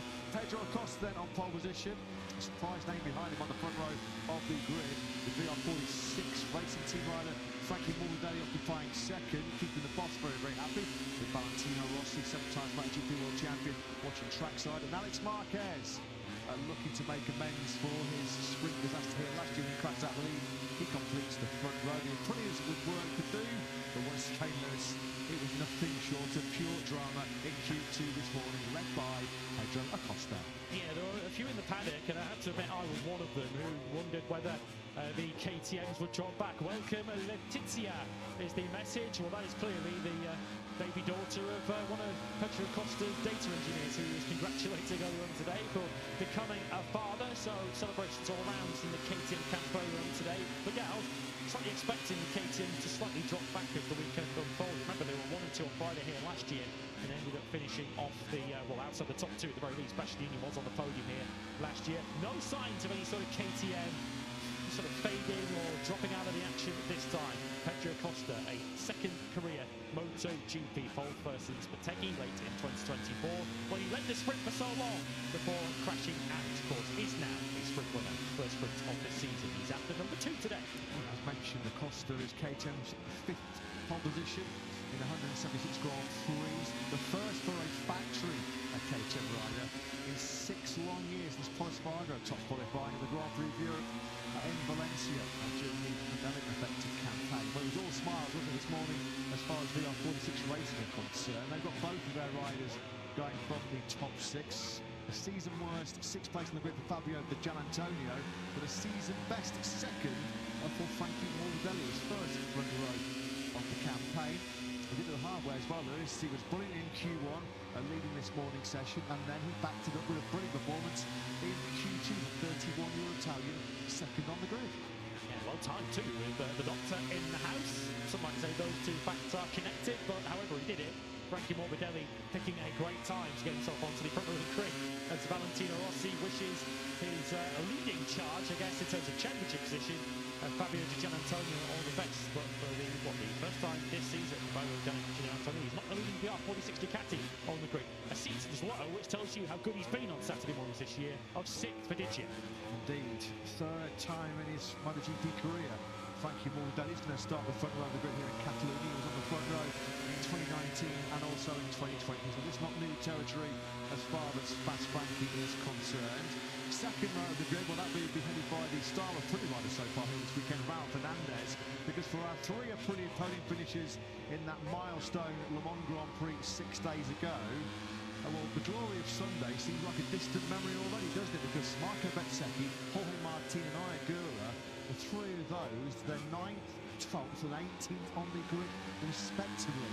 Not what we expected at all, Lewis. No, the MotoGP formula has been turned on its head this weekend. Of course, across the 2 factory riders, Bezzecchi and Martin, 4 crashes this weekend. It's 3-1 to Martin in that respect. They both came down in turn 2. Bezzecchi's, though, came at the worst possible moment, crashing in qualifying 2, which saw him get shuffled all the way back to the back of that 4th row. Ayagura has looked strangely off colour all weekend, it has to be said.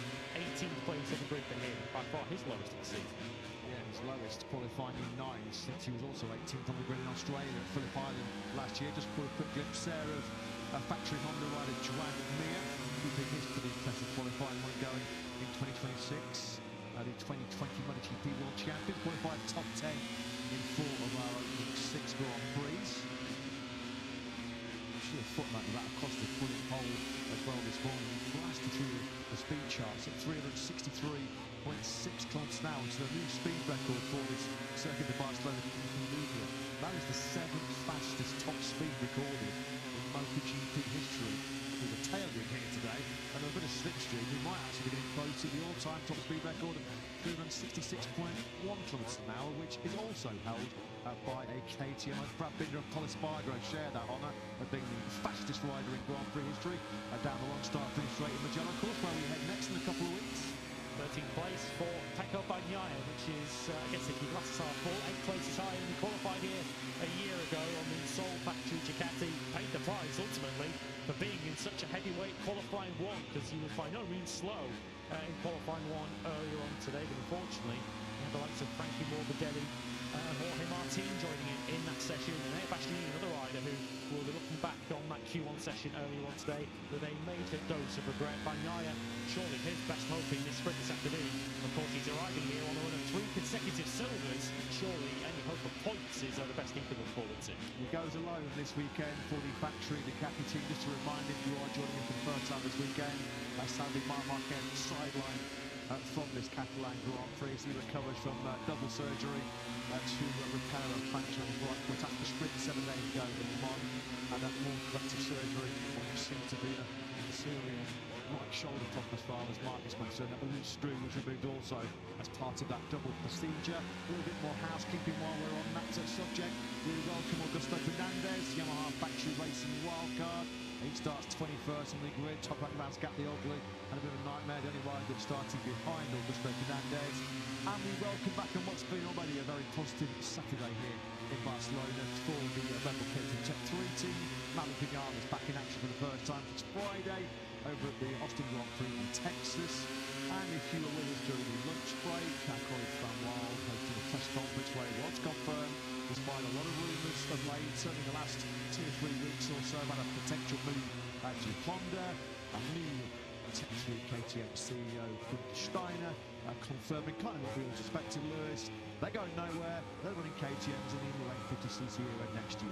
Great news for Tech 3 and particularly good news, I have to say, for KTM. It's almost like they timed it, given how competitive KTM have been so far this weekend. The new regulations set coming up next season, new technical regulations, those 850cc bikes, so much changing in terms of the motorcycles, of course the tyres they're on as well. It would have been a huge blow to KTM to drop to just 2 bikes for next season. All the data we can get in the run to next season would be absolutely priceless. So KTM, who clearly did make a big play once those rumours of a potential Honda switch came around, they clearly really took the boat out to keep Tech 3 on board, and those efforts were successful. 2019, of course, when KTM first collaborated with Tech 3. Collaboration which has shown no signs of ending. No official confirmation on how long this contract extension, just a multiple-year deal is what we are told that deal between Tech 3 and KTM. Well, you like what he's seen so far this weekend with Frankie Morbidelli on the front row. He was pretty good around this Catalunya circuit himself. Making the call to 7-time world champion. Hall of Fame Valentino Rossi with Jack. Yeah, great to be joined by Valentino. Valentino, what did you say to Frankie last night? Because the turnaround of performance was remarkable this morning. Yeah, the first target is to try to help a little bit Franco because the beginning of the season was difficult. And we improve. We have something new in the bike that coming better for the engine brake. Like Ducati understand something, and practice by practice, Franco increased the feeling in braking and entering, and he did a fantastic qualify. And now we will see in the race. So Fabio, the potential has been there since the start of the season. How much do you feel he needs a big result to really take profit of the feeling he has at the moment? Fabio has a fantastic pace, one of the best, and this is good for the race. But you know, now will be very important because he will start dust from P6, and for make a good race and to do a very good start and a very good first lap. Finally, yesterday, some reports that the seats for next year, 3 candidates: Nicolo Bulega, Luca Marini, and Celestino Vietti. Is that accurate? Are they the 3 men vying to be in your team next year? All is open, but we want to try to find an Italian rider for the second part. We will see. We will see. Thanks, Valentino. Great stuff. Thanks as always, Jack. Great to hear from the Italian legend, Hall of Famer Valentino Rossi. Won 5 MotoGP races here in Barcelona. Well, it's obvious there, as he said, they're looking. We believe that Fermin Aldeguer will move into be on 46 Ducati next season. They want at least some Italian representation as part of that Catalunya project next season. That's why the names Bulega, of course, a former BR46 Academy star himself back in the day, running right at the moment in World Superbikes. Just see how Nika and the World Superbikes are getting on in Moscow in the Czech Republic here this weekend. Chelsea and Vietti. We really had a very good Saturday in Moto2. No spoilers. Yeah, interesting to see who will get that cigar. Of course, there's some family loyalty maybe in play as well, with Valentino Rossi's brother Luca Marini also in good contention. It's clearly we've got the nationality, haven't we, of PR46's second rider, so we'll be narrowing it down somewhat. They would be the only Italian on the Ducati would appear next season, if we believe the reports, with all Spanish lineups likely at factory Ducati with Marquez and Acosta. All Spanish riders we suspect to Brasini, with the likely combo being Mir and Holgado, so some Italian representation on the Bologna bullet would be very useful. So Trackhouse have had a bit of a mixed Saturday so far, haven't they? Ralph Fernandez fourth. Ayagura though, he's fourth at the back in 18th. Justin Marks is with Jack. Yeah, nothing sums up MotoGP quite like the fact that in the space of 6 days, Ayagura goes from onto the podium for the very first time to out of Q1 and looking up against it. It's a brutal sport, Justin. Oh, it's so competitive. The sports, I mean, if you just see the times from this weekend, it's just amazing where the sport is at, and you just absolutely have to be 100% mentally committed and ready, and the bike's got to be 100% to be at the front of this grid. So, you know, I certainly got his work cut out for him this weekend, but we know that he's great at managing tires, great at making calculated passes, and we think he'll be able to move his way up the grid. Super pumped about where Raul is starting today as well. Great opportunity there. Yeah, Raul does have a great chance. Was this a planned trip to Barcelona, or did news last week mean you had to get on Sky Scanner and book some flights pretty quick? Well, I mean, look, we have a lot going on in this race team. I mean, I have nothing to tell you right now besides the fact that, you know, there's a lot of things going on the commercial side, on the personal side, with people in the race team. So it was just one of those races I needed to be at, just doing the good hard work that an owner needs to do on the race weekend. So, yeah, I would stay tuned for some exciting announcements that we've got as a company. But I'll tell you, I'm really excited to be here. I mean, it's about the most people I think I've ever seen on a sprint Saturday. I'm here on the grid and up in the grandstand. So we have a great opportunity to finish on the podium today, a great opportunity to be competitive tomorrow. So any opportunity I can get to be with this team and all of our employees and with these riders is an opportunity I'll take. Thanks, Justin. Have a good one. You got it. Thank you.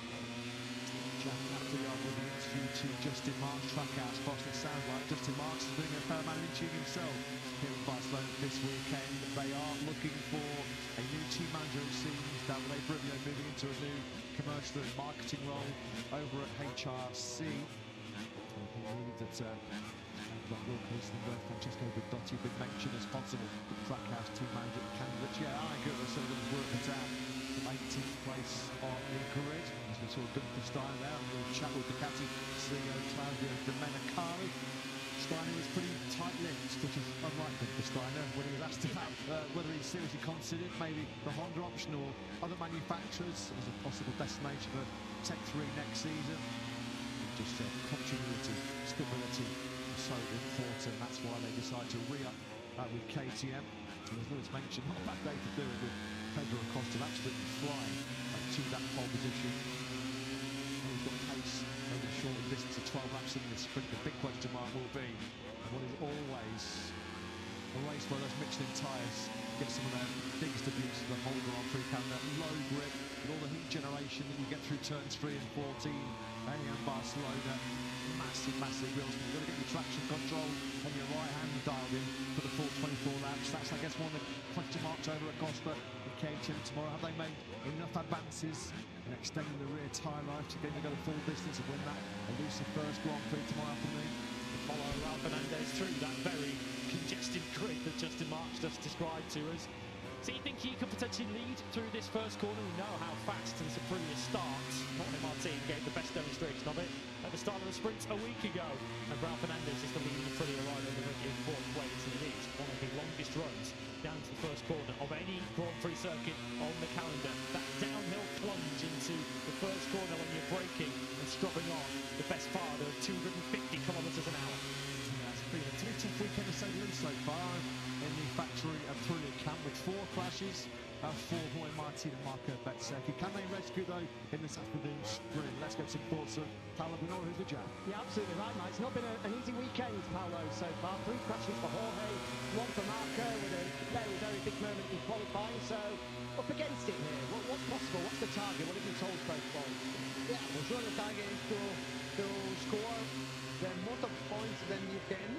Absolutely, because it's necessary to be in the top part of the ranking at the end of the sprint and at the end of the race. To be honest with you, we struggle, but we struggle in particular to make the time attack. To make the time attack, we are quite, not at the limit, but it's difficult to find the current balance here, depending on the grip and on the hard braking phase. So we have to work, to still work, we have to keep working, and it is necessary to keep working until the end of the sprint for sure.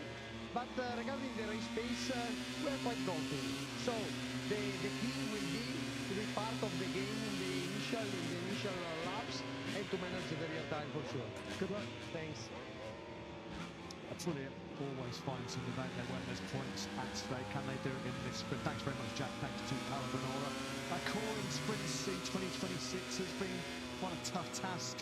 In our first 5 sprints of the campaign, we've had 9 different riders finish on a sprint podium. The only one on the front row of the grid that has not picked up a Saturday afternoon medal so far this season, and what surprising is Brazilian racing rider Alex Marquez. 3 sprint podiums so far this season for Marquez, Pecco Bagnaia and Jorge Martin. What about Enea Bastianini?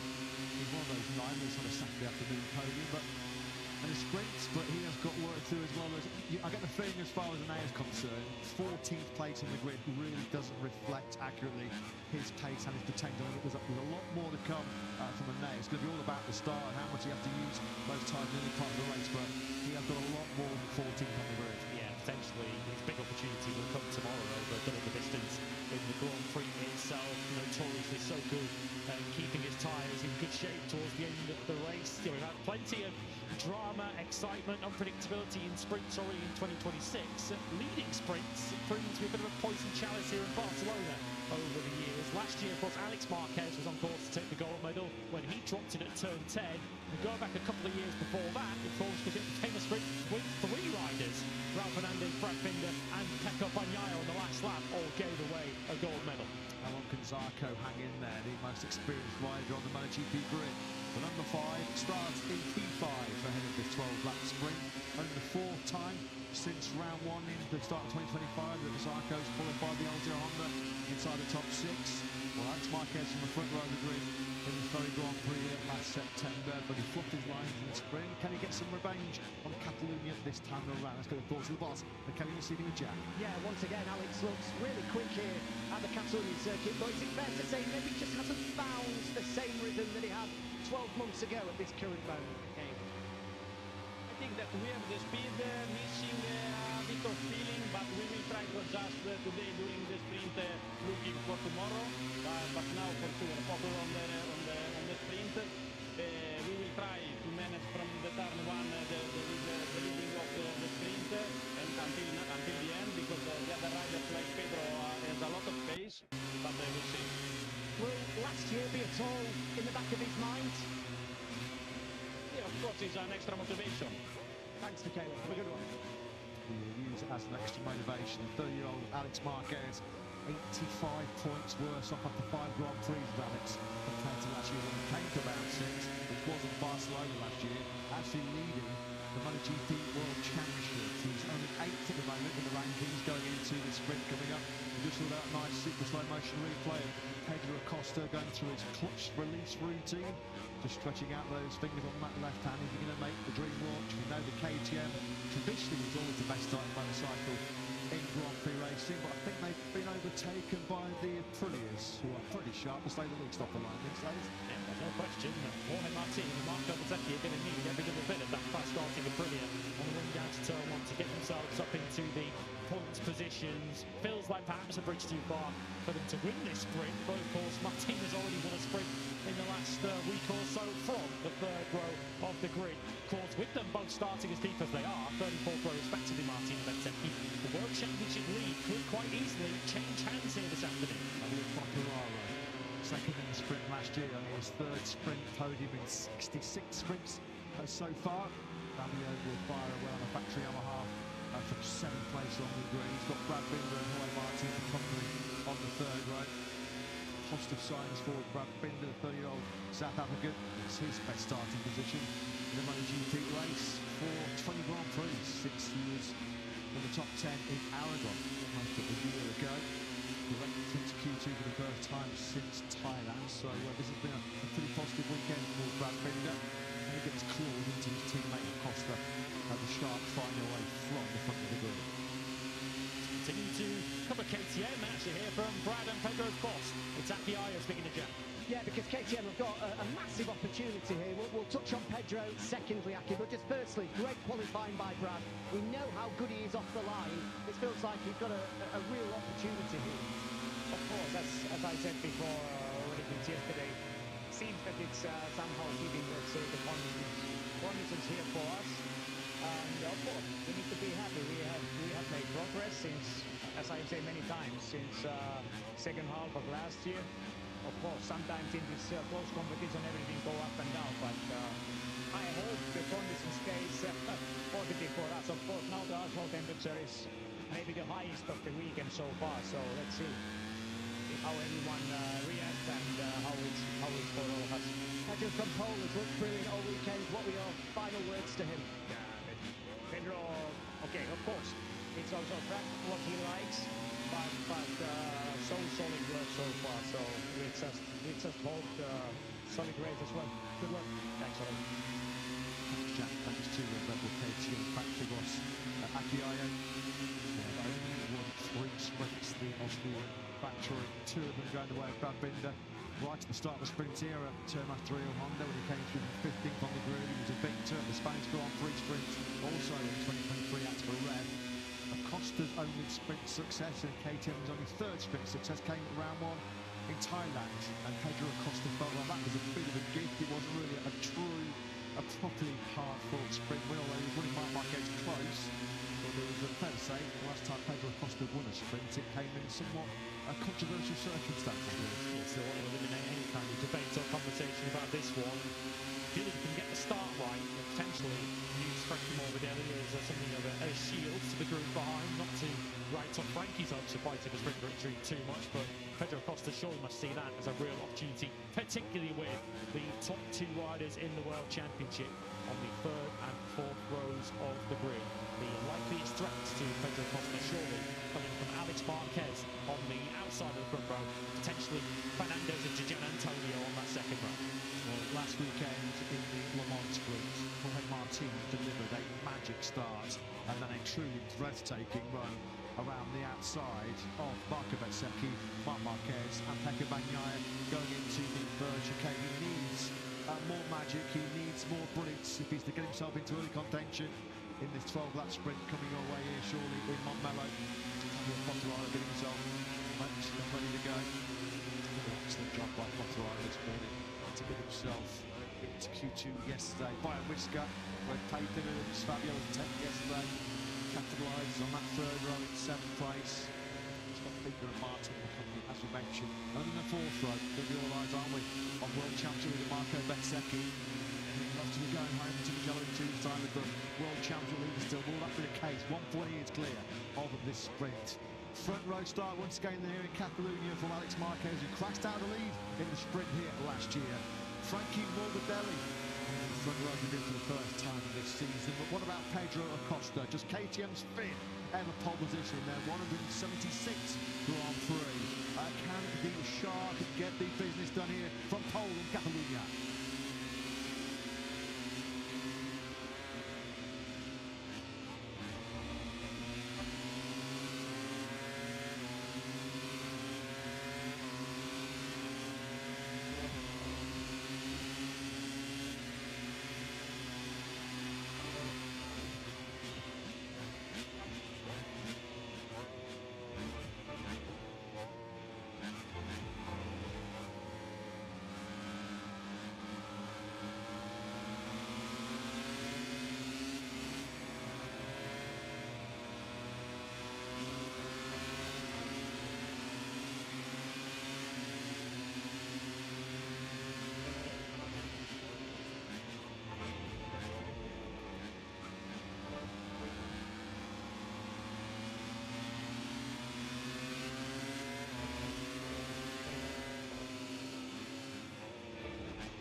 Pedro ready to power away from pole position here in the Grand Prix of Catalunya. 12-lap sprint action coming your way next live. The Spanish rider, factory KTM star Pedro Acosta on pole position for just the second time in his MotoGP career. This time he was on pole, he crashed out of the lead in the Moto3 in Japan at the end of 2024. On the front row of the grid go two Ducatis, two different spec Ducatis. The year-old GP25 in the hands of Frankie Morbidelli on the front row of the grid for the first time since the Malaysian Grand Prix last year. Alex Marquez with a bit of a score to settle sprint-wise here in Catalunya as he crashed out of the lead here last September from pole position. What about our top two in the World Championship, the Prix contenders? Marco Bezzecchi, 1 point clear of his factory teammate Jorge Martin going into the sprint. But Betts is 12th on the grid after a rather nasty Q2 crash this morning at turn 2. There's been 3 falls so far this weekend for Jorge Martin.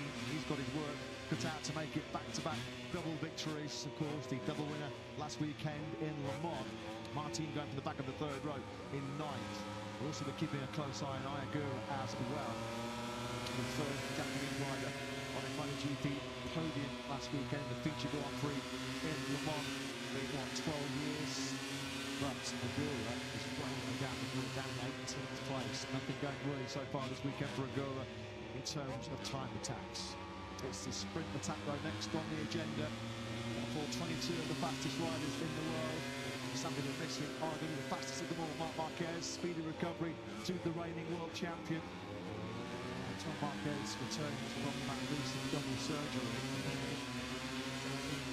Last night, the World Championship. That's all to play out over the next 24 hours or so, because the field then getting temperature in those tyres, temperature in those brakes for the 12-lap challenge here. 12-lap clash in Catalunya. For 12 points at stake. Pedro Acosta then on pole position, pulling 138.068 in Q2 this morning, putting almost a quarter of a second clear of the chasing pack. Good to see on sprint Saturday those grandstand jam-packed here. Ducati unbeaten in our last 2 sprints. Marc Marquez here winning last year. Franco Bagnaia winning back in 2024. One of our 2024 clashes, of course, and the other one. Franco crashed out on the very last lap. It was those kind of mistakes which proved so crucial in his ultimately flawed fight with Jorge Martin for the World Championship that year. But that's your warm-up lap completed in the warmest conditions of the weekend so far. Pedro Acosta all set to go from pole position. BMW safety car clears up to the back of the grid. Acosta, Morbidelli, Alex Marquez, your front row.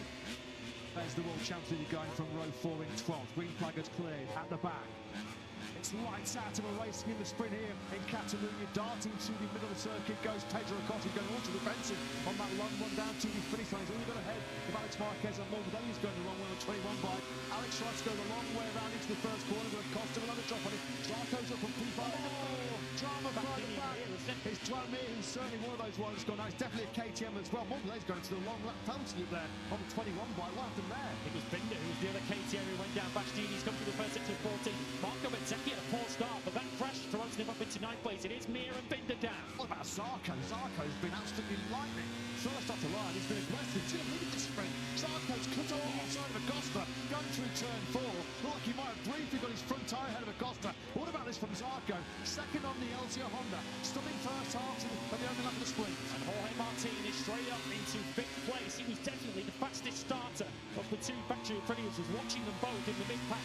Bezzecchi had a really bad start, was behind Bagnaia when they were breaking turn 1, but just took advantage of all the chaos up ahead. Morbidelli has not been able to take advantage of that rare front row start. He came to the first sector down in 4th place. He's 7th through sector 2. You can see Frankie Milovic there now on the brakes.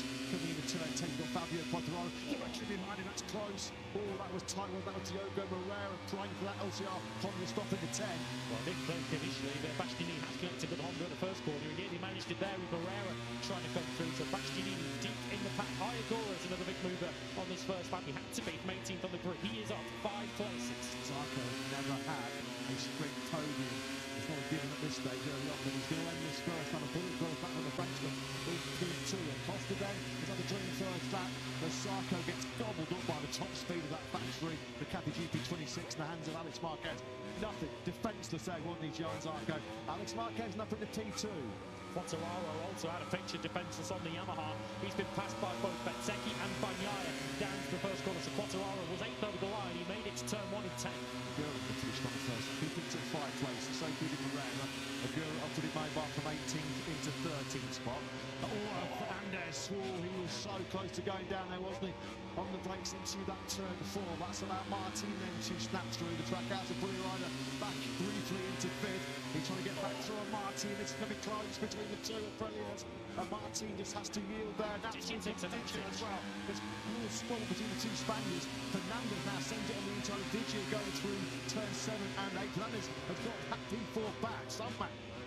Plenty of aggression, isn't he, on this first couple of laps, and that's really a bit of a blow for Martin. Had he got clear of that, he could have potentially looked at chasing down the top 3. Of course, as it stands at the moment, though, Martin would go from 1 point ahead to 1 point behind Bezzecchi in the championship. Martin trying to make his Saturday slightly better. Digio just too good on the front end of that VR46 Ducati into turn 10.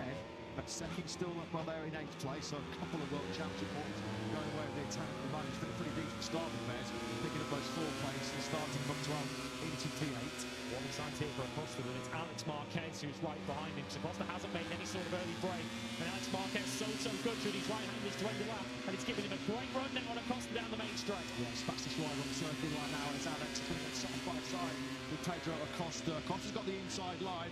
Can Alex go the long way around? Can't go the long way around, but he's the fastest rider on the circuit. Is Alex a 1:39.209. Pressure building here on Acosta. That's what Acosta's got to do. He's got to force Alex Marquez to go down his left and therefore put him on the outside line for turn 1. But at the moment, Acosta backing up for essentially the rest of the race at the moment. Is Alex Marquez going to attack into turn 4? No, he isn't close enough. So there is Zarco still an excellent T3. He obviously got a good box in the second right there. He's aggressive on the brakes into that first corner with Zarco. Briefly up in the second. Here comes Alex Marquez. Oh, Zarco was close to Alex's rear tyre. Wasn't they drop down through that tricky downhill braking zone for turn 5. Look at Fernandez, De Antonio, and Martin have jumped onto the back of them already on this lap. So we've got a group of essentially it's a close 6. Then there's a gap back to Morbidelli and Bezzecchi at the moment. Not exactly all over the back of his fellow Italian in that battle for 7th. Well, now we're going down to 16th place. Got a very early traction this morning. They go now hard on the brakes into turn 10. Acosta just too good on the front end of that KTM to give Alex a sniff and snatching the lead here. Fernandez close on the side. Oh, Martin's gone down. Well, it's now a quartet of crashes here in Catalunya for Jorge Martin. He won't be taking the lead in the World Championship, will he? Jorge Martin then, for the 4th time on what so far has been a horrendous Catalan Grand Prix. Fresh off the back of his double win in Le Mans, he can't sit on 2 wheels this weekend. It's a bit of a let up for Bez, that you have to say. Martin, whose sprint ended there last year, he was taken out this time. It looked like it was all on his own. Once again, Acosta, look, he tried this time to hold the right-hand side, but Alex Marquez wouldn't let him. And the 73 takes the lead. Fernandez behind also, looking to take 3rd place. Well, this morning, Pedro Acosta set the fastest ever top speed here at Barcelona, almost 364 kilometers an hour. But the brute top speed of that KTM, not enough to fend up Alex Marquez on that long run down to the first corner. So for the first time then, Acosta now is the chaser. Alex Marquez leads. He was in this position, of course, last September when he dumped it in front of Mark. I'd love to have a look at it again. I wonder if there might have been a little bit of contact on the main straight through the top 2. This is Martin into turn 10, and that was just a pure Martin mistake. Unfortunately, the latest in a long lineup, but this weekend, no points for Jorge Martin in today's sprint. I said yesterday, I thought it was a turbulent Friday. Not hard, there's been a turbulent Saturday as well. That was the last time that Martin had to clash 4 times in the same weekend. He hasn't even got the Grand Prix day yet as well. So plenty to ponder for Martin. It just shows him the highs and lows in the Grand Prix motorcycle. So the pure elation of last weekend in Le Mans where he did the victory double, and now it's just pure frustration and dejection right now, isn't it, for Martin? You have to just watch the sprint unfold in front of him. And crucially, in terms of the championship battle too, Bezzecchi in amongst all that has now passed Frankie Morbidelli. He's up into P6. He's got Bagnaia behind him, who's also passed Morbidelli. So the interesting thing now for me is can Bezzecchi eat into that 1.4 second gap? You'll see him back in the picture. He's leading that chase group. Can he now close in on the top 5? line and some serious grunt, some serious poke on that K-tech with some slips in as well, going to get back on fire. But Alex Marquez going to do the cats. He's still pick up, there goes Ralph Fernandez as well. Remember, the Prix is no slouch in straight line. Gian Antonio is going to go on the inside of Zarco. Nothing that Zarco can do. He tries to tough it out on the brakes into the first corner, but Gian Antonio just had that inside line. He had the initiative, so now Digit up in the P4. Zarco might regret that. He might wish he'd just given that one up a bit earlier, because that's going to put him back towards Zeki. That's when the race starts. So we've got Mir on the absolute extreme right of picture who goes down, where understanding that Gian Antonio is involved as he makes contact. Yeah, he makes contact with the side of Binder, who just goes straight into the side of Mir, who's minding his own business on the outside. Look, Mir already gone way wide and finds himself right in the line of fire. They had none at all, did they? At all. Fabio Di Gian Antonio, nothing that he could do about that. That's just a pure racing incident. There was no over-aggression at all from the Italian. So as far as Binder and Mir are concerned, just wrong place, wrong time. Ralph Fernandez has found a way through here on Acosta. Acosta, well, he was rapid at the start of this sprint, but he's going the wrong way, isn't he? He's got Thomas coming as well from Fabio Di Gian Antonio behind him, close in on Ralph Fernandez, but a little bit too hot there, looking slightly wide going through turn 10, so our early leader now, Acosta, clinging on to a medal place. And Fabio Di Gian Antonio looking competitive behind him. Here's where the move was made. Fernandez into turn 5 and just forced Acosta to give that one up. Acosta had absolutely no defence. Does he have any defence now from Di Gian Antonio, who's looking to try and take that bronze medal off him? Penalty move that by Raul. He made that move on Jorge Martin at the start of the sprint and runs back down there, breaking over the turn 5. So he's making the mistake. We have to be so precise on the front brake wheel there. So you're squeezing it in. Now that Zarco's still in 5th place, but that at the front is just over 3.5 tenths of a second between Alex and Ralph Fernandez in second. Think of Bagnaia, the latest rider, to get a track him as forward. So too does our sprint lead of Alex, just something to occupy his mind. If Fernandez, Acosta, and Digi behind him is not enough. So Zarco with that unsuccessful defence of what was 4th place at the time from Gian Antonio into turn 1. Did a 40.5 on the last lap, lost a second to the race leaders. Zeki behind him with a 39.8, so what was nearly 2 seconds is now just a 1 second gap behind Zarco. And Marco Zeki will be well aware that Jorge Martin is out, because he crashed in front of him, and a real opportunity for Zeki just to try and eke out a few more points today. Aguirre picked up 5 places on the first lap, and he's got stuck in that 13th place, the 18th on the grid. He's gone up now ahead of Fermin Alvarez, so he has got up to 12th. It's the second significant move that Aguirre has made. This sprint, there's nowhere near the contention for the podium. Here is Alex Marquez looking really comfortable, looking really calm at the front of this sprint, but he will know. He dropped the ball here last year, right in this very corner when he was cruising towards a pole and sprint double on Sprint Saturday. Can't shake off Ralph Fernandez, Acosta and Digi, can he, the moment? Made that same mistake 2 years prior when he was leading the sprint into that very same corner, so both of them have some Catalunya sprint demons to try and banish here in the next 6 laps. Morbidelli, who's the wrong lap penalty loop on the exit of the very first corner of this sprint, dropped him down to 7th initially on the first half road, and that not really able to recover any significant ground as Frankie is still in 8th place. Jack Miller, first time we've seen Miller in Q2 this season on the Pramac Yamaha's last year, and he comes from a long, long way back on Marini. Nothing that he can do about that, and now he's got the inside lines. That's occupying the final place in Q9. Jack Miller is down in 15th place. He's got the Yamahas of Rings and Razgat Lioglu behind him.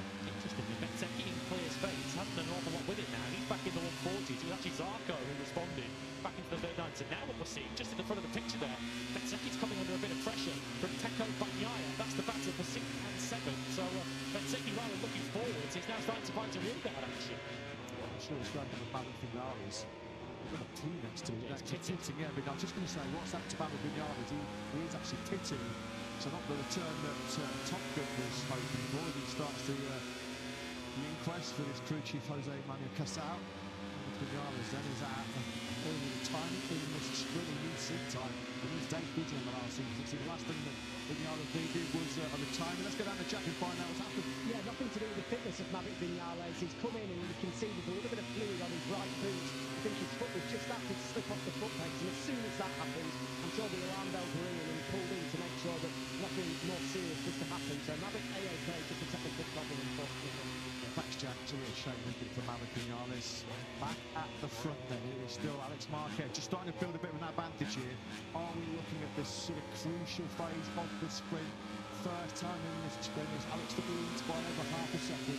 Still the closest competition has been set by Raul Fernandez. Acosta still there in third, although how much longer that remains to be seen, with Fabio Di Antonio closing right in fourth place. Top four all exchanged. 139.6 is on the last lap. Igor is continuing to move up the order outside the points. He's now passed Quartararo for 11. Looks like it might be a little bit too hard for Agura. He's going to give him the Bastianini's now in ninth. For Igor, it's getting points from there, but he has made solid ground from his poor qualifying. He played Zarco. He's one of only 5 riders. Before that, also in that bracket. They were in the 39th still. Everybody else is already back into the 140s, including World Championship leader Marco Bezzecchi. You can see their Bez at the top of the pitch. It's can't shake off. Canning Bagnaia. Effectively, he's going to be Bez's factory and brilliant teammate for a good period of time in 2027 and beyond. Yeah, this is the top right by Zarco, keeping himself in those 39s. 3/10 behind the pack ahead of him, but 39.9s. He's getting a lot of good data for the Grand Prix here tomorrow, isn't it, the French? Bagnaia passed Bezzecchi according to the time town. I'll tell you screen. Off screen, one of the gaps in was nearly 4/10 of a second earlier in the lap. So has Bez made a mistake somewhere? Either way, Bezzecchi's now back to 7th place, and what was a 4 points position is now just 3 points. You'll see on top of the picture, Bagnaia is now ahead of his fellow Italian. It's going to be sore. He's going to be hurting, isn't it? Bezzecchi, a real nasty sort of tumble dry crash he had this morning at turn 2. You just want to see the checkered flag. He has made errors in 3 sprints so far this year. No points in Thailand, but he's leading the season lightning sprint, and obviously done so as well in Austin and in Jerez. So he'll just be trying to pick up as many points as he possibly can here. Look at some of the damage that came his way this morning. Back at the front, gap between Alex and Raul Fernandez is just over 4/10 of a second. Acosta is getting back on the breather. He's right on the rear tyre of Raul Fernandez too. Confirmation on time this week, by the way. There will be no further action involving that incident at the first corner. That's just classic turn 1 Barcelona. Unfortunately, how often do we see incidents into that corner in such a heavy braking zone, into such a tight corner? Generally, you see incidents there. We are looking back from Raul Fernandez in second place. Still the top 4 covered by under a second. Warm tyres, guess who's quickest? Of course it's Agura, just putting a 139.808. So Agura now joining the 139 club. The problem is, he keeps giving himself mountains to climb, doesn't he? Got to find some pace and time. He's got to find some confidence and some feeling on a soft tyre as Agura, because we've seen this repeatedly. Even his rookie season, he was absolutely unreal on warm tyres. Agura can start qualifying now. That first Grand Prix victory will not be too far down the track with him. 139.808. He's got the pace as Acosta. Has certainly got the pace to attack Fernandez. Can he get the KTM stop in the turn 10? Of course he can. He's so good on the front end into that heavy braking zone. So Acosta, he's back in the game for the win here. It's rebounding back into the action. Does he still think a gold medal is possible the remaining laps this sprint? He must do, given how hasty and how keen he was to make a move there on Raul Fernandez. Came from quite a long way back into turn 10, but he was beautifully judged, as well judged as Fernandez moved what Pedro was earlier. So the KTM, the pole sitter, is now back in the second place. That's right distance again by Zarco. Lonely 5th at the moment before the Frenchman is best of a sprint result. Has a 4th place. We were dreaming maybe a first sprint rostrum before the Frenchman. That doesn't look like it's going to happen, but who knows? Probably drama maybe unfolding in front of it. Further back then, but seconds just absolutely nothing for Bagnaia once those 2 Italians exchange places. And now Bez got his hands full, keeping 2 more Italians behind him. He couldn't do it with Bagnaia. Can he do it with Morbidelli and Bastianini? Morbidelli will be running that first corner, won't he? Losing all that ground because he's probably got pace to get past Bezzecchi. Bastianini up behind. And if Bastianini and, of course, Morbidelli pass Bezzecchi, he will be back in just 1 world championship point for 9th place. What's happening amongst the top 4? Looks like Raul Fernandez is the one now starting to fade in this group, and it's Di Antonio who's now fancying a bronze medal. Yeah, the 139 club now has only 1 member, and it's Alex Marquez. Just about Alex keeping himself in those 39, the 139.9. A smidgen faster than Acosta in second place. Yeah, it's now Di Antonio with 2.5 laps to go here in Barcelona. Sensing another medal with just the second of his campaign. He was second from pole in the Brazilian Grand Prix sprint. Just chipping away at this, isn't he? Just taking 2/10 out of Alex Marquez through the 3rd sector. Perhaps a bit more of a KTM-friendly sector. This is a bit more Alex Marquez territory through these right-handers to complete the lap. But by no means is the 37 given up on a second sprint win. See, he has a couple of lane fireworks brewing here in Catalunya. Well, Fernandez One sprint podium so far this season. That was at P3. Now Steve Mona in Bora. That challenge match, the circuit clash. Here, Costa was 3/10 quicker than Alex Marquez on that previous lap. As Digia goes level with Raul Fernandez. Fernandez trying to leave his braking as late as he dares, as late as he possibly can. But Di Antonio just too good on the 49 Ducati. So Raul Fernandez does lose that third place. Tries to strike back. That'll be a pretty move on the inside of Digia going through turn 3. The Italian slams a full shot. So the Di Antonio up to third. And Morbidelli has passed Bezzecchi out of picture as well. So Bezzecchi now back to 8th place. I think they changed places a couple of times on that last lap. But Bezzecchi now is going to have his work cut out in his final 2 laps just to score 1 point. So Alex Marquez, there's some pressure building here. Alex last year fluffed his lines and he's leading the sprint. There is Marco Bezzecchi. Last year, he should be able to pass through Bezzecchi quite quickly. Top of your pitch, Aragura through on Marini. Ahead of him, you can see Morbidelli attacking Bezzecchi on the run down to the first corner. So yeah, a painful Saturday. Might be getting even more painful if Marco Bezzecchi's in danger of getting dumped out of the point scoring places.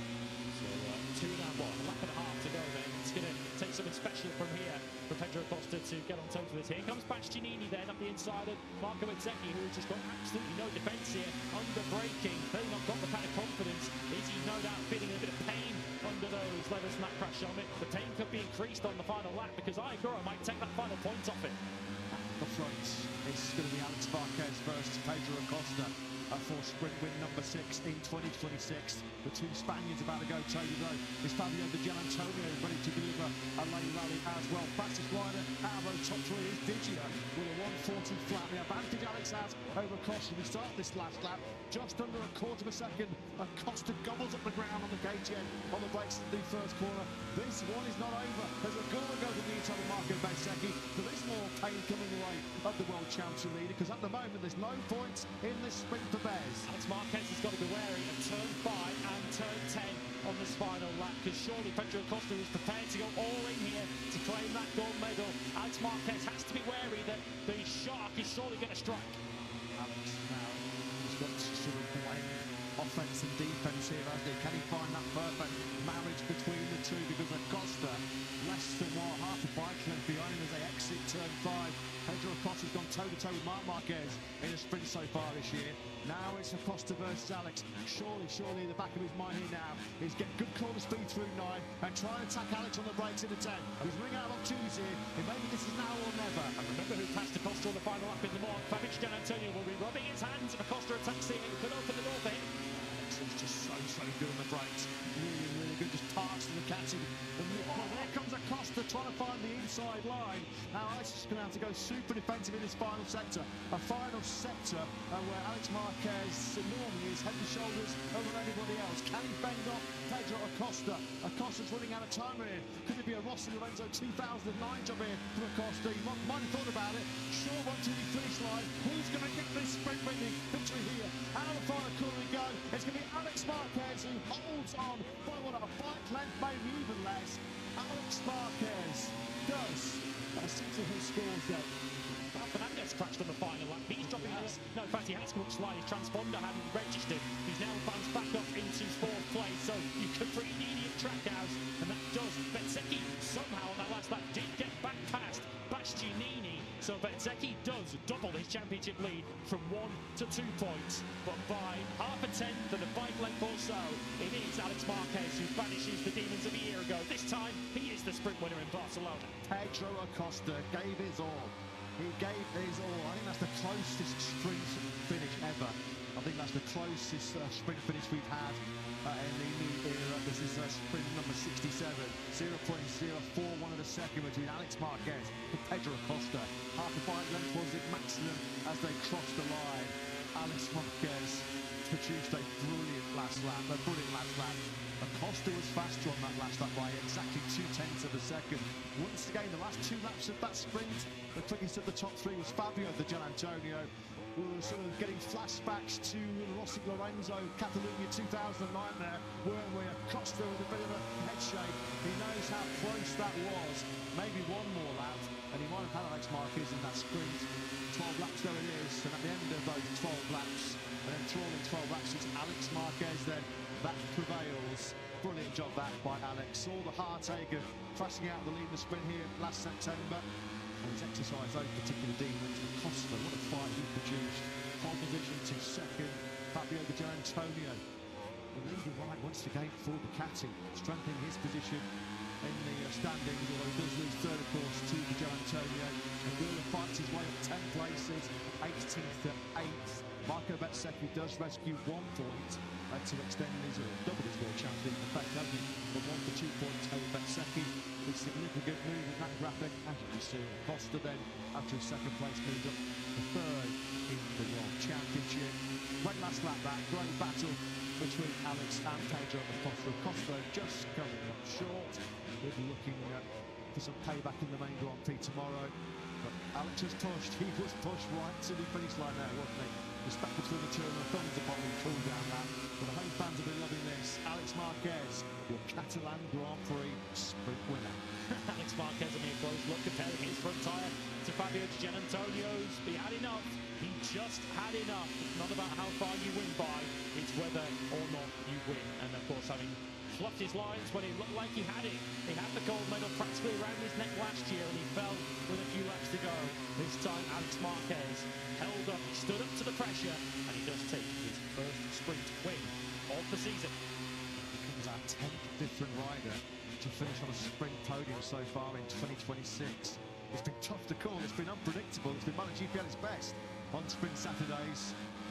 1 solitary point, like what Marco Bezzecchi was aiming for when he got out of bed this morning in his motorhome in the Barcelona paddock. But when all things considered, after a real nasty crash this morning at Q2, turn 2, 1 point, he'll take it. Even at this early stage, every single point precious and priceless, particularly with his teammate Jorge Martin on the floor, crashing out of potential podium contention himself.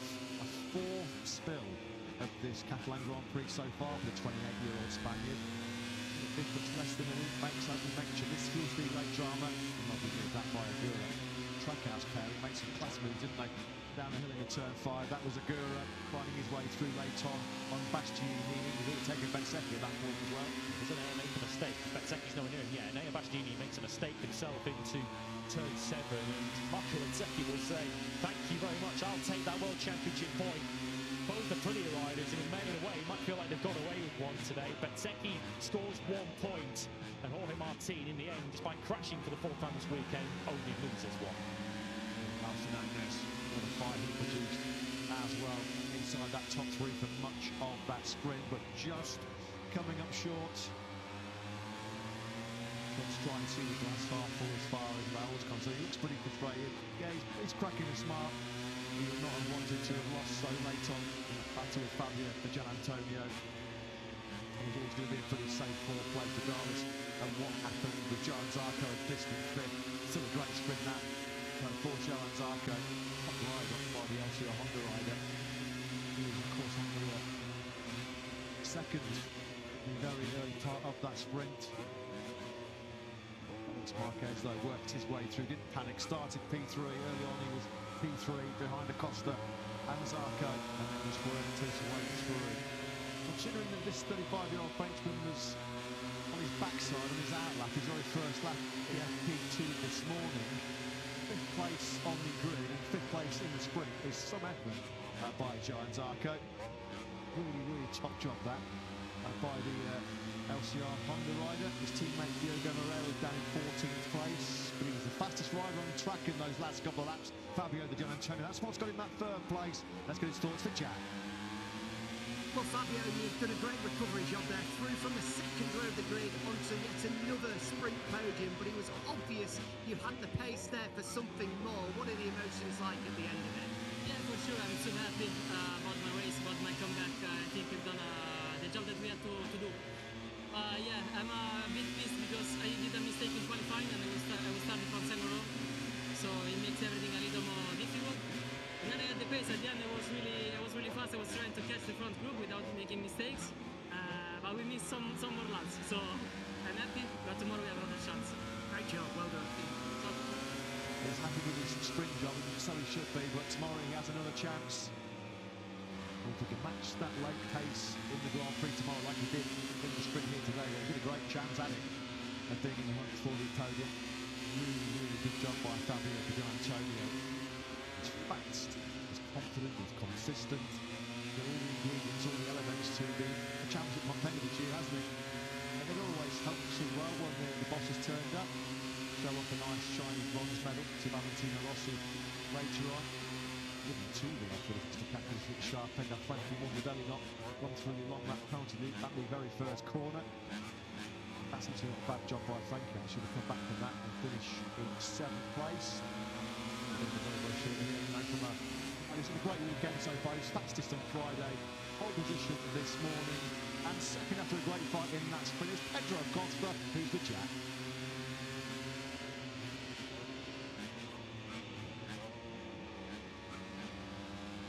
Pedro, congratulations. You gave everything there. That officially the closest sprint in history. Just how proud of you are of your efforts? Thank you. I mean, we have to be happy at the end. We know that at the moment we are not in the level of Ducati, and we were at the end of the race finally battling with them for this. We have to be happy. More information for tomorrow for this was quite important to finish this sprint race. Thank you, boys. Yeah, it was a brilliant ride. He was so close. So close. It's going to come. You just feel that first Grand Prix victory is going to come from Pedro Acosta. It's just too darn good not to be a Grand Prix before potentially he leaves a KTM at the end of the season. That's what it's all pointing towards. He pushed Alex Marquez all the way. Last year in the sprint, Alex cracked. This time around, there's no way he's going to buckle and throw away another gold medal. What a performance. What a tight finish it was. Martin, another FC Barcelona player, enjoying the atmosphere here this afternoon. Teammate through the grid. Great victory here in Barcelona to banish the demons of last year. How difficult were those final laps to keep Pedro behind? Well, just I was trying to be concentrated on myself, trying to be really on the pace, and I mean, yeah, I struggled a little bit with the front tire in the end, maybe pushed a little bit too much in the beginning. So it's just, how to manage the thing. So I need to improve for tomorrow for sure in that management of front tire, but in the end, victory today is so important. I was able to fly and catch again, the flow here in Barcelona, so really happy. Congratulations. Thank you so much. Fantastic job there by Alex Marquez. He really did it the hard way, didn't he? Front road start, and he gets the job done on this occasion in the sprint over 12 laps. This was so close. Just look at this narrow winning gap. The closest sprint I've ever told you in commentary, 0.041 gap between Alex Marquez and Pedro Acosta. That previous closest ever sprint finish was right to the very early part of the sprint era, and there was just 0.072 in the second, covering Brad Binder and Marco Bezzecchi in Argentina in 2023. Tight at the top. As far as Alex Marquez is concerned, a very big payday. He's only 2 points now behind Ayagura in the battle for 5th early on in the championship standings. Fair play to Agura, we mentioned him, didn't we? Gaining 10 places in that short format. That is no mean feat as far as Ayagura is concerned. Yeah, of course, Jorge Martin flashed down in front of him. Ramping the drama, he didn't get through the first corner after their early drama, but Ayagura was right in the mix once again. He was capable of doing 39, so watch out for him in the Grand Prix as well tomorrow. As we then, under some blazing sunshine here in Barcelona, get set for the 6th medal ceremony of 2026. We've seen plenty of edge of the seat action, haven't we, in sprints this year. Sprint winners are concerned now, it's the 4th different winner of the season. Matt mentioned looking very quickly to our list of different podium finishers. Alex Marquez joins that list today. First sprint medal of the season, might as well make it gold. Alex Marquez has today. Fabio Antonio. Of course, it's the second sprint podium of the season for him to go with the second in Brazil. Not enough though to keep him in third place in the World Championship, because his chief rival for that particular position was Pedro Acosta, who finished ahead of him in second today. There's 41,000 to the second. There's certainly some regret there, even if he is saying that we have to be happy. Down, there must be a tinge of regret. Didn't have really the pace in the first half of that sprint. Certainly did in the second half of it. The first and the finish by the slender margin of just 400 of a second is Alex Marquez. He just loves racing on Spanish tarmac, doesn't he? Victor, of course, in Jerez, and sprint joy for him in Barcelona today.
MotoGP has been super close, hasn't it, throughout 2026. Yesterday, for the second Friday in a row, we had our closest top 10 at the end of the afternoon practice session. And this afternoon, here in Catalunya, we have had our closest ever finish in a Tissot sprint. Nothing barely to divide Alex Marquez and Pedro Acosta up the checker flag, but just a winning over to Alex Marquez. Make it back-to-back wins in tomorrow's Grand Prix here in front of his own crowd, just as he did so early on this season down in Andalusia in southern Spain. Alex getting very accustomed to some Prosecco post-sprint and post-Grand Prix on home turf, isn't he? His last sprint win in Valencia, I think, at the end of last season. It was something about the racing at home, isn't it, for Alex? He'll be looking to complete the double, no doubt about it, tomorrow. Who will provide the big obstacles? Well, Pedro Acosta, for sure, will do on pole position. Fabio Di Antonio had great late sprint pace, so don't discount him. What can Martin, Bezzecchi and Aguirre do? And likely we're going to get back-to-back brilliant lockouts at the top three of this MotoGP.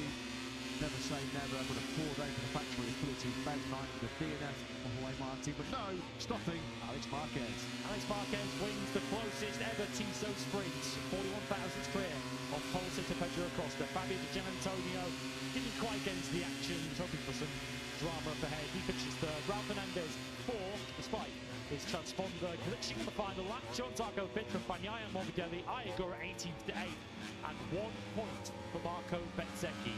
And crucial might that point prove to be later in the season.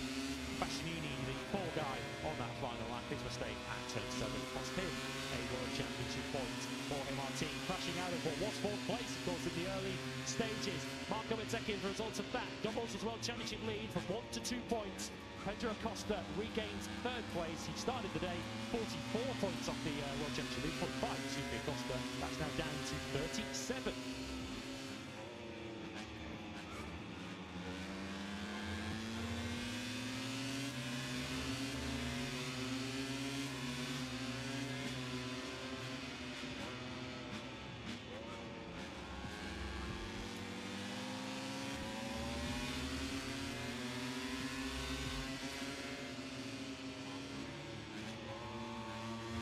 Constructors' Championship, Aprilia's lead is cut quite significantly actually today, down to 28 points over Ducati.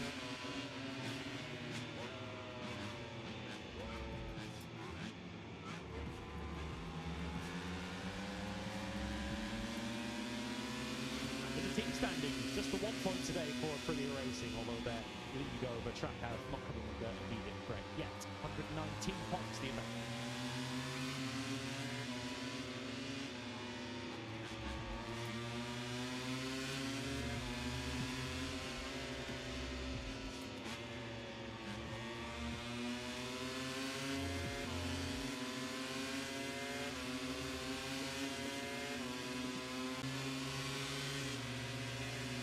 have some highlights then. Pedro Acosta started for pole position, and the way the first couple of corners panned out, looked well placed to fight for a second sprint win of the year.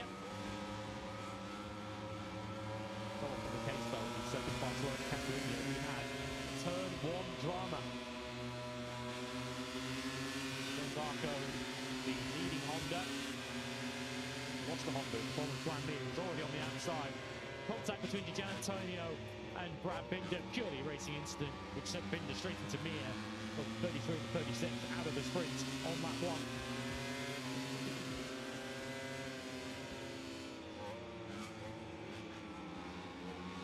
Marquez crucially cleared John Zarco at the start of the second lap to allow himself to begin a chase on Acosta.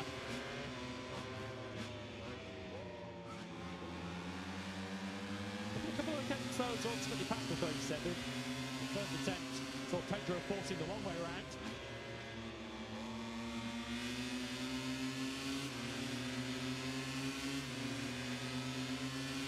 Inside though, second time around. Well, the 73 hit the front. Crucially by this stage, Jorge Martin was out of the Tissot sprint, which left Raul Fernandez into Aprilia's only hope of a gold medal today. He took second from Acosta at half distance.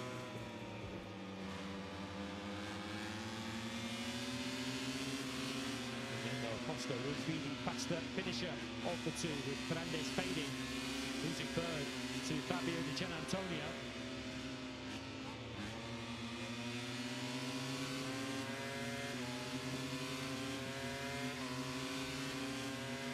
Pedro certainly kept the pressure on his fellow Spaniard, for Alex Marquez had just enough in the tank.